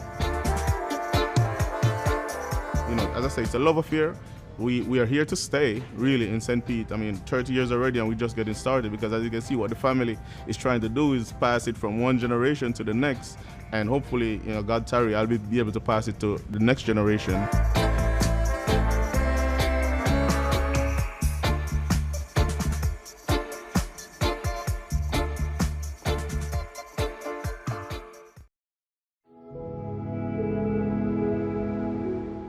I think a trailblazer is a person who looks at the needs of now without high regard for the status quo or the way we've always done things, but focuses their work on how you make our community better today and for generations to come. None of us stand on our own, and so in order for me to be elected mayor, there were so many folks in generations before me that had to fight even for the right to vote, or even for the right to be a full-fledged police officer like Leon Jackson. I just looked at myself as the next in a line of folks who are working to move our community forward. Without the Leon Jacksons of the world, I certainly wouldn't be in this position. And without guys like Bob Stewart, former city council member and county commissioner, who's one of my mentors, who served with both me and my father, without those folks also pushing, we wouldn't be where we are today. I attended the last segregated class at Melrose as a kindergarten student, that I'm able to go back to that and talk to those students as the 54th mayor of our city. That's a lot for one lifetime. As I go around the classroom, I do this for Great American Teach-In, and ask the kids, what do you want to be when you grow up? And the last time I went, there were 3 kids that said, I want to be mayor, and one young lady who said she wanted to be president. That's what it's all about. It's just making sure kids understand you really can achieve. Progress doesn't happen without someone who challenges the status quo, the powers that be, and speaks up for folks who are largely silenced. There is such a thing as a silent majority, folks who are too busy putting food on the table, taking care of their kids or their parents, to be involved in the political arena. And so the folks that do that represent a lot of folks who can't be engaged. Find someone, reach out to someone that you admire who's made it, and reach out to them. Email, Facebook. I guarantee a lot of folks will actually respond to that. I certainly will if someone's interested in elective office. Reach out, make that first step. Never be bound by the status quo or someone else's opinion of what you can or cannot do.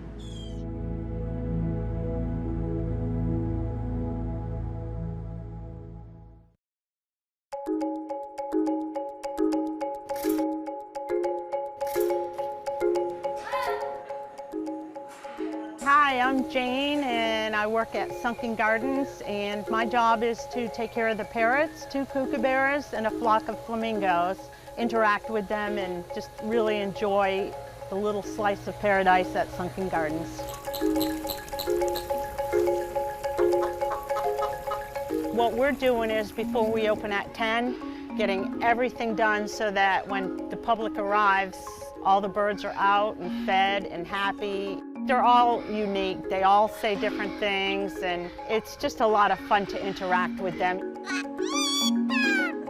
I love this job because it's unique. I don't think I'd ever find another one like it. It's just a really fun experience for me. Flamingos are very sociable and like people, love the people that handle them, and they're very sweet. So the fact that we have 2 that have been here over 62 years, it's kind of amazing. We also take care of the tortoises. We have South American red-footed tortoises and a huge old alligator snapping turtle. Sunken Gardens is an incredibly beautiful place. If the city hadn't bought it, who knows what this would be like now. To me, it is just an incredible, beautiful place. And when you're in here, you don't even realize that you're in the middle of a busy city. At the end of the day, when I leave, after they're all back inside in their cages, they all tell us bye. Bye. Bye-bye. Bye. The worst part of my day, I guess, is pulling out onto 4th Street. It's just really fun to work here and incredible, good, fun job.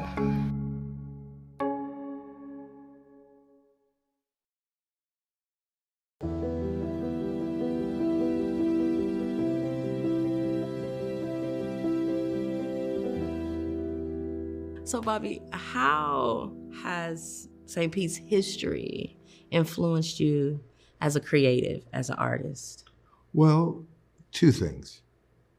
When we still lived in the one-bedroom apartment, my mother was going off to work. She worked as a domestic. She was taking the bus, and she was leaving out the door, and then she turned around, and she said, you know, Bobby, she called me Bobby. She said, and she put her hand on my face and said, we must stay in our place. And I didn't even think I understood what she meant. I've later come to understand, she said, he's an inquisitive, investigative child, and he might get into situations he is not equipped to handle. Mm. Growing up in Southern California, it wasn't as quite precious as it was in the South, but my parents are both from the South, and all of my plays, virtually 90% of them, are set in the South, even before I ever set foot in the Southern United States. And I think history informs your granddaddy, your grandmother, your auntie, your uncle, and it informs your parents, and even if they are not from the South. So one of the things that having a creative life, Live Arts Peninsula Foundation, who presented Web City, I was doing Uncle Ben's, a home cooking Negro narrative at American Stage, and they came up to me after one of the performances and said, we'd like you to write a musical about the Manhattan Casino. In writing that, Bill Levengood and myself interviewed dozens of people, and I learned a lot about the city by interviewing people. Started by Elder Jordan, and you know, there are many stories in the Naked City, and these are 6 of them.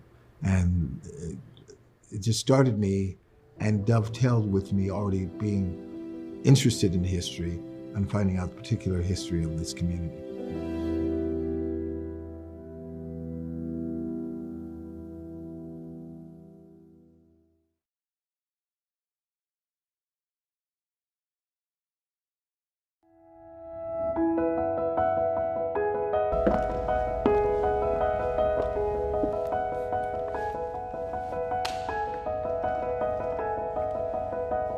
I'm the youngest of 7 girls, and so I had lots of female role models.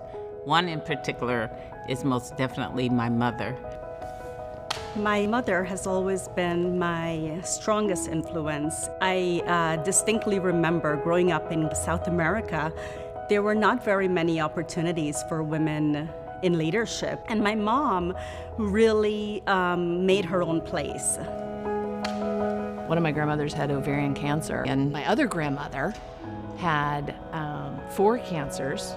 In the late 60s, went in for a lumpectomy. They did a double radical mastectomy. She woke up being taken down to her breastplate. For her, that was incredibly humbling because her whole identity was being in the community, and she felt embarrassed, and to some extent that her womanhood was gone. And so watching her overcome that and thrive was really, that was inspiring as well.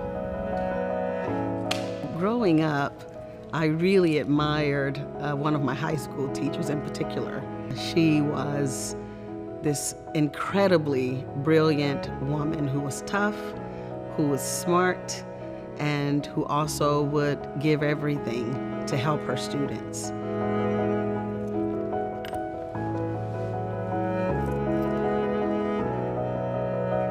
I think it's critical to have a mentor. I found mentors that taught me self-acceptance, self-love. They help you find a way. They help you find an opportunity to a path to your full expression. Well, I think mentorship is extremely important to the pathway to success. Having someone there who is really going to be the shining example, who is going to be your guide through life, is really what's so important and what so many of us need. Every life, you should have somebody that is your champion and somebody you can champion. And I think that's really important as we think about elevating others.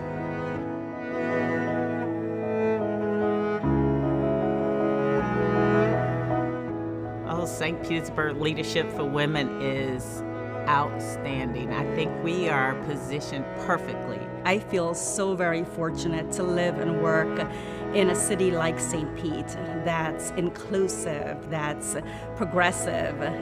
I believe that we are a future that will be kind and generous. There's great support amongst the women leaders to collaborate, to make a difference, to solve complicated problems, and they're brilliant, brilliant women. This community has not just great women leaders, but a platform where they're elevated and able to do things that are meaningful and that really impact our community. And that's part of the reason it's such a phenomenal community. Women have such an important role in our culture. The future of women in St. Pete has never felt brighter. Mentor a young lady or find a mentor for yourself.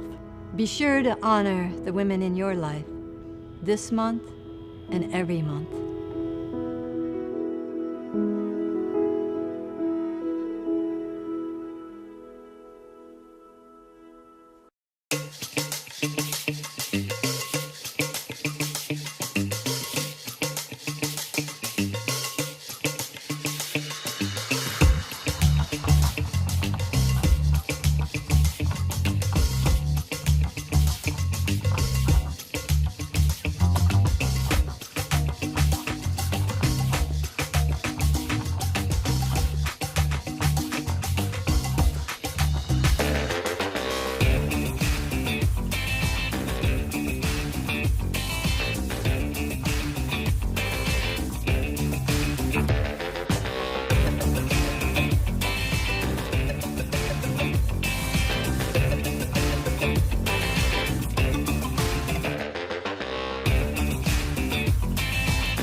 Vice Chair Lisette Hanowitz. Thank you all for being here. Any other council members? Don't want to miss any.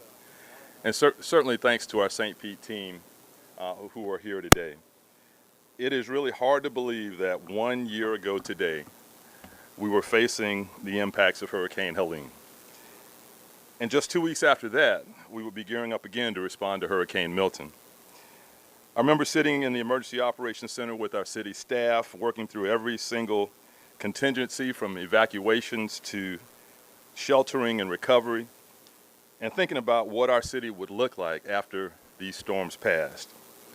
I remember the sound of the winds outside our EOC through the night as Hurricane Helene made its way through our city and through our state. I recall our teams moving out for first push as soon as the storm passed. And I recall surveying the damage with our team very early the next morning after Helene passed and seeing debris and flooding and impact like I have never seen.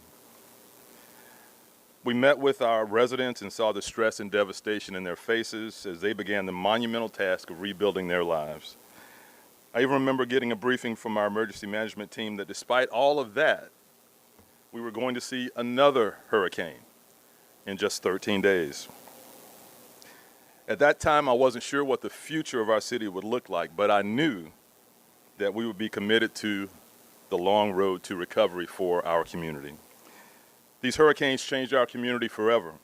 In those 2 weeks, we experienced record levels of storm surge, damage, and debris. Our community hasn't faced anything like this before. However, it's in the immediate aftermath of these hurricanes that we saw the true spirit of St. Pete.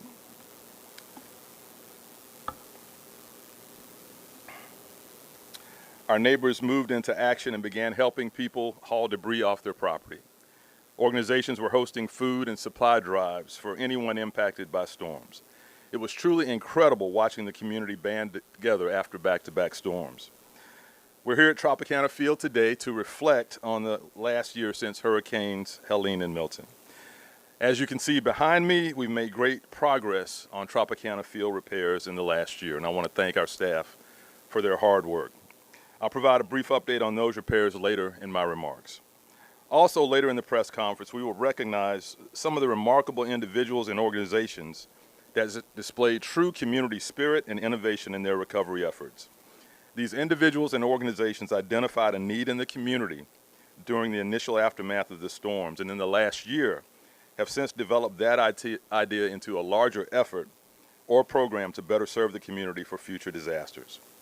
The people we are recognizing today demonstrate the true spirit of what We Are St. Pete truly means. In addition to our one-year recognition, we'll also provide an update on our long-term recovery efforts to date and highlight Fire Rescue's new high-water rescue vehicles. In terms of long-term recovery, we know it will take years to fully recover from the back-to-back storms of 2024.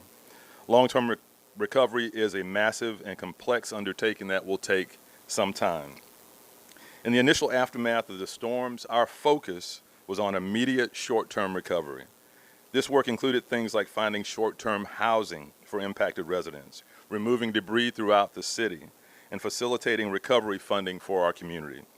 We took extraordinary efforts in our initial response, including establishing the We Are St. Pete Fund and establishing a hometown recovery haulers program. I'm proud of those efforts and the work our city team did in the initial aftermath of the storms. However, in the last year, we've also made incredible strides in our long-term recovery efforts. Long-term recovery will require perseverance. Our city team has made this their priority in the last year, and I'm proud to discuss just some of the work that they've accomplished today. To date, we've secured approximately $40 million in reimbursements from FEMA. We've received reimbursements for projects that included debris removal, emergency protective services, and other actions taken from the hurricanes. In addition to our FEMA reimbursements, we've received approximately $13.9 million in insurance payments to date. To date, that's a total of approximately $54 million secured to help our city recover. We continue to work with the Florida Division of Emergency Management and FEMA to secure additional reimbursements for our remaining projects. We also successfully launched the Sunrise St. Pete program with $159.8 million in funding from the U.S. Department of Housing and Urban Development. And we are one of only 2 Florida cities to receive direct funding. The Sunrise St. Pete program will support housing, infrastructure, and community recovery. This program was developed with input from the community to ensure it accurately reflects the recovery needs of St. Pete. In August, our draft action plan was approved by HUD, and we are now working to finalize our grant agreement. We plan to bring that agreement to City Council on October 2nd for acceptance and appropriation. Following approval, the grant agreement will then be sent to HUD. Once our grant agreement is finalized, we will expect the initial Sunrise St. Pete programs to launch in early 2026. The programs expected to launch are residential recovery and elevation programs and our disaster relief reimbursement program. In compliance with federal requirements, Sunrise St. Pete prioritizes income-eligible homeowners, ensuring that 70% of the funds benefit low to moderate income households. More information on Sunrise St. Pete is available at sunrisestpete.org. In the last year, we've also been focused on increasing our infrastructure strength and resiliency against future disasters. The impacts from last year's hurricanes made it painfully evident that the impacts of climate change have exceeded prior projections and that we needed to adapt our plan. This time last year, we were concerned about our city facilities' ability to handle the record-predicted storm surge and how seriously our facilities would be damaged or even made inoperable. We do not want to be in that position again. So in response, we launched the St. Pete Agile Resilience Plan, or SPAR, to accelerate resiliency projects designed to harden the city's infrastructure. We've already made significant progress on some of these projects, and I'd like to highlight a few. The aqua fence at Lift Station 85, installing flood panels at the Northeast Water Treatment Facility, installing mobile pumps and trailers at lift stations throughout the city, launching our private lateral rebate program, and elevating critical equipment at our water reclamation facilities. These accomplishments barely scratch the surface of what Public Works has been working on and has accomplished. And I encourage you to view the full list of SPAR projects on our website at stpete.org/SPAR, S-P-A-R, and learn more about how the city is working to increase our resiliency against future disasters. I also want to provide a quick update on our post-disaster emergency permits. As one of the last municipalities to waive permit fees for post-disaster emergency permits, we've waived $2.9 million in permit fees to date.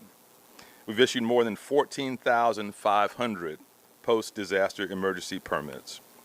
The total construction value from our post-disaster emergency permits is approximately $299 million.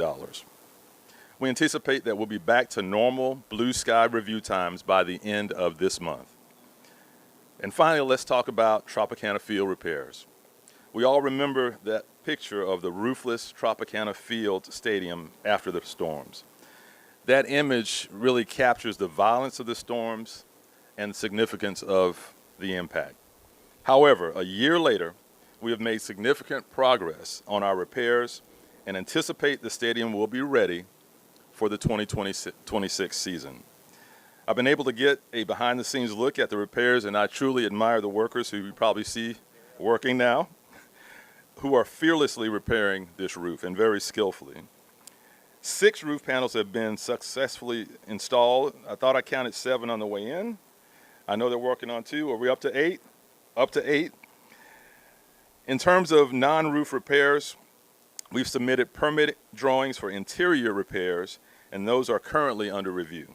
We anticipate that the roof installation will be completed by the end of the year, and we'll start on turf installation and other major interior work at that time. And again, we anticipate the entire project will be completed by April 2026. And kudos to our team and our contractors. In closing, overall, you'll see it's been a busy year since Hurricanes Helene and Milton impacted our community. I want to thank our city staff for their dedication, tenacity, and perseverance. They've worked to rebuild our community as many were rebuilding their own lives and homes. They've accomplished this monumental feat while also balancing their other everyday responsibilities in the city. We will never forget the lasting impacts these storms had on St. Pete, and I'm honored to be here with you today as we reflect on the last year. I'll now turn it over to Fire Rescue Chief Watts, who has some exciting things to share regarding our brand new water rescue vehicles. And after Chief Watts, we'll hear from our Chair Copley Gertis to highlight some of the community innovators that I mentioned earlier. It's been a long year. It's been a productive year. I couldn't be more proud of our St. Pete team. We are St. Pete. Chief Watts.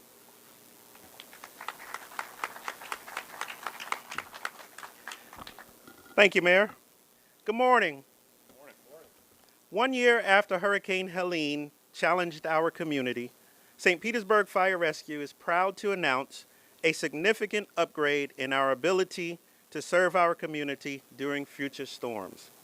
Helene brought unprecedented high water rescues, which highlighted the need for enhanced capabilities.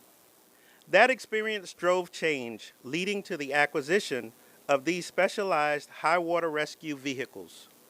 These vehicles are true game changers, designed specifically to meet the unique needs of our community in high water conditions. Equipped with lift gates, they provide a safe and stable way to transfer our citizens, especially those with mobility challenges, and they also ensure a safer working environment for our responders. These multifaceted vehicles dramatically improve our service. They can move through flooded neighborhoods, establish critical water supplies in areas cut off from traditional resources, and safely transport residents and responders. We're strategically deploying these vehicles based on historical data and can reposition them rapidly as conditions evolve. This investment directly addresses the lessons of Hurricane Helene, ensuring that when our city faces rising waters again, your St. Petersburg Fire Rescue is more capable, more flexible, and more resilient. For you, our residents, this means faster and safer rescues and greater peace of mind, knowing that your St. Petersburg Fire Rescue is prepared to better serve your needs in any emergency. St. Petersburg Fire Rescue stands ready, stronger, safer, and more capable than ever before. I'd like to extend my sincere thanks to everyone involved who played a role in securing these essential vehicles for our community. And at this time, I'd like to turn it over to Council Chair Gertis.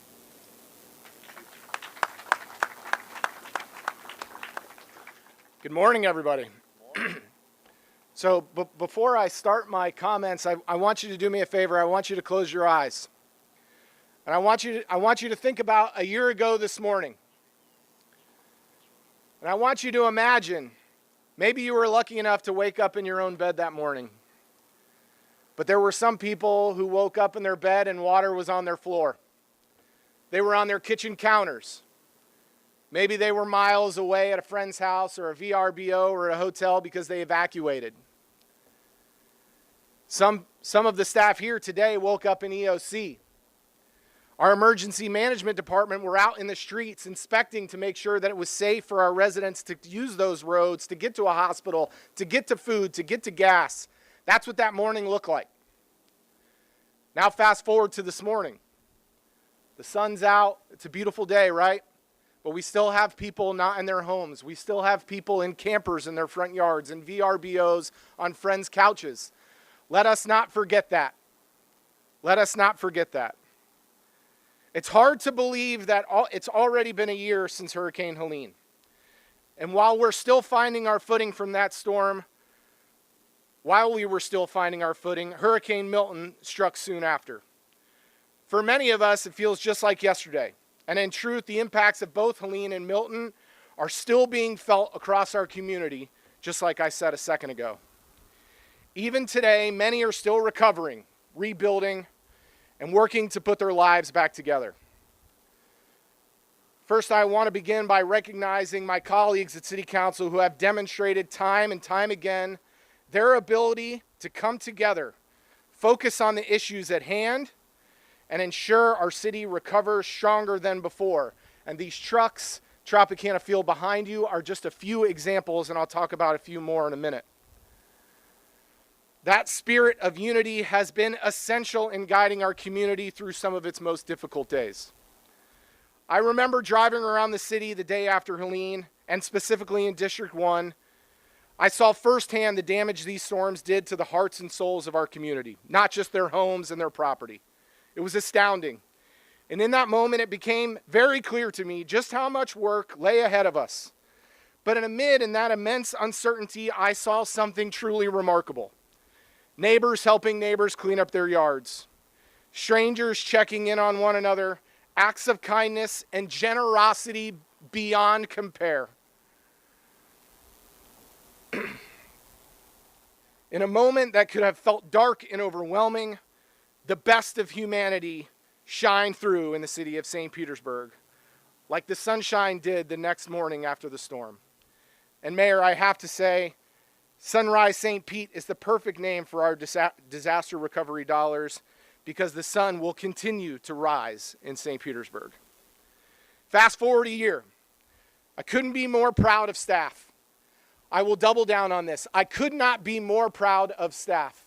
The departments across the city, there are too many to name, that went day after day, hour after hour, minute after minute to make sure that our community was safe, is one of the most remarkable things I have ever seen in my life. I want to give one shout out, like I did a couple of weeks ago, to our codes department. Our codes department in a normal year sees about 35,000 codes violations.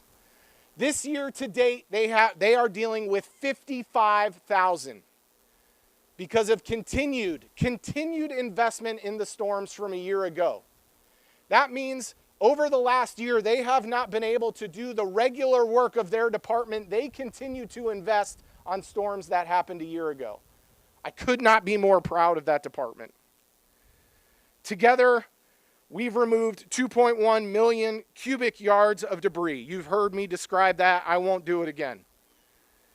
We've installed an aqua fence at Lift Station 85. Greenlit high water vehicles. Vice Chair Hanowitz, thank you for your leadership on that. And hardened the Northeast Water Reclamation Facility. You've heard me say it before. It's not how hard you get hit. It's how hard you can take the hit. But our recovery has not been led by government alone. The back-to-back hurricanes demonstrated the strength and resilience of the St. Petersburg community itself. Over the last year, many local organizations have stepped up, finding innovative ways to support families, rebuild neighborhoods, and reimagine what recovery looks like for all of us. Today, I want to highlight some of those recovery innovators who have joined us today, and if you would please stand. Radio St. Pete, Sarah Hips, Show Up Relief Alliance, I Care, Disha Marshall with Kenwood Neighborhood Association, Matt Thorne with Shore Acres Neighborhood Association. Personally, from me, all of you, we could not have done it without you. Frankly, I would not have wanted to do it without you. Thank you for your partnership and your continued investment into the resiliency of this community. The work is not done, but as I look around, I can see the sun rising. I can see things moving forward. And as we carry the lessons we've leaned into today, into the future, we continue to shape the decisions that make our city safer, stronger, and more resilient. Thank you.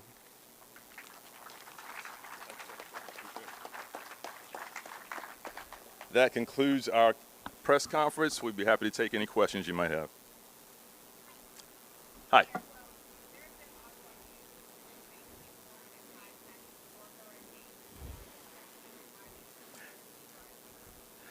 You know what? I guess the logistics. Can you say that again, like louder?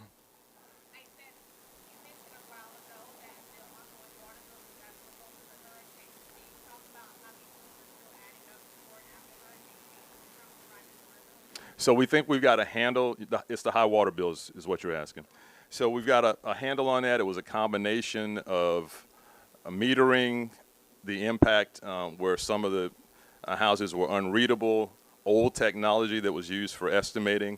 So that combination really caused that spike. With 95,000 accounts, you're going to have always some high water bills. In fact, we have a bill commission that reviews those. So we think we've got a handle on the causes.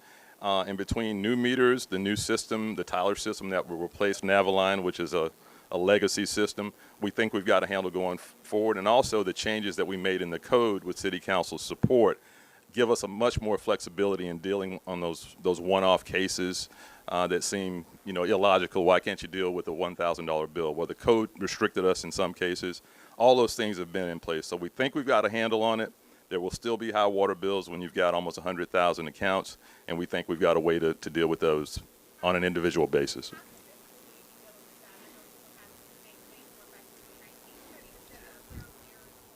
Well, like I said, it's a case-by-case basis. We've done all the things that I just outlined. If someone has an issue, contact my office if you can't get a hold of anyone else, and we'll take a look at it. But each case is really different. We are looking at that as a priority. We've been committed to that, and we'll continue to be committed to it. Yeah. You want to? Okay. Assistant Administrator Tom Green has some comments on that. Good morning. To the mayor's point, you know, we track and monitor a couple of different metrics with respect to bills. And one of them, or a combination of them, is 2 times and 4 times the 3-month prior average. And so the numbers that we're seeing show that we have normalized to pre-storm readings from, let's take July of 24. The numbers in July of 25 are very similar with respect to 2 times and 4 times the 3 months prior consumption. So we believe that it's normalized. There are certainly cases, individual cases that we're working with customers on, but the 2 times and 4 times has normalized to pre-storm.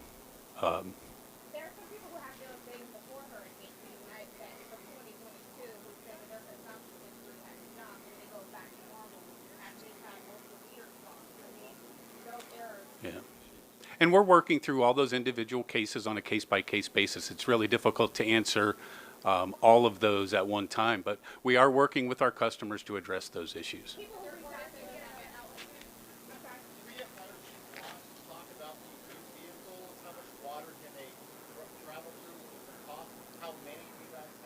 Absolutely. Absolutely. Chief? So I will bring up Deputy Chief Brett Siskowski, who can answer in detail more about the high water vehicles and the number of rescues that we had last year.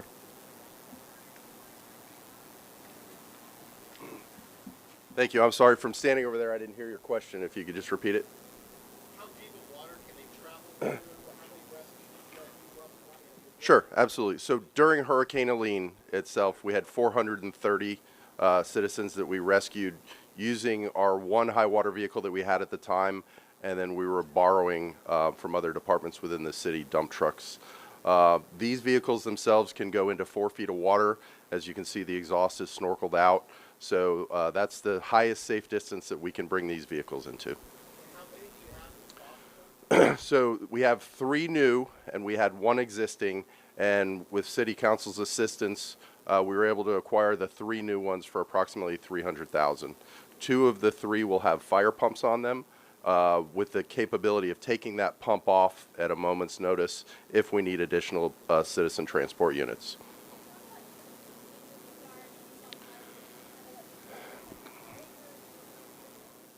Yeah, so we did have areas of the city that were inaccessible to our normal fire vehicles, normal fire engines. So adding these to our fleet is going to make us be able to respond to those areas that are flooded out. They do have fire pumps, they do have water tanks, fire hose, and then the ability to draft from a static water supply. So if we're in an area that has standing water, we can drop that drafting strainer in and use that as our hydrant. So the capabilities to attack a fire in those situations, that's something that we've added that we didn't have the capability of before. Milton was a different storm, and we had the unprecedented rain with Milton, but the rescues for Milton was between 75 and 100. Helene, in that 3-hour period, we had 430. We were just inundated. Mayor, hi. Wanted to ask, I think you mentioned $40 million in FEMA reimbursement. Is any of that for Tropicana Field? Let me ask Tom to come up and give you the answer on that.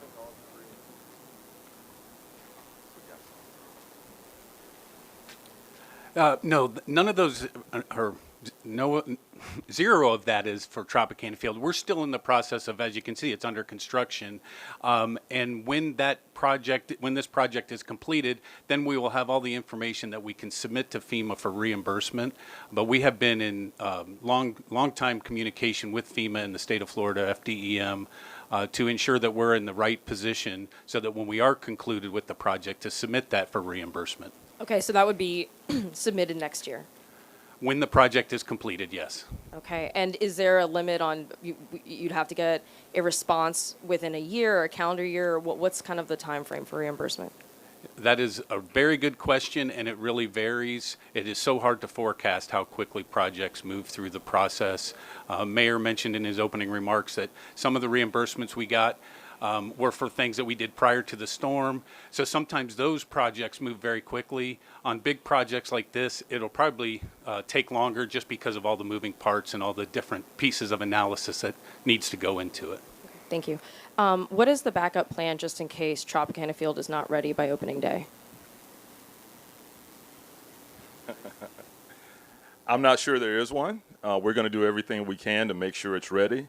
If it's not, if there's some act of God, then we'll have to adjust to that. But we plan to be ready for, I don't know if it's opening day per se. I think they open at home. Right. Yeah, home opening. Right. But everything is on schedule. Don't jinx it, Colleen. But, you know, the plan is to have it ready. If there's an act of God, we'll deal with it. Okay. And do you have have you met with the new prospective buyers yet, or do you have a meeting scheduled? As soon as it's appropriate for us to do so, after the sale is finalized, we will. Are there any other questions?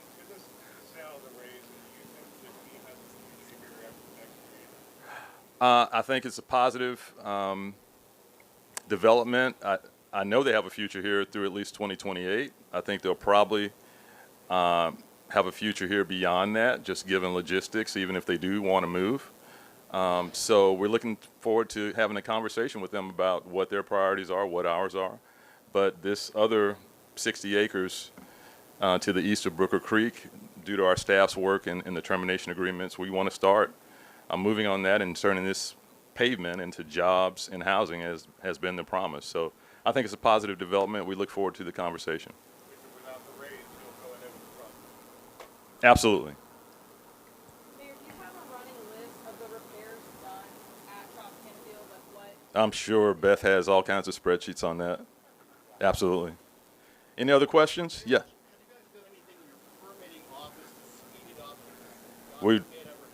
We've done a heck of a lot even before the storms in our permitting office. We had a business process improvement project that, for example, created the ombuds person, had created some online access. That was before the storms. And certainly after that, we've augmented staff. We've done everything we could possibly do, as you know, those examiners and inspectors were in wide demand across the Southeast. So yeah, our team has done a lot to try to meet really an unprecedented need in permitting. Any other questions? I know y'all are hot, but all right. Thank y'all for being here, and we're moving forward as a city. Thank you.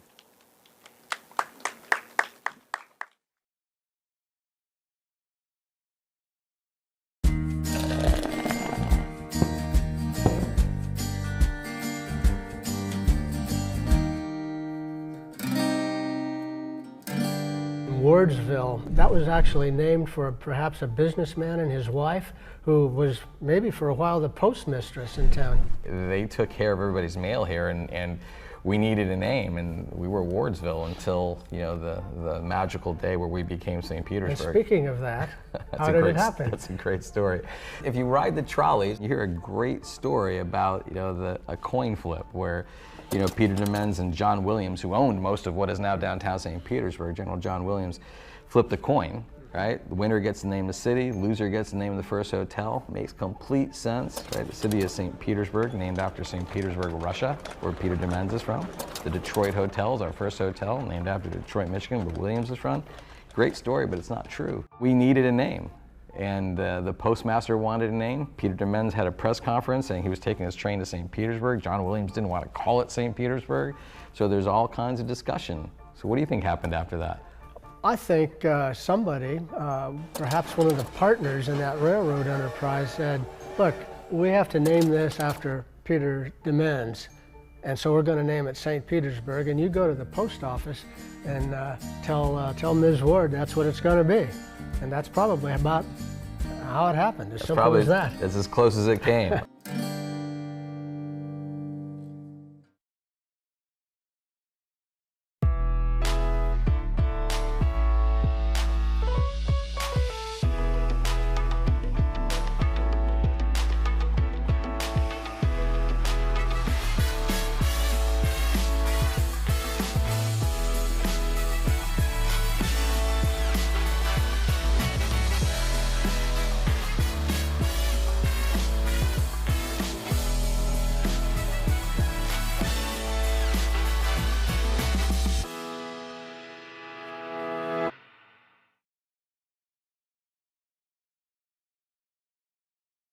So the one thing that I would like to lift up and make sure that everybody hears is that there's two Child's Parks. There's the Child's Park that you hear about and that you read about, but then there's my Child's Park.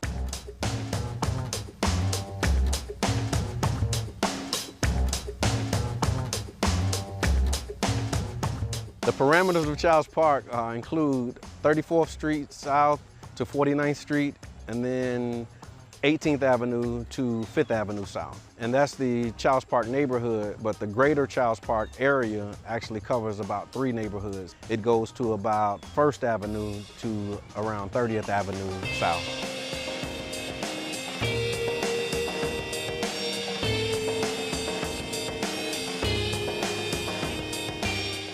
I believe through the YMCA, the library, and the Rattlers organization has become very instrumental in helping our youth and children become very productive adults.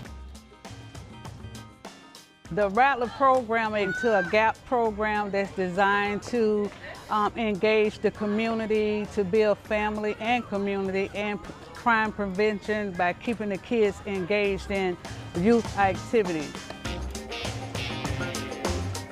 I think the emphasis for developing youth in Child's Park arises from some statistics that we received, is that Child's Park had the highest concentration of youth in the city of St. Petersburg. What we promote is family and community. So what we're trying to instill in them with the program is that we are one big family. Because a lot of the initiatives and things are always focused, they're heavy focused on programming, or some type of, regimen or awareness piece or a pledge or something else. And we felt that it was important to just allow them to have a space to just come and have fun.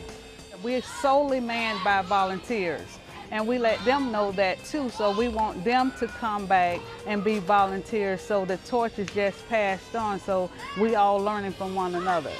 They're not just focused on the athletic aspect of it, but they also focus on youth development. So they have a tutoring program that they do.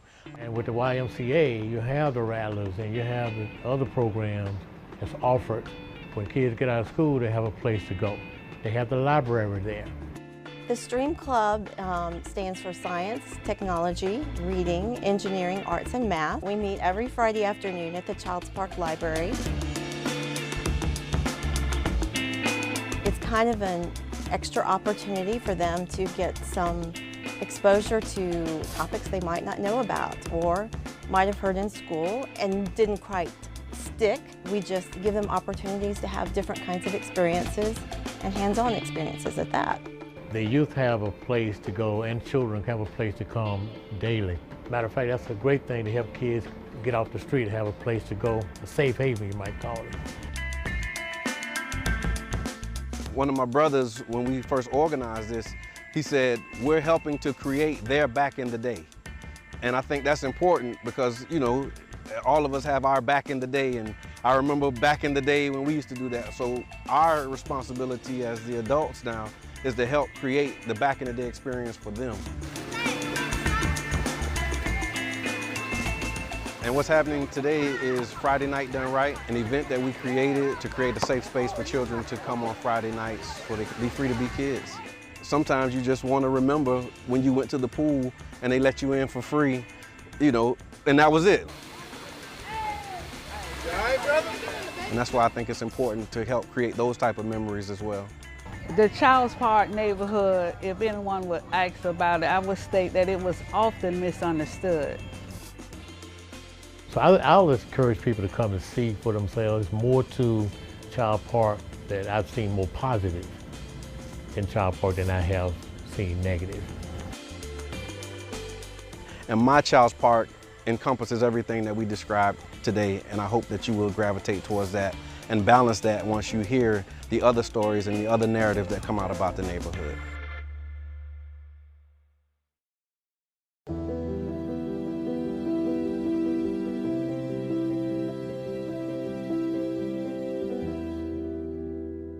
When I decided to transition and retire, and you had told me if I ever retire, you would like to throw your hat in the ring, and I said, there is no ring. And then I turned it over to the Board of Trustees, but I did give them this 411. Erica is an intelligent, credentialed person, working artist, but she's an artist. And I think that's important. And whatever degree of difference that is, how an artist approaches the thing, that's what I wanted. And you went through the process, and that's what the board agreed on. The future is always bright, but under your tutelage, it's going to be delicious. I thank you for that. No, because, my generation, the baby boomers, we don't tend to get off the stage. You got to get the hook. Oh, there's always one other thing we can do.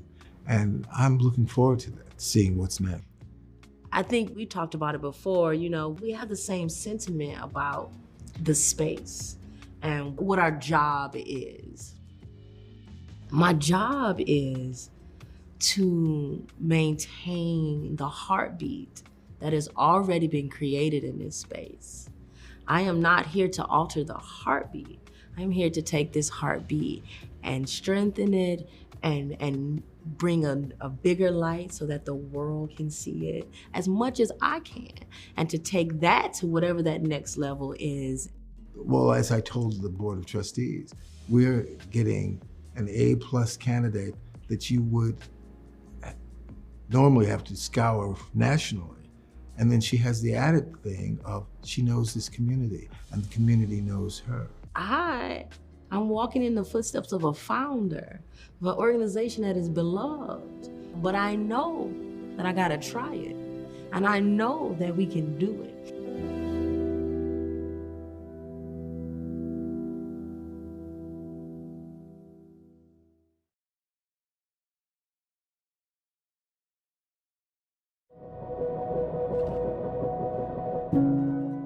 I'm Dr. Tanja Williams. I am the first African American and female president of St. Petersburg College in St. Petersburg, Florida.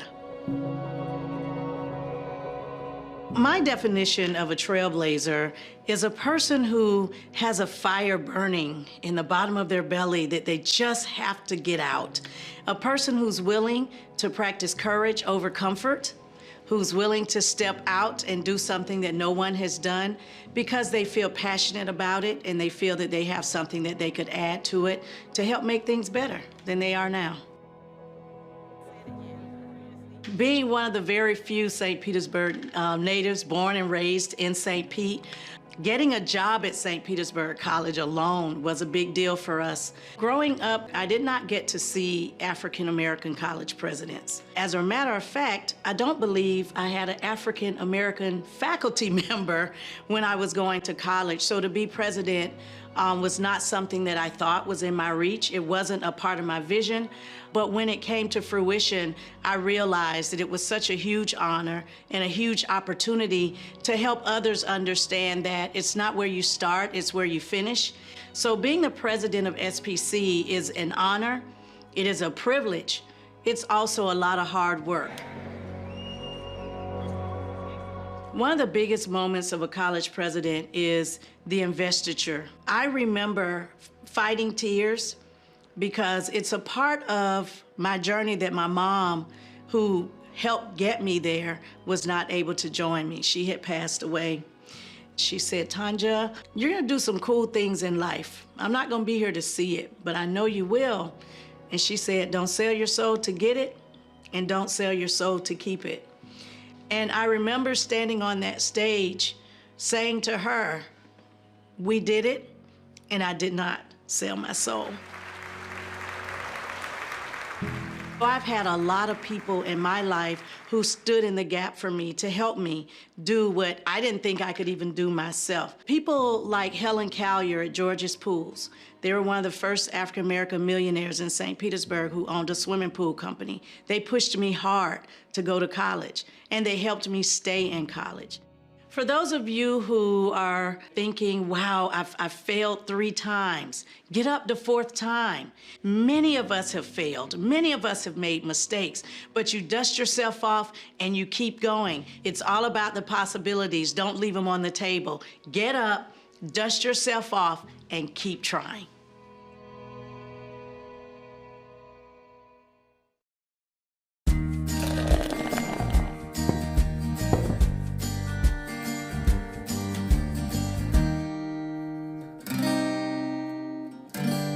Water is an issue in the state of Florida. Do you know where our original water source was?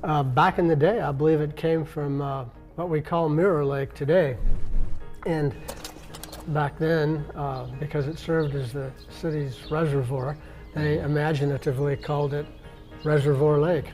And it supplied the city water for quite some time. And during the Spanish-American War, there would be troop deployments come over from Tampa to get water from the lake so that they could take back to the troops who were waiting to embark to Cuba. They did. I remember seeing a newspaper article from the day the ships were leaving Tampa, and it almost became chaotic because a number of the ships that left Tampa had to come to St. Petersburg, take on water, go back to Tampa. The speedier ships wanted to leave Tampa and hurry and invade Cuba, and it became just some craziness in the middle of Tampa Bay there. It would have been chaotic.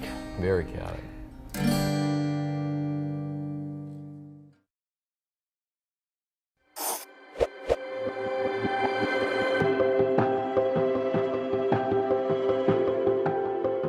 Today was a ribbon cutting for the Barack Obama Main Library in the city of St. Petersburg. I think it's a fitting tribute to President Obama and his commitment to education and knowledge, and it was really well received. I'm told over 1,000 folks came out here today, and just the joy and the energy from folks really reflected what St. Pete is about. I could not be more excited. This is not just my district, this is my neighborhood. A big reason we chose this area was because we're so close to the library. My wife and I are avid readers. I'm really excited to be able to walk to such an amazing resource. It'll be full of programming. I want the community, both our residents and our visitors, to wear the hinges out in this facility. This facility is so much more than just books. We've got 3D printers, we have engravers, we really have something for everyone at this facility. You can tell there was a lot of attention paid to the small details, and that's what really makes a big difference. From the artwork that's on the wall to the flooring, just little things that when they all come together create magic, and I think that's what you see here. After 5 years of having the facility closed, it is so exciting to be able to open this facility. I've had the privilege of walking through it numerous times, and to know that everybody that was in front of me was going to get to see it for the first time this morning, Christmas morning is the only way I can describe it. The same moment I looked at the lake and the back doors of this library, a smile came over to my face and a calmness came over my soul. And I imagined generations to come finding a safe, unbelievably beautiful place to learn, to explore, and to grow. And in that moment, I felt the weight and joy of what this library represents to all of us here in the city of St. Petersburg, and a place of hope for our future. Thank you, and congratulations.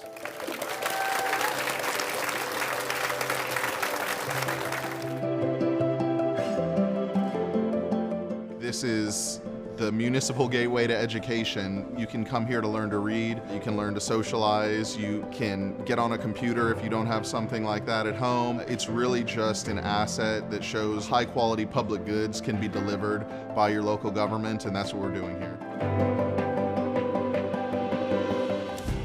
This library clearly has been designed not only for the way people are using libraries today, which is very different, but you can tell there was a lot of thought into planning for the future and how libraries will continue to evolve. We're going to have the next leaders of our city and nation for generations start here at the main library, just like I did and many others did. So this is one of the best investments we can make in our city. Come down, get your library card, and build your journey to success right here.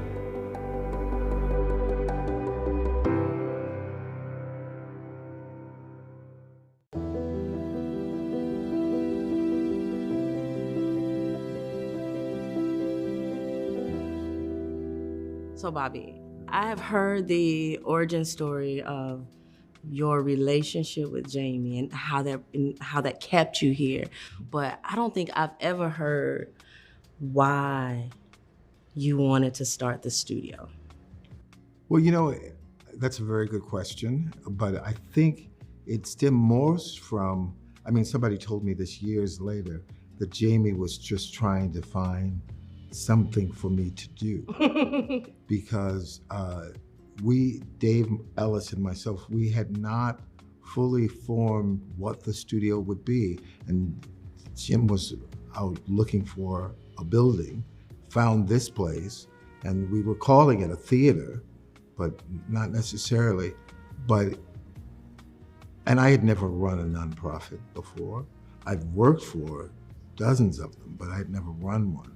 And so I think it was a convergence of several things, and we just grew into it being what we now understand to be the studio, which is something David Ellis and myself never did an elevator speech or the one sound bite. It's many things. Lately, people have been calling it St. Petersburg's living room, which sounds nice. It's a home for the visual and performing arts, but it's evolved. But we never had a specific defining, we're gonna do this. It just evolved.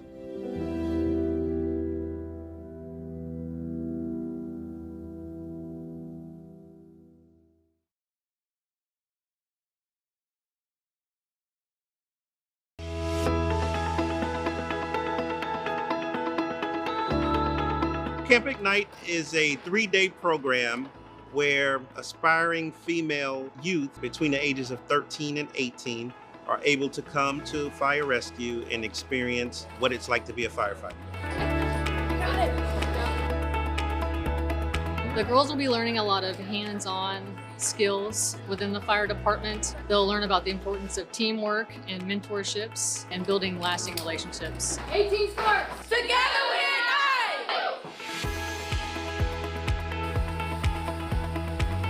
We want to leave a lasting impression so that when it is time to figure out what their career is, they keep in mind that St. Petersburg Fire Rescue is here.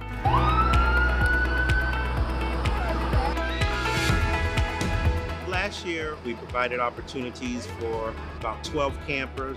This year, we were able to expand that capacity and actually double those numbers through continued partnership with Pinellas County Urban League, partnership with Parks and Rec, and our local union, Local 747. This type of program is important for us in the community and the city. I want the girls to be enlightened about all of the opportunities that they have available to them here in our city, that the Urban League is there to support them in ways that they could not imagine, to make a selection that best fits what they want to do with their future. Growing up, you don't see female firefighters as much as you see the males. So to see a female doing this is great for girls. So I think this is an excellent opportunity for young females to get involved and see what they can do. It's very rewarding to see children get excited about our job. So being able to mentor those individuals in the right direction and stress the importance of physical fitness, nutrition, and establishing mentors is huge. We want to make sure that we are getting the best. And this is an opportunity for them, if they do decide to become firefighters, they can be local heroes. And this is a great career. And we want to make sure that we continue down this path of ensuring that we provide the opportunities for them.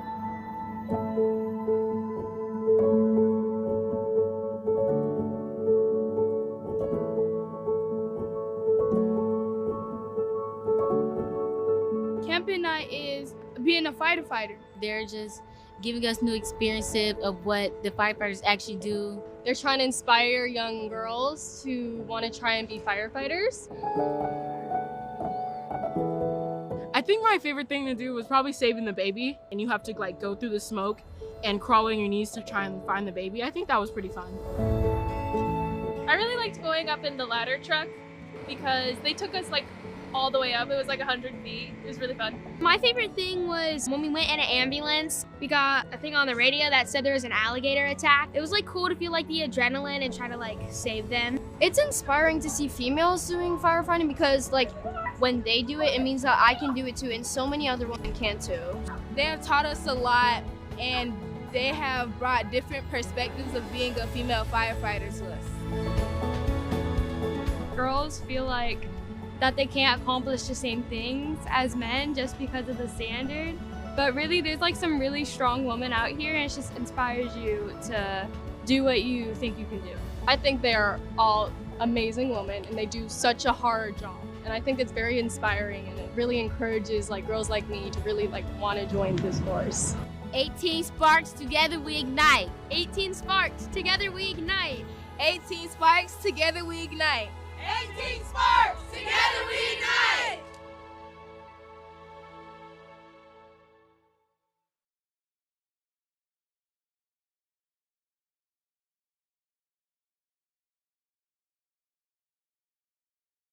Moved to St. Pete in 2014. We drove around and walked around different neighborhoods and noticed that they had events, community gatherings, cleanups, signage, cool logos, flags, all kinds of stuff like that. And I thought, I wonder why we don't have that. For the longest time, one of the things that annoyed us was anytime we met locals from St. Pete, one of the first questions they would ask us is, what neighborhood do you live in, right? And so people would say, well, I live in Kenwood, or I live in North Kenwood, or I live in Old Northeast, or Old Southeast. And we would just say, you know, we're that neighborhood north of North Kenwood. When we were initially looking at this house, on Zillow they had it listed as North Kenwood, which we thought was a bit of a stretch. A little bit of a chin scratcher. Yeah, I think they were trying to kind of just jump on the Kenwood bandwagon. We wanted to have an identity. We wanted to have something that we could be proud of, but also that our neighbors could be proud of together. We went into this just wanting to organize a neighborhood association, and we didn't realize how much it would change our lives for the better. About a year ago, I joined up and became part of the core team reviving the neighborhood association, and as part of that, we decided to really start fresh, and we interviewed, asked neighbor input and talked about coming up with a new name. I started doing some research and realized that we actually did have a name. We were Highland Grove neighborhood.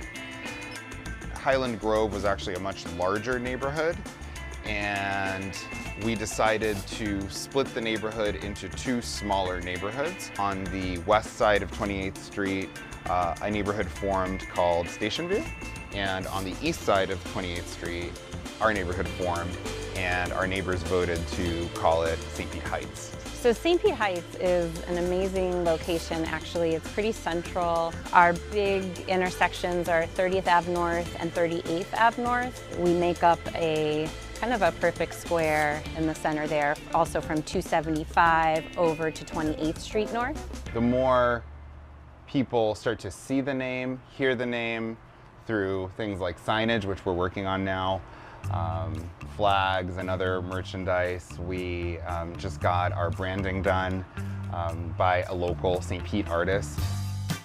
I am the guy behind the St. Pete Heights branding project. I work with the committee closely to come up with a new brand identity that represents who they really are. From the beginning of the project, our goal was to create something that can represent the people of the neighborhood. As opposed to when you're working with a business, you're thinking about the customers in mind. In this case, we wanted to represent the community, the people, and some of the things that makes them unique. My job was to find a way to tell their story through a visual identity, through beautiful typography, colors, and something that is able to showcase their passion behind the love for the neighborhood. People are going to have pride to to be in this neighborhood. It's a new neighborhood. People don't necessarily know what St. Pete Heights is, probably never heard of it. Once they start seeing the logo on, signs, flags, shirts, things like that, it'll become more identifiable, and I feel like it'll bring more of a sense of community to the neighborhood. The more they see these types of things, the more inclined they're going to be to care about their neighborhood and to want to feel invested in the community. It'll just be a domino effect where over time it will become bigger, better, and a place that people just love even more. I can't wait to put that flag up in front of my house. I can't wait. It's gonna look really cool. One of the things that we do in the neighborhood association is have care days. There are opportunities for the neighbors to come together and volunteer, oftentimes to beautify, clean up. It really can be anything.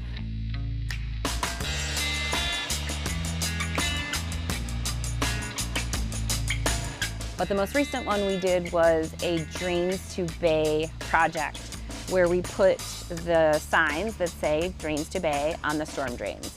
We did every one in St. Pete Heights. We had a day where we put signs that say drains to the bay on all of our storm drains, so people know that any water that go into the storm drains will wind up in the bay, so they're more careful about that. When we do these care days, we're walking around the streets. Like, how often do you just walk around the streets of your neighborhood doing something like cleaning up? Or people notice that. Neighbors notice that and want to know, like, what are you guys doing? And then we get to talk about the neighborhood association. We even had one guy join in. I would say it's very worth it. We've met so many incredible people in our neighborhood that we didn't even know live just doors down from us. Had it not been for the neighborhood association, had it not been for this initiative that we had, none of that would have been possible. And to me, those human connections are really what it's all about.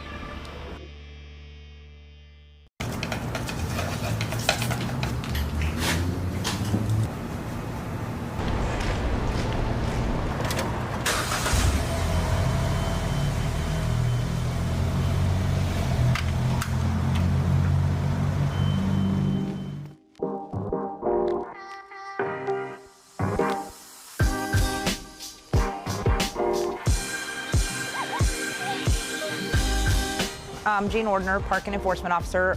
We're here to keep the traffic moving. That's our goal. Yes, we write parking tickets, but we really just want to keep the parking spaces open for everybody to patronize the businesses. If we weren't here, there'd be no parking, ever. I mean, you gotta have some kind of compassion. You can't just be out there and hit them hard. If it's you and your vehicle's first ticket and you've spent $25 or more at a downtown business the same day as the ticket, you can get it voided. They'll ask you to bring in a copy of your receipt, your driver's license to the 301 Central, and they'll take care of it from there. Everybody makes mistakes. We want to have compassion for these people. For instance, if they have a discharge paper from the emergency room with their name on it with the date and time of the ticket, yes, they can get it voided also that way. One lady went in, she was in labor and her husband parked. Well, we voided his ticket too because he was there for the birth of his child. So it's situation upon situation, but most of the time if they have discharge papers and they can prove it, it's usually voided. We know it's an inconvenience to get a ticket, and it's kind of aggravating, but in the long run, it goes to a good cause because it gives the city money to comply with ADA compliances, the sidewalks and all that good stuff to fix them and everything else. And then another portion goes to school crossing guards so we can make sure that every school has them. I've had a lot of positive interactions. For instance, sometimes I go down to the dog park in the afternoon to give the dogs treats. I enjoy interacting with the different people. I know a lot of the different restaurant owners, so just interacting with different people on a day-to-day basis. We're not out there to necessarily give the tickets, we would rather them move. And that's the most important thing is we want people to be able to come down and patronize a business without having to worry about parking. If we weren't here, that nobody would ever find a parking space. They would park there and they'd stay. They wouldn't move. So then if you want to go to a specific restaurant, you can't go because that parking's full all day. We're there for a reason.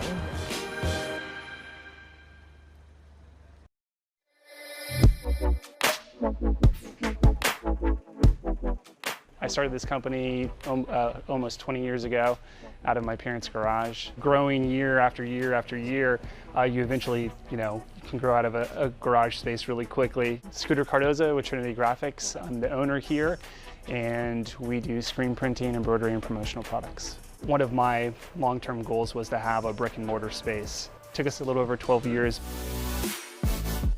but we got this space. Talk about a, kind of like a life-changing moment. We print lots and lots and lots of t-shirts. And then as far as like on the embroidery side, anything you can think of, we can accomplish with putting a logo or a brand on. One of the aspects of screen printing is reclaiming the screens, so you can basically reuse the screen over and over and over and over again. We had about 150 of the wood frames and thought it would be really cool to do a screen wall. So each screen has some sort of sentimental, meaning behind it. We love what we do, so we're just going to continue to put out, a great product that we stand behind. It's really cool to have a team that believes and has the same passion and will, go the extra mile to do whatever it takes to get the job done. There's been a big push for keeping St. Pete local. It's been amazing to feel that love from the community and local businesses that will allow us to thrive in the community for another 20 years.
Hi, I'm Andre Allen, Stormwater foreperson for the City of St. Pete.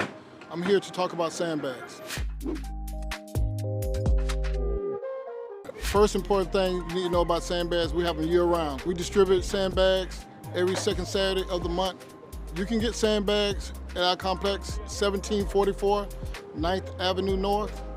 The best way to use the sandbags is to get some visqueen or a heavy plastic, tarp, and lay it down like in the L shape from the ground up against your door garage and stack your sandbags just like you're stacking bricks right in front of your doors.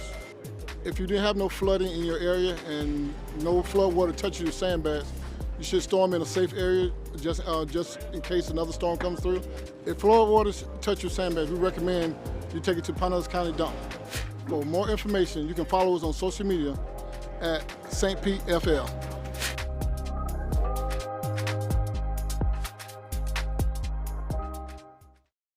I look at Woodlawn as probably the most neighbor-friendly, kid-friendly neighborhood that I've ever lived in.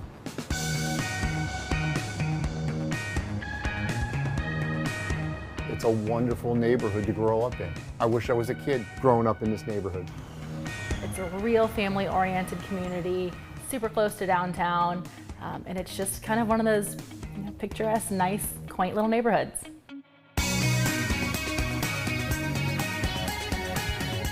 I think what was really cool about the neighborhood is it's different compared to a lot of the other neighborhoods where part of it is on the circle. So as soon as we drove in on the neighborhood looking for a house, I just knew that this neighborhood had kind of some extra character to it. Woodlawn has got a circular style to it, design to it, and you can see from some of these old pictures that there really is a circle or an oval to Woodlawn neighborhood.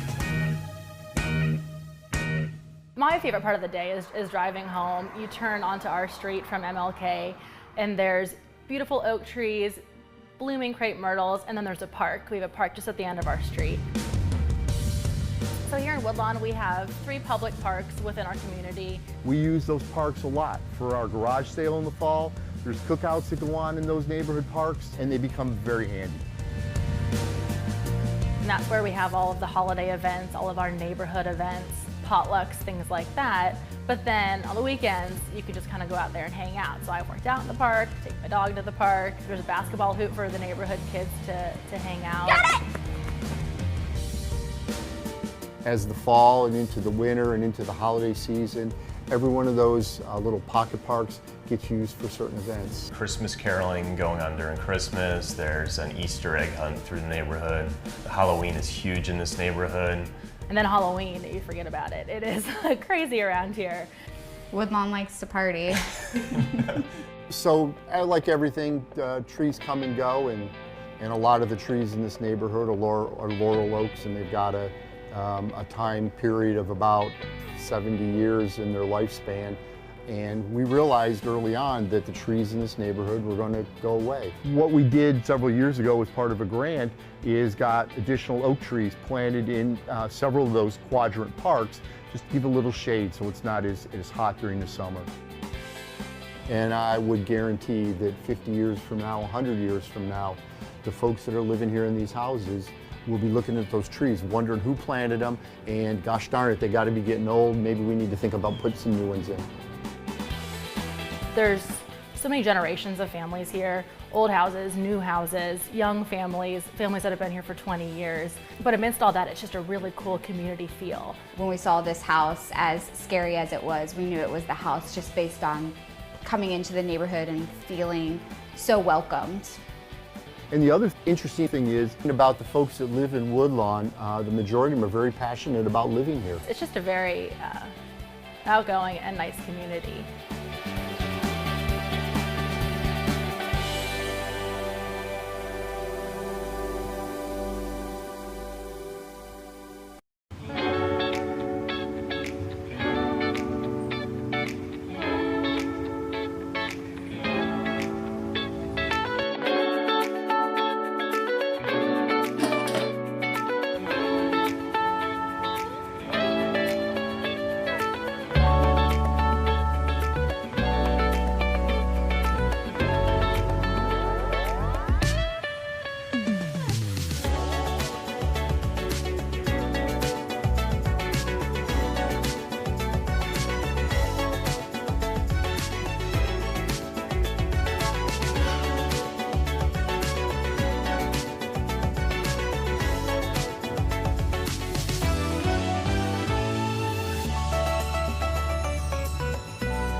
Today, we had our Contracts and Contacts bus tour in partnership with PSTA and several other businesses and agencies in our area. While the city definitely has tons of opportunities for our small minority women-based businesses, it's no guarantee that you can get on a contract here or there. So they need to know about all the different opportunities that are available to them in our areas. We want to invest into our community. So for us to educate them and them educate us, it's a win-win for both of us. We also find that the community, when they can actually put their stamp on a project and say, I was part of that, it's just a wonderful sense of accomplishment. There is lots of opportunity out there, not just within the city, but around the city, in the county even, for them to get work and do work right here locally, close to them. We just want to make sure we have the engagement and increase the likelihood of small businesses being able to participate.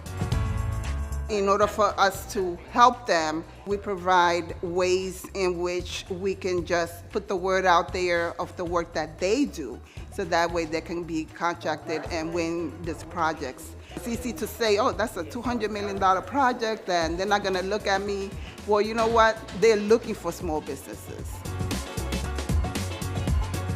We did a lot of networking on each of the buses between the different groups, and there was a lot of really, really good conversation I heard being had. People kind of saying like, oh, I could use you on this project, and I'm working on a project that I need this type of work on. And so those connections were going on, you know, even as we were riding the bus to the different stops. It's a benefit to both the city and to us as business owners to come together, to network. After all, we live here, and so what better way to come together and make the city better than to use our talents and our skills and our expertise to make a positive difference. It's been really exciting to see this program develop. We've been registered as a small business with the city for several years now. I'm really excited that they have expressed that commitment to encouraging small businesses like mine. I think that it says that this city cares about its businesses and its minorities within the city. For me, I feel like this is huge because a lot of times we hear people talk, but there's little action behind it. So this is a place where the talk and the actions align, where we see a real commitment from the city to increase the number of diverse suppliers and to create a pathway to allow us access to those opportunities. We do plan on having a lot more creative, new types of events coming out of our office. So we're just looking forward to offer our business community something different and something that they can hopefully make new connections with.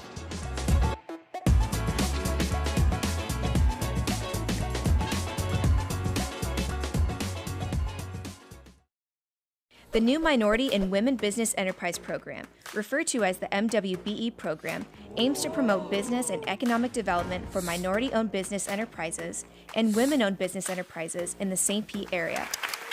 Equity and business opportunities are key priorities in Mayor Ken Welch and his team's agenda, and one of his 5 pillars for progress.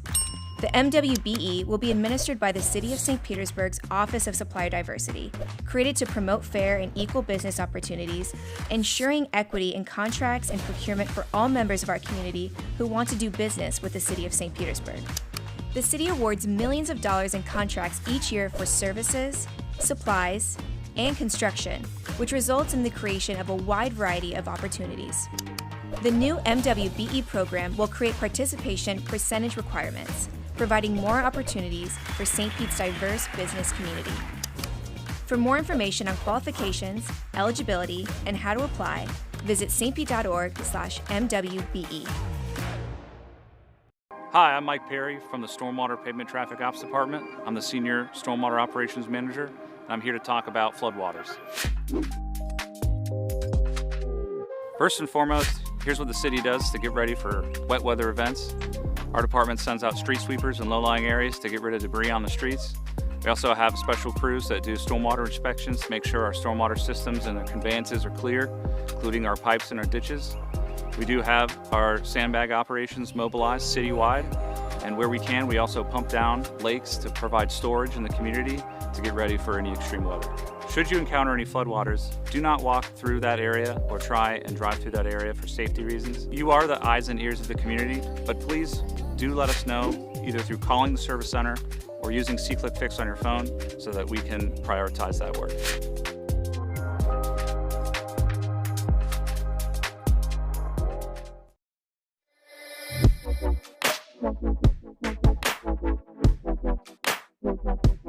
Maybe it's a little bit of my kind of hippie roots that makes me believe that music can change the world, and I feel we're doing our part in doing that. I'm Brad Wenkos, founder of True Fire. We're based here in the Warehouse Arts District of St. Petersburg. True Fire is a publisher of interactive video software for music education.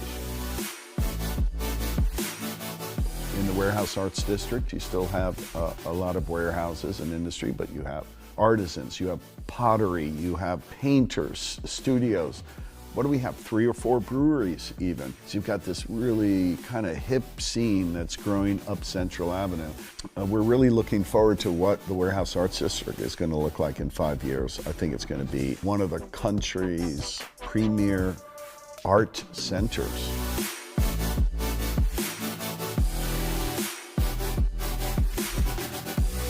When we present a course, you're either streaming that course or you're downloading the course. And it's not just the video that's a part of the lesson, it's sheet music, interactive tablature, backing tracks, charts. So there's a lot of digital assets that comprise a TrueFire video lesson.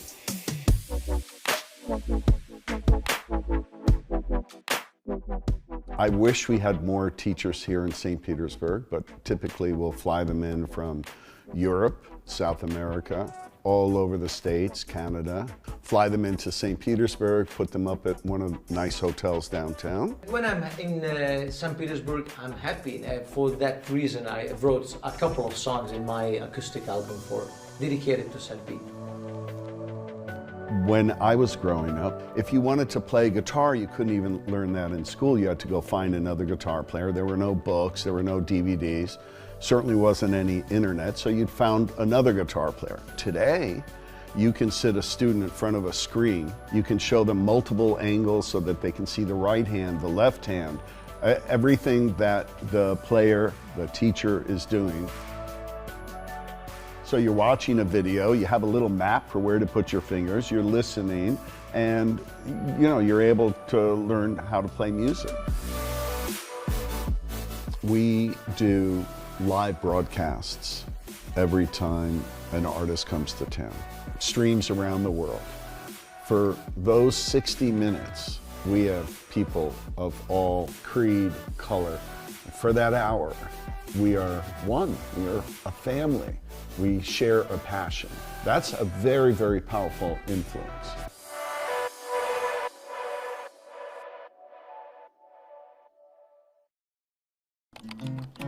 It feels like my whole career, I've just found a job, but never the job. Finding the perfect job that suits my life has always been challenging. I've always sort of just felt like a number at the places where I worked, so I think that I'm ready to find a job that will give me the benefits that I deserve. They always say that you're only as strong as your own network, so I'm expanding that. Beginning today, I'm asking anyone and everyone I meet if they know where I should work. Hey, don't you wish that you had a job that would contribute to your retirement fund without having to contribute your own money? You should work where I work then. It probably makes sense that I can't find the perfect job situation. I mean, who would ever leave if you had it so good? Hey, wouldn't you freak out if you could find a job that would provide you with a doctor that you could see anytime, without a copay even? Yeah, and how about most common prescriptions too? Yeah. Wait, is that a thing? Yeah, you should work where I work.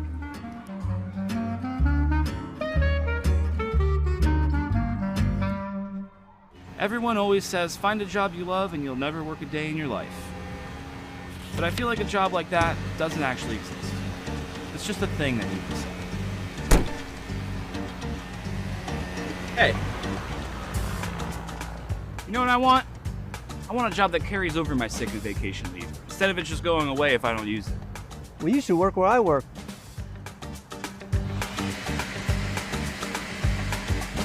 Maybe my expectations are too high. Maybe a job is just a job. I mean, who really works somewhere that has the perfect package? Hey, little guy. You have it made, don't you? I should take a page out of your book. Get a job without a desk. I don't have a desk. Wish I could find that job. Well, you should work where I work. I'm starting to think that there is a place that has the benefits that matter to me. A place where I can find a solid work-life balance, but there's no way there's any job possibilities, right? You really should work where we work. Wait, you guys too? Yeah, man, there's plenty of job opportunities at the city of St. Pete. Where would I even begin? Easy. Just go to stpete.org/jobs and then go from there. Oh, I have to go. Okay, wait. He's got our mic.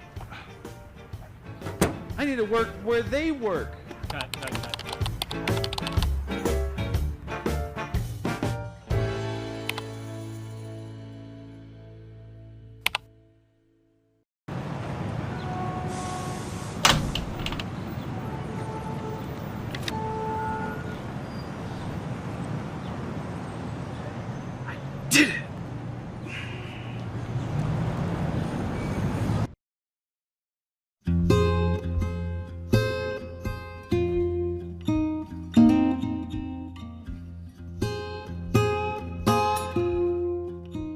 My name is Joel Hostler. I'm one of the owners here at 7C Music. My father and I opened this business in 2016. I'm a Florida native. My father moved back here, retired in 2015, started doing some guitar work. Quickly found out that he didn't want to do it all on his own, and so he called me later on that year and asked if we would want to move back to Florida from California, Southern California. We literally moved here in September of 2016, and we opened the doors of the shop in October of 2016. We were in a smaller shop, and then we were there for about 4 years, so 2016 to 2020, we signed a lease here in the Warehouse Arts District and opened this location here. Expanded quite a bit. Of course, we opened a coffee shop that my wife runs. Now we're here, it's 2025, a new year. It's been good. This place has become, I think, a hub for musicians. We have a lot of times guitar players will come in and somebody else comes in and they're in the room and they just start talking and get to know each other. Then they're having coffee the next week. There's a ton of bars and a ton of restaurants that have people playing music in the corner. We knew we wanted more of a listening room type of experience where people are able to listen and actually engage in the music. Between the coffee shop, the concerts, the guitar repair shop, and the sales, I think it's a really fun place for community, for people to come and hear music, get coffee, and even learn more about guitars and stuff too.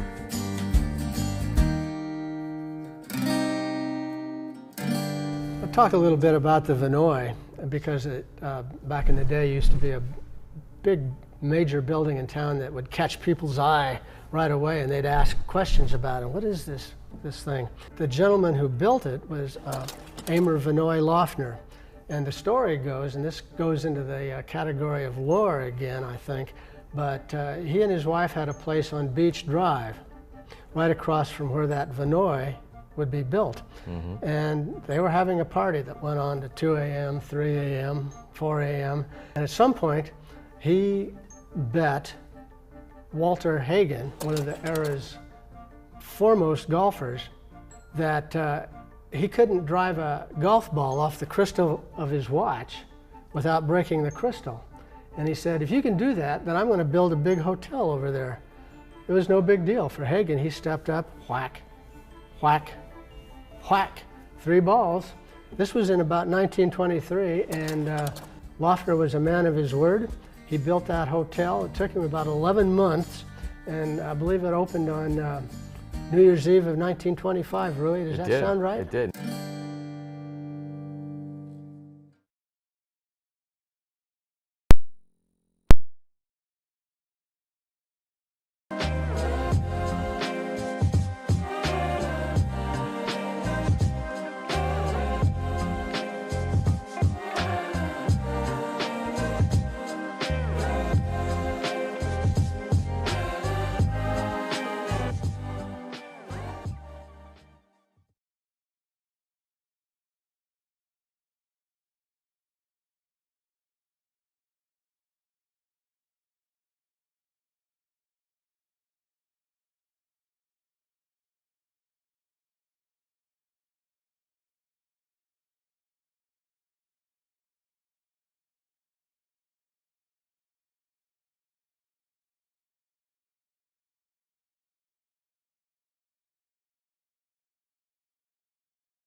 Welcome to the City of St. Petersburg City Council meeting. Your elected officials are Mayor Ken Welch, District 1 and Council Chair Copley Gertis, District 2 Brandy Gabbard, District 3 Mike Harding, District 4 and Council Vice Chair Lisette Hanowitz, District 5 Deborah Fig Sanders, District 6 Gina Driscoll, District 7 Corey Givens Jr., and District 8 Richie Floyd.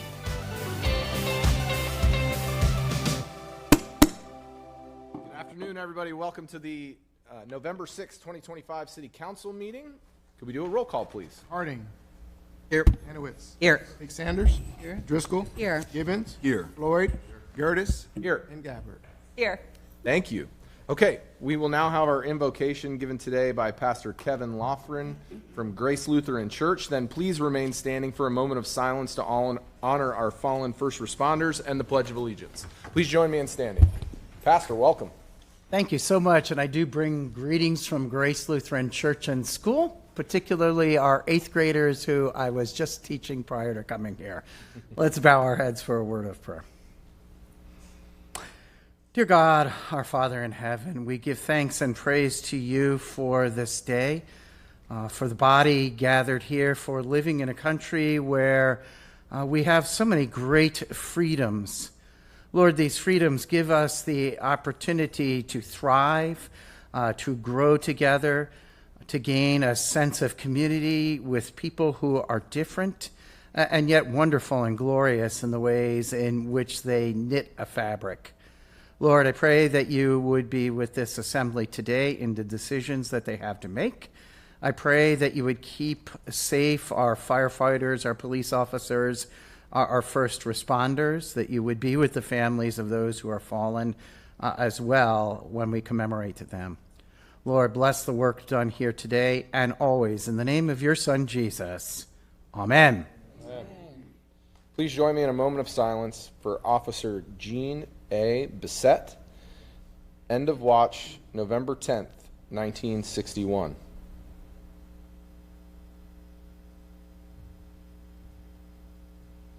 Thank you.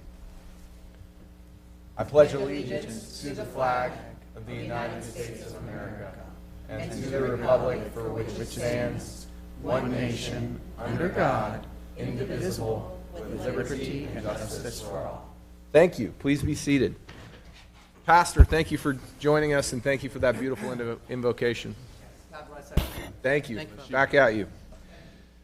Okay, council members, we have an agenda in front of us. I'll entertain a motion for approval. Approval. Second. We have a motion and a second on the agenda. Seeing as no council members wishing to speak, clerk, could you please open the machine for voting? Council members, please enter your votes. Seeing as all present council members have voted, clerk, please tally and announce the vote. Mr. Chair, motion to approve the agenda passes unanimously. Thank you. Okay, council members, we have a consent agenda. Clerk, do we have any cards? Cards, Mr. Chair. Okay, we have a consent agenda, council members. I'll entertain a motion for approval. Move approval. Second. We have a motion and a second on the consent agenda. Seeing as no council members wishing to speak, clerk, could you please open the machine for voting? Council members, please enter your votes. Seeing as all present council members have voted, clerk, please tally and announce the vote. Mr. Chair, motion to approve the consent agenda passes unanimously. Okay, we're going to move into open forum. Clerk, could you please read the rules? If you wish to address City Council on subjects other than public hearing or quasi-judicial items listed on the agenda, please sign up with the clerk.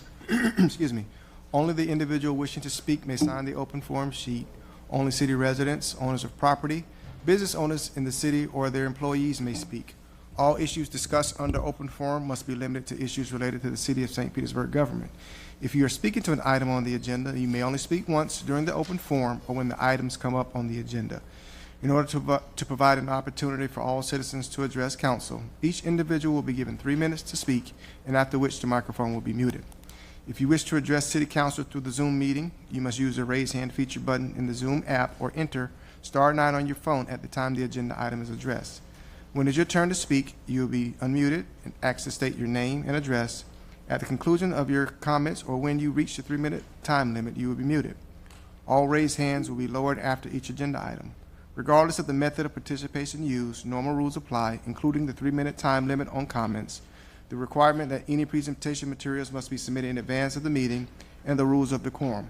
If live public comment is disrupted by violations of the rules of decorum, the chair is authorized to accept public comment by alternate means, including by email only. And Mr. Chair, we do have speakers. Okay, let's call two at a time, please.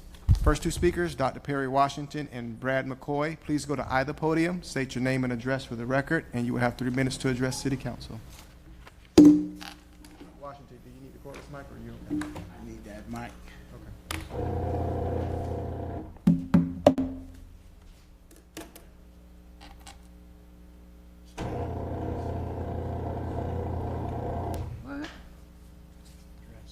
Why do we need that? Both of us? Okay. Gotcha.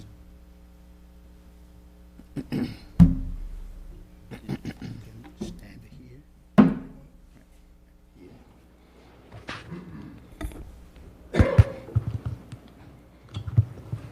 That's up, way up. Away. Testing. Go ahead, Dr. Washington. You said my name. I live in St. Petersburg.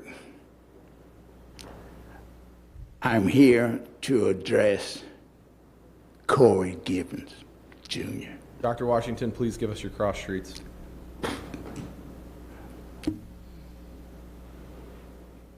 Fifth Street North and 2nd Avenue. Thank you. I will not give you my living address. Never. Corey Gibbons, I've been here every month that you've been in office. You not called me and addressed the OPP problem I have with the city police. You never called me. You never sent me a letter, but I'm being here. You took my money and you bought new suits. You get rid of that scary curl in your hair. All that glitters ain't gold. Open your mouth, we'll see. It shines silver. Obamacare took care of that for you. You have never addressed the problem with the city police. When are you all gonna do something? First, you need to search for information, but I brought it to you. You need to translate it.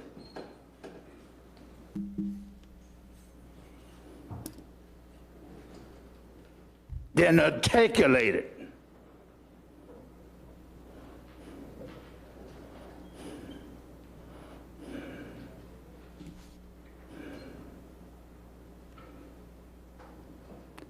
You're sitting in the building I designed this building. But not named, but not on it. But no one knows what I know about this building but me. I was put in jail 12 hours for my 67th birthday. But I stood. 7.5 months later, I told 3 attorneys, tell them to drop it. Guess what they did at the final hour? They dropped it. But you never called me. How you doing, Mike? That's the only man that spoke to me on his own. Thank you, Dr. Washington. Go ahead. Good afternoon. Brad McCoy, 1856 Almeria Way South. I stood here last year warning this council that the city's public records practices were out of compliance with Florida law. I have read your employee handbook, administrative policies, Florida statutes, Attorney General opinions, and relevant case law. I've also filed hundreds of public records requests and documented the failures firsthand. Since last year, the situation has become dramatically worse. Requests now sit open for months and even over a year. Records marked complete are missing documents. I'm routinely told records don't exist, and only after I push back, cite state law, or point out contradictions, the city suddenly discovers records and then tries to charge me extraordinary fees to retrieve them. Councilmember Deborah Fix-Sanders states certain text messages about official business do not exist. That is a flat-out lie. After I challenged that denial, the city clerk stated that the records do exist and informed me that I would have to pay for them. That is not a misunderstanding. That is a violation of transparency and a violation of Chapter 119. Just this morning, the city clerk sent me a payment request for redaction without knowing exactly how many exemptions exist. How can anyone calculate redaction time without knowing how many exemptions exist? It's illogical and it's unlawful. These repeated violations are not clerical errors, they are systemic and deliberate, and they raise serious questions. Why is the city working so hard to avoid transparency? What exactly is being hidden? Even the mayor refuses to provide the simplest of records, his schedule, his emails, his communications, and even basic expense details. The refusals are constant, the delays appear intentional. The fees are being used as a deterrent to keep the public from understanding what is happening in City Hall. Now we have a senior staff departure, Brian Caper. While the city has no functioning archiving policy for text messages and other digital communications, I have already requested his text of official business. Based on the city's pattern of behavior, I expect that request will be ignored or denied as well because you don't properly archive them. Let me remind you, knowingly violating Florida's public record laws carry penalties, civil, financial, criminal. Falsely denying the existence of a record is a violation. Charging excessive fees is a violation. Failing to preserve public records is a violation, including text messages. It's all a violation. And the absence of archiving policy for these communications is another violation. Last week, I filed what will be the first, or maybe the first, of many lawsuits. The case addresses only one of many violations I've documented over the past 18 months. I will take every action necessary to compel compliance with this behavior. You can choose to fix this now or continue towards more lawsuits, more public embarrassment, and more erosion of trust. I'm demanding this council take action immediately by reviewing all city policies against state law to identify contradictions and gaps, create an archival system that allows easy retrieval of records, analyzing all denials and all requests marked no records exist, establishing a clear and lawful standard for when and how fees are assessed, and creating a mandatory archiving policy for all records, including text messages. We deserve more from this government, not hiding, delaying, or deceiving. Thank you. Thank you. Next two speakers, please. Next speaker, Mr. Chair, and final speaker, Peter Belmont. Thank you. Mr. Belmont, please go to either podium. State your name and address for the record. Good afternoon, Peter Belmont, 103 Wildwood Lane Southeast, and it's nice to see you all again. We know that we're a very pedestrian-oriented city, and I just want to briefly raise an issue that I was surprised at. We've won many tree awards for our city, and as I was walking downtown, I was just somewhat struck and dumbfounded, actually, when I looked across at the big new 400 Central building in the streetscape. And it's such a stark contrast between across the street and the oak trees next to the Snell building and the new 400 building and the palm trees. And so I would just ask, can we do better? I think as summer rolls around and people have a choice which side of the street they're going to walk down, it's going to be the shady side, not the side with the small palm trees. So thank you, and let's do better. Thank you. No more speakers, Mr. Chair. Okay, we'll go ahead and close open forum, and we're going to move into I-1, and I'll turn it over to McCall. Sorry, McCall, I was looking for you up here. Yeah, good afternoon, Council. So we're here as part of a procedural process for projects seeking tax-exempt bond financing. So the city has a health facilities authority. We created that authority back in the early 80s. The authority conducted the required TEFRA hearing on October 21st, and they requested that City Council approve the attached resolution before you. Section 174F of the Internal Revenue Code requires that tax-exempt private activity bonds require your approval where the facility that the improvements are going to occur is located. So these improvements are going to occur at John Hopkins Hospital campus at 501 6th Avenue South. We're looking to spend about $70 million. They're going to be doing a pathway expansion for the emergency room department, an expansion of the current surgery platform, the addition of a permanent MRI imaging department, and the placement of a steam line running from their central plant to the main hospital. And with that, the authority would, request your approval solely for the purposes of 174F of the Internal Revenue Code, the issuance by the Maryland Health and Higher Education Authority's facility. They will be the issuance of the bonds. The Johns Hopkins Health Facility System Series 2025, in order to finance and refinance the acquisition, the construction, the expansion, the renovation, and the equipping of the Johns Hopkins All Children's Campus here in St. Petersburg. Move for approval. Second. We have a motion and a second. I wasn't sure which button you were. Go ahead, Vice Chair. I just, for those, McCall, thank you for the explanation. Just to make it clear for those that may not understand what's happening, we're not paying any of this money. Correct. This is something that we have to do, and we just have to approve. Correct. That's all I wanted to just put out there in very simple We're and 100% correct. And That's I did want to mention that we have representatives from the hospital and the authorities, bond counsel, Bryant Miller Olive. We have representatives there too. Right. No, it's fine. I just wanted to make sure that the public understood that. Thank you.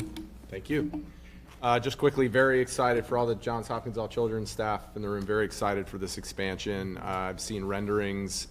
It's going to be a beautiful addition to the hospital. So thanks for continuing to invest in St. Petersburg and our kids here in the Tampa Bay area. Okay, we have a motion and a second on I-1. Seeing as no other council members wishing to speak, clerk, could you please open the machine for voting? Council members, please enter your votes. Seeing as all present council members have voted, clerk, please tally and announce the vote. Mr. Chair, motion to approve agenda item I-1 passes unanimously. Okay, thank you. Thanks, McCall. All right, we're going to go into E1. Clerk, could you please read the title?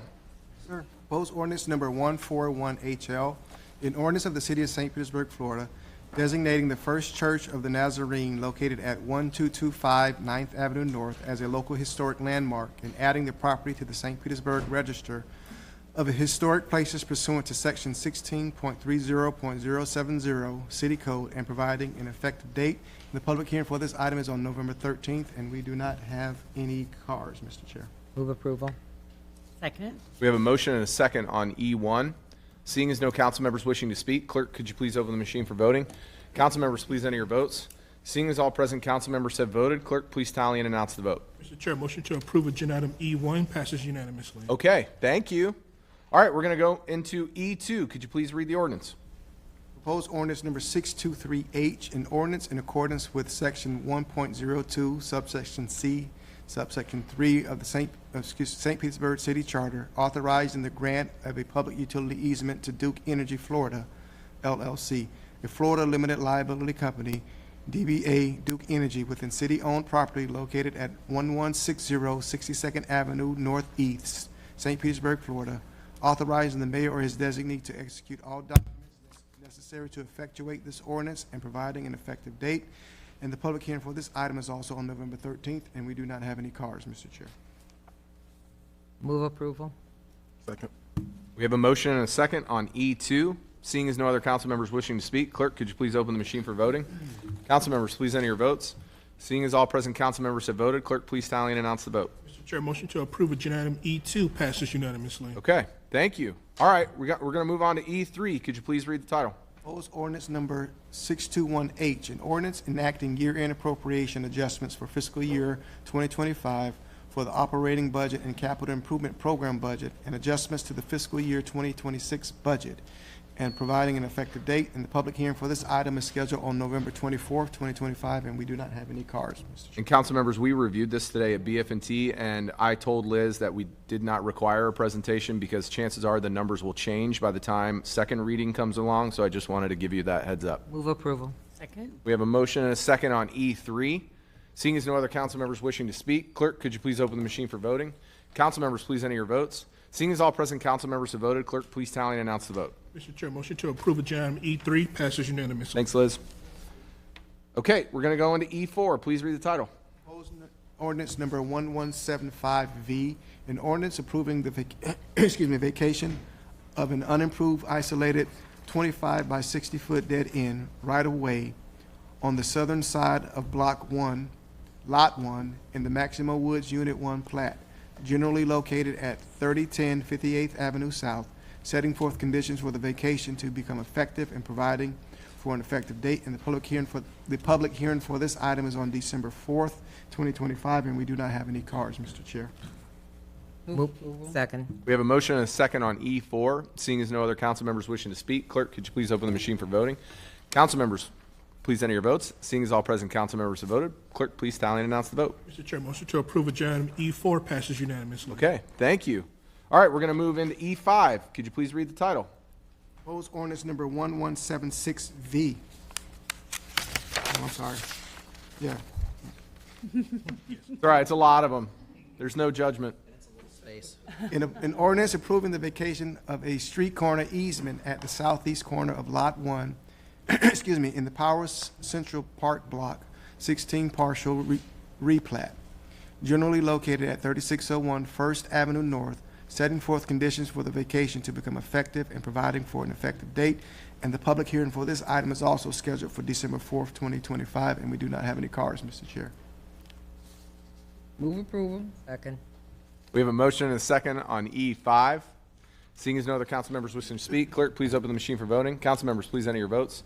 Seeing as all present council members have voted, clerk, please tally and announce the vote. Mr. Chair, motion to approve agenda item E5 passes unanimously. All right, thank you.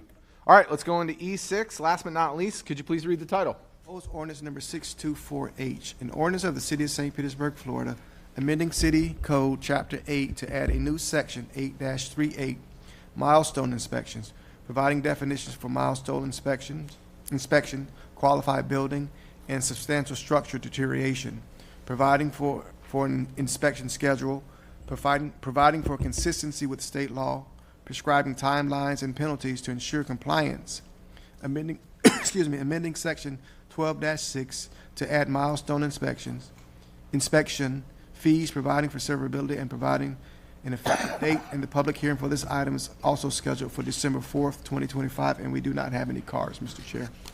Move approval. Second. We have a motion and a second on E6. Seeing as no other council members wishing to speak, clerk, please open the machine for voting. Council members, please enter your votes. Councilmember Gibbons. My bad, I'm sorry. It's all right. Thank you. Seeing as all present council members have voted, clerk, please tally and announce the vote. Mr. Chair, motion to approve agenda item E6 passes unanimously. All right, thank you.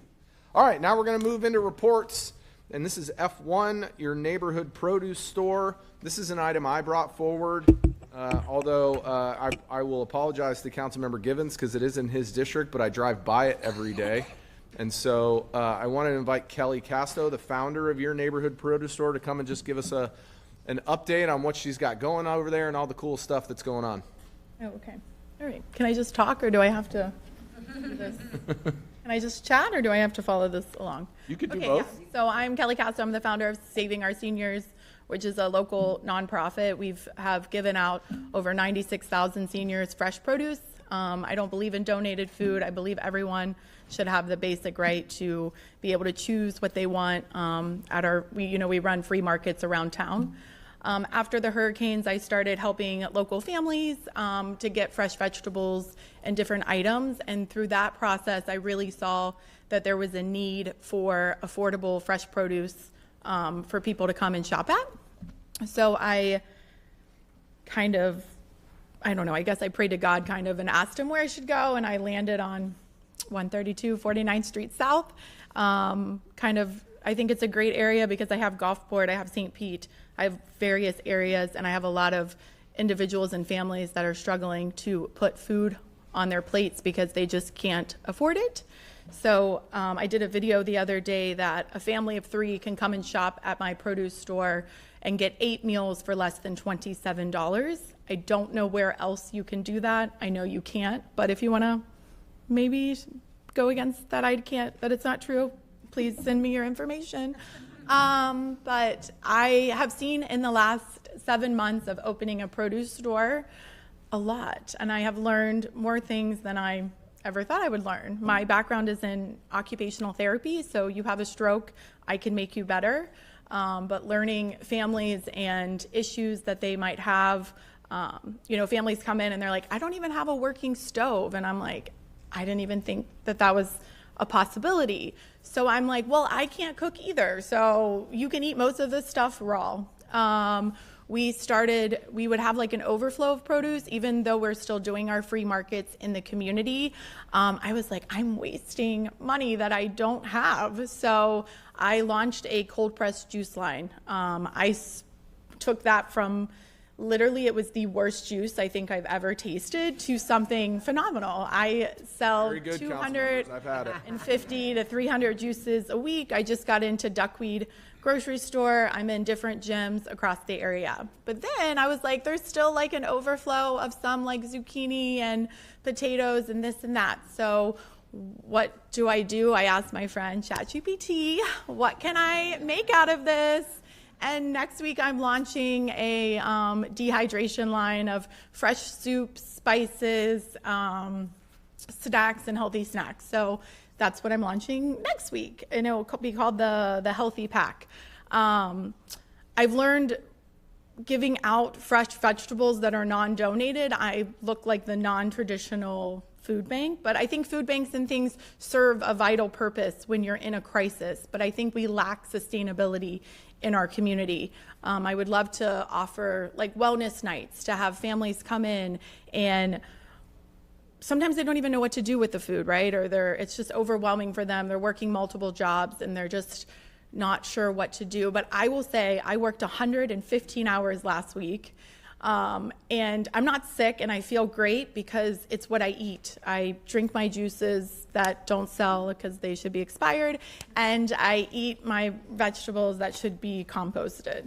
So I know that our produce store is a new way. It's not the traditional, but I know that we can serve so many people with dignity and choice. And I think no matter where you're at financially, you can come to our store. I never hear anyone say, oh my God, I can't afford this, because they're typically like, are you sure? Like, did you ring it up right, Kelly? I'm like, yeah, I rang it up. Like, just, I think we're just a difference, but we are what we should all be doing.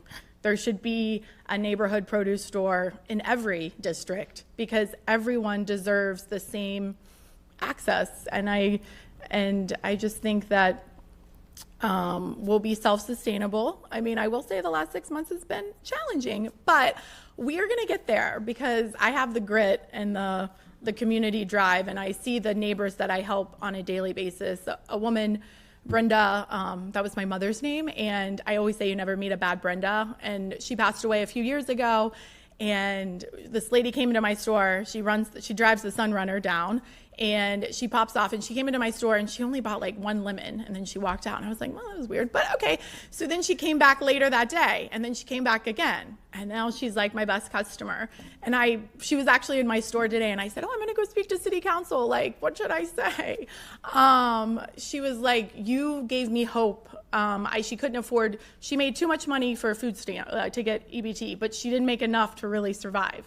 And she said, like, you make me feel good. And I love the energy. I have homeless individuals that come in, and I would have never known they were homeless, but they were breaking barriers because I'm not gonna not help them. Like, if they can't afford the food, I'm still gonna give it to them. And that's like through our Wellness Night initiative, is to have families come in and get like a $40 voucher and shop at our produce store, because I've gotten, like, people have given me food before and I'm like, I don't even know how to eat that. I'm going to throw it away. I don't even want it. And then, giving them that ability to choose what they want to like feed their families is going to make them healthier. It's going to make them happier. Families are like, oh, this food makes me feel good. I feed my kids this food. Picky eaters, we launched a little squeeze line too. So we have a kids juice line also. And I just think, and we finally got a little corporate sponsor, a little one, for our workforce. We wanted to turn our trailer into a commercial kitchen because I currently pay for one, and I'm like always over the hours. I never knew juicing was so involved. Like, I feel like I'm getting carpal tunnel from pressing so much. But it's okay. It's for the community. So we're starting a workforce development program that will be for like at-risk youth kids. developmentally disabled, like after they come age out, like have something to do. We want to give them certifications. They can either work at, with us, or they can go on to something bigger and better. So that's kind of me in a nutshell. I recommend coming by and stopping at our store. I did bring like a bag, like this is like the bag of produce that you would get for the $28 for the family of 3. But that's kind of me in a nutshell. So thank you. Thank you. Thank you. Councilmember Harding. Kelly, you've made my day. Oh, good. My day. And I got to be honest with you, I don't think I'm special. I think you make a lot of people's day. Yeah. First and foremost, will you say your address again? Wait. So, your address. Oh, my address is 132 49th Street South. And I'm like, I always get confused on East and West. I'm not from here, but I've been here. Okay, perfect. Everything you did is scary. Starting a business is scary. Being an entrepreneur is scary. Having people that work for you are scary. And then not having a giant revenue stream because you're giving it all away is scary. Thank you. Thank you. Thank you, Chair. Thank you. Vice Chair Hanowitz. Thank you. It's so good to see you again. See you. So first of all, I want you to put the picture at the end where it says thank you, and you could see your store because you had the presentation, and that's her store. It is super cute, and the produce was amazing because I bought produce there, and it was absolutely wonderful. And then you also had some other items that were there. I got some guava. Yeah, that's from a 94-year-old lady from Bushnell. She makes that, so I support local senior. Like, I know she's not local, but she's 94. Her stuff is great. Yeah, so you have some like just freshly made items that I thought were just fantastic, and so I had that. That was great. And your energy that you showed here, that's the energy you get when you visit her store, which is also fantastic. She's wonderful, engaging. The community that comes in and everyone that comes in, you were there helping people, and I thought you were just fantastic. So however we can help, let us know. Thank you. Thank you. God, you made my day. Councilmember Gabbard, we're not over yet. Oh, we're not over. Oh, sorry. Not done yet. Well, Kelly, thank you so much. It's so great to see you. Popped in and saw you back in June, and I echo everything that Council Vice Chair Hanowitz said. Like the product itself is just such high quality, and you would never know that you are in a community store, right? Your produce and all of those other items that you source. I got some of the pickles. I think they were made by an 80s. They're made from the same lady. Same lady? Okay. Well, her pickles are phenomenal too. Took them home and fed them to my 14-year-old, and he was very happy. And so I just really want to thank you, not only just for what you're doing for the community, but on a personal level, the education that you gave me that day. You taught me kind of about how you use I think it's the Florida Fresh Bucks, and you can really take that additional, benefit and really help people spread, like you saw with how much you can get. Yeah, I'm with this. I take SNAP, but then I'm also like Fresh Access. Fresh Somebody Access. comes in and they get like a $12 honey, they can get $12 worth of Florida fresh produce. And a lot of families are like, I don't even think about getting honey because it's out of my limit. So it just is great to be able to offer that service. So I just want to thank you for everything you're doing for the community. And I agree, we need a Kelly and a store in every single district in this city. So let's brainstorm. Let's talk about how we can expand, how we can help you. I think you can see you have a lot of support here. And we just want to thank you so much for being you. Thank you. Thank you, Chair. Thank you. Councilmember Givens. Thank you, Chair. Well, you are in my district, Kelly. I'm very fortunate to have you, and I'm so grateful that our paths have crossed and that you're working so hard. We had the conversation, and I talked about food banks and food pantries, and, you told me, you made it clear. You said, Councilmember, I am the non-traditional food bank model, and I love what you do. People don't realize it, but you're a business on wheels. You're out there delivering groceries to those folks who, in the middle of this federal government shutdown, who do not receive EBT SNAP assistance. You are making sure they have access to healthy and nutritious food during these uncertain times. So I thank you so much for your labors. They are not in vain. To Councilmember Gabbert's point, I'm already thinking outside of the box, and I'm looking back there at my friend, Mr. Lundy, and I'm thinking about how we can get her over there at some of our properties with the St. Petersburg Housing Authority, to be able to teach those families, some of those seniors at the Legacy Building, how to eat what you grow, in the gardens that they have there. I really see you taking off from here. So through the ups and the downs and all the growing pains, stay there. You got this, girl. So I appreciate what you do, Kelly. Thank you, Chair. Thank you. Councilmember Fick Sanders. Thank you. Well, first of all, I just have to say you are a breath of fresh air.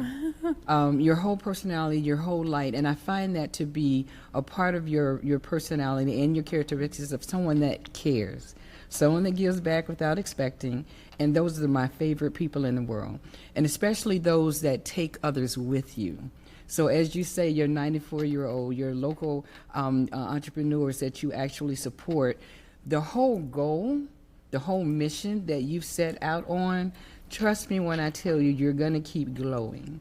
Now that we know who you are and where you are, I'm going to have to come by 132 49th Street South. And especially when you say honey. I leave at 6. Like, I'm gone. Well, that's okay. You don't have to worry about that one. But you especially got me when you said the honey, because I use honey for everything. So when I think about your mission and what you are doing, $28 for that whole bag. Now, mind you, I'm commending you because I appreciate the value. I don't cook, right?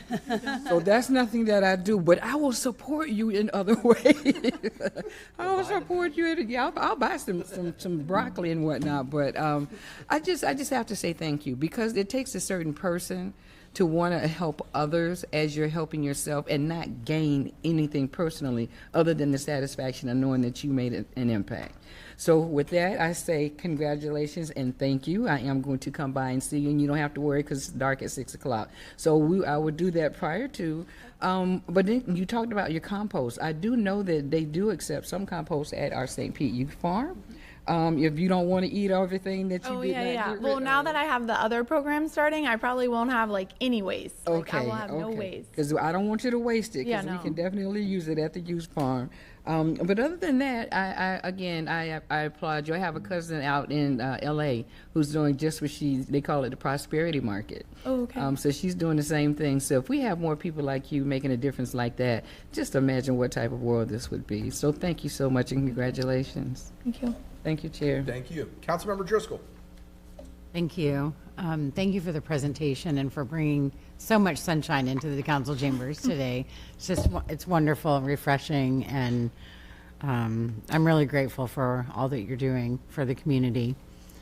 In the presentation, under what your current needs are and what you're looking for here, you talk about city partnership and support, and I'm wondering how this can kind of dovetail with the efforts from Healthy St. Pete and Kim Lado's work that she has done. Wondering if you've connected with her. Yeah, I was doing some of the city employee wellness. I was doing through our produce pack, but we just really couldn't get it off the ground. I think a lot of people don't cook, right? So I think we're trying to redo our pack program, kind of more with our cold pressed juices and our our dehydration line, and then fresh fruits and vegetables in that sense. I was in speak with the Healthy St. Pete a while back about doing some pop-up markets, but we just never could, with the hurricanes and everything, we just never got it off. And then I opened my store, so now I'm trying to realign and get back out there. I would love to see more families to be able to come in and shop, at our store somehow, being able to get some support through there, because I know on Fridays we do a senior day, so I allow the first 25, they come in and shop for, it's a $12 because they're one person, so they don't need as much, but typically they're I don't need that, so you can get a lot at our store for very little. Yeah, it sounds like it. I'm thinking that Healthy St. Pete could be the angle and maybe a renewed effort Okay. from the city to partner in that way. Because our little squeeze line too, we were trying to get with like the kids that go home on the weekends and they get their snack pack, like offering them like our 6-pack of cold pressed juice and some healthy, just to give them some healthy options. I know when I eat better, I feel better. So their tummies would feel better probably too. Yeah, and it's even more important for the children to have what they need. You listed collaboration on site identification in underserved areas and include small business and CRA support for neighborhood expansion. And yes, it would be great to have one in every district and in all of the areas that need it. There could be some opportunities there, and I'd love for the administration to explore that. Or just maybe like a mobile me too, popping up on certain days. Yeah, but there are a couple of developments in the city that have struggled to find a grocer. That this could be another way. I really love that you have that it's actually a place to shop. I think there's real dignity in exchange. Yeah, like the seniors, like that was kind of because I know that they're my people, right? So we're besties. They text me all the time, and I'm like, let's start this new program and see how it goes. And in the last 3 weeks, they're like, oh, this is just amazing. Like no one ever gives me the option to shop. Like at my free markets, like they can shop, but I pick it out for them but it's all fresh. But they've never complained. But to giving them the option to choose the onion or the orange is like amazing to them. So it's just that I don't know, just makes, I guess I want to choose my own stuff too, so. Right, so the big question is what can we do to help get more of this going? So let's keep having that conversation. I'm hoping that the administration will follow up and maybe put a plan together to see what your goals are, what you're looking at doing, and how we might be able to help. Okay, great. All right, thank you, Chair. Thank you. Vice Chair Hanowitz. So I'm sitting here and I get a text from one of the neighborhood presidents basically saying, how do we get one of her produce stores up here? She's amazing. And I had to share that with you. And I can't agree anymore. When we're talking about partnerships, I see Mr. Lundy from the St. Pete Housing Authority here. And there are other people out there where I'm sure you can find some great partnerships. And like I was thinking just of the neighborhood, and they were telling me, well, they're going to be doing a market maybe for the holidays, and maybe that's a way also you can get the word out, And so I just want to make sure that this is going to, I think, open up opportunities for you in different ways. And I'm hoping there are things that you didn't even imagine. So the last thing I'm going to say is for those that are watching and want to reach her in the presentation, it's theproducepack@gmail.com. Is that your email? That's it. Yes, or that cell phone number. Or the cell phone number. I'm better at the cell phone. Okay, that's the way that they should reach you. Just text me. Okay, well, great. Thank you. Thank you. Well, Kelly, this is what I was hoping when we invited you here, is that I didn't know what to expect. One, you'd have 7 more one-on-ones to have, and also just the brainstorming of opportunities. When I walked in, I was blown away, and so I'm just so thankful to have you here in St. Petersburg. Thankful for all the work that you're doing, and I'm thankful to my colleagues too, because I know they're excited, and I think my guess is you're gonna have a few text messages after this for some brainstorming. And so just super excited for you, and we're going to continue to support you however we can. Yeah, thank you so much. Thanks for being here. Thank you. Right. All right, council members, we're going to move on to F2, and we're going to talk things Tampa Bay Ferry. Evan Morey, welcome. Good afternoon. Good afternoon. So that's a tough one to follow. We're smiling already. Yeah. I've got jokes, but I was trying to decide whether to put that at the beginning or the end. I wish you would have put it at the end, but it's okay. Do we start out like that, or do we end? That was great. The ability to take a serious matter and make it entertaining is a true skill. So, but this is an exciting topic too. I'm Evan Moore, Director of Transportation and Parking Management. With me today are our ongoing partners and hopefully soon to be even better partners. I'm joined by Brad Miller, CEO of PSTA, Chief Planning and Community Affairs Officer Darden Rice, and then we also have here in the front row Tara Hubbard. She's the CEO of Hubbard's Ferry. Your clicker. So here's a picture. I'm not sure if you all remember, but the Cross Bay Ferry was actually docked at the Pier Approach for the pilot season, and here's a picture of it. You can see the Vinoy in the background. The initial investment for that trial was $350,000 per local government partner, and there was $300,000 in passenger fares that were collected that also helped pay for the service. Almost 41,000 trips were taken, and riders gave the service very high remarks. The pilot demonstrated that there was a good demand for ferry service between St. Pete and Tampa. So what did we learn during the pilot? We learned that most customers were area residents, not tourists. We learned that the ferry was good for local businesses. Specifically, people would spend over $40 when they would visit. And while the ride can be part of the experience, that was only the main reason for 1 out of 5 people surveyed to take the trip. 2/3 of rides were induced trips and 1/3 were replacement trips for other means of transportation. So that means 1/3 of the time you're reducing car trips, the other 2/3 of the time you're stimulating the economy. Fare payment data showed that riders came from almost every zip code in both Pinellas and Hillsborough County, so we had widespread usage. And after the pilot's conclusion, St. Petersburg continued being the lead government agency overseeing the ferry from 2018 through 2021. Then Hillsborough County took over as the lead because there were plans for major expansion in Hillsborough County. However, those plans did not come to fruition. And here in this picture, you can see the ferry once it moved over to the temporary dock by Bayshore. Looking at another year that is not too long ago, we had a 9-month-long season 2 seasons ago, and over $750,000 was collected in passenger fares with a 9-month season.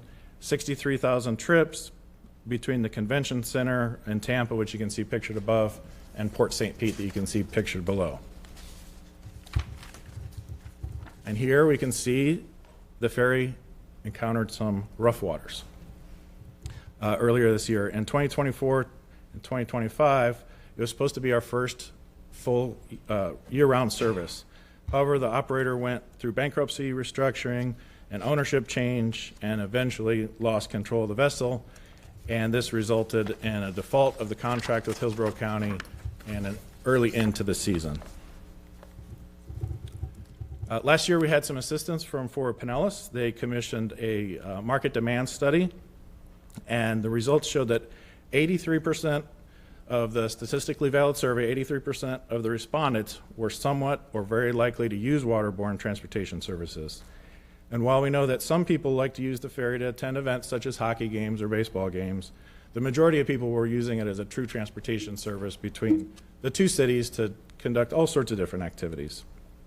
Also through this survey, we learned that the sweet spot or the best rate or fare would be $10, and recently we've been charging $12. So if we lower the fare by a couple dollars, we can expect more ridership. So the exciting part, we have a new approach, a new day for the ferry, and we're proposing that instead of having City of St. Pete or Hillsborough County or any of the local governments from county or city perspectives oversee it, let's have the transit operator oversee it. Let's have it the award-winning PSTA oversee the ferry service. And that brings a lot of advantages to the table. First off, they've already been able to acquire an almost $5 million grant to buy a ferry vessel or two. And in coordination with the cities, PSTA recently conducted a competitive RFP process. There were 4 proposals, and Tampa Bay Sea Taxi, which is part of Hubbard's, was ranked or scored with the most points. And Hubbard's Marina and Tampa Bay Sea Taxi, but the Hubbard's group is a local company. They've been in the maritime business for almost 100 years, and they've run thousands and thousands of successful ferry and fishing trips. Another more sustainable and straightforward aspect of this new approach is having only 2 funding partners, City of Tampa and City of St. Pete. And I'm pleased to say that City of Tampa approved this same local agreement this morning. So we're leading, but they beat us to it by just a few hours. And even though there's only two funding partners, it's still affordable for the cities because of the way that this is set up. In all, we have a 4 times better financial proposition in front of us today now compared to when the service first started for the pilot. And in addition to having year-round service instead of half a year, we anticipate a 20 to 25% increase in the total trips offered. Also, operating expenses will be offset by new revenue streams. We have 50% of the charter advertising and concession revenues can go to help pay for the service, whereas in the old model, the operator kept all those revenues. So in addition to bringing $5 million in federal funds, we can also look to the PSTA to report trips in, and once those trips are reported to the FDA, they'll send revenue back to PSTA for those trips taken that can be reinvested in maintenance and also capital. So that will help in the long term, keeping the subsidy down and the service up. So next steps and current timeline, as mentioned, City of Tampa passed this morning. If City Council approves the item today, then it will go to the PSTA Board Finance Committee on November 19th, and ultimately to PSTA's full board for consideration and approval on December 3rd. Some additional steps required before we can get started. Immediately after approval, they'll get to work on finding out what's the best ferry boat, or boats, or vessels, I should say, for this area. And a few additional steps are required, including requesting approval from City Council for license agreements. As we've done in the past, we're going to bring those back to you in a coming meeting. And the priority is providing a temporary dock in the North Basin along Bayshore Drive, followed by a permanent dock along the pier approach. First, we need to go through the steps necessary to amend the city's comprehensive plan, which currently doesn't allow for further marina development in the North Basin. It's our intention, however, to move through that process efficiently so that we can bring back that change in advance of the new ferry vessels being ready for service. And as a last resort, the interlocal agreement does allow us to use the Port St. Pete, but that's really just that's a backup plan. And finally, I wanted to share with you a short email that was forwarded to us from Hillsborough County when the ferry was in the process of ending early. And of course, many St. Pete residents or Tampa residents who are currently missing the ferry can just drive their car, pay for an Uber. We also have people like this St. Pete resident who had their mobility negatively affected, and I'm excited for the potential of bringing back the opportunity for people, however, or for whatever reason they want to ride the ferry. And so today we have that opportunity to right the ship and get it back on course. Indeed, an even better course. You did there. With that, we'll wrap up, and myself and others are available for questions. Evan's so excited to talk things water. Councilmember Gabbard. Thank you, Chair. Thank you, Evan and Brad and Darden. We had a meeting already, kind of a 1-on-4, I think it was. So I don't have any questions today. I just continue to remain, fully in support of the ferry. I have, been here, I think, through every reiteration of this now, and a few of us have, and it has certainly been a journey. I love the slide that said lessons learned, because we have certainly learned a lot of lessons, but it took all of that to get to where we are today. I still believe in this vision of being a coastal community, a coastal region that utilizes waterborne transit to efficiently get around as another mode of transit. And I know we're going to get there. I know we are. I just think the difference now is that we have the right partners on board. And so with PSTA being the steward, Hubbard's. I mean, Tara, I never really shared this with you before, but I've been on several fishing charters with my family and your family's establishment. And I just know the kind of business that you run and the high standards and the high, just love that you all have for what you do. That is going to pour into this project as well. And so I just feel like we are finally on that path to that year-round service, the permanent dock. I mean, all of the pieces are finally starting to come together. Anybody who doubted us, it's going to be their loss, right? Because we are going to make sure that this happens and that this is successful. We're going to be able to look back on this many, many years from now and say, look what we did, and I'm so glad that we persevered. So, Evan, that is much in part to you. You have persevered, so thank you. I'm very, very excited to support this today, and so with that, I would move approval. Second. Okay, Councilmember Fix Sanders.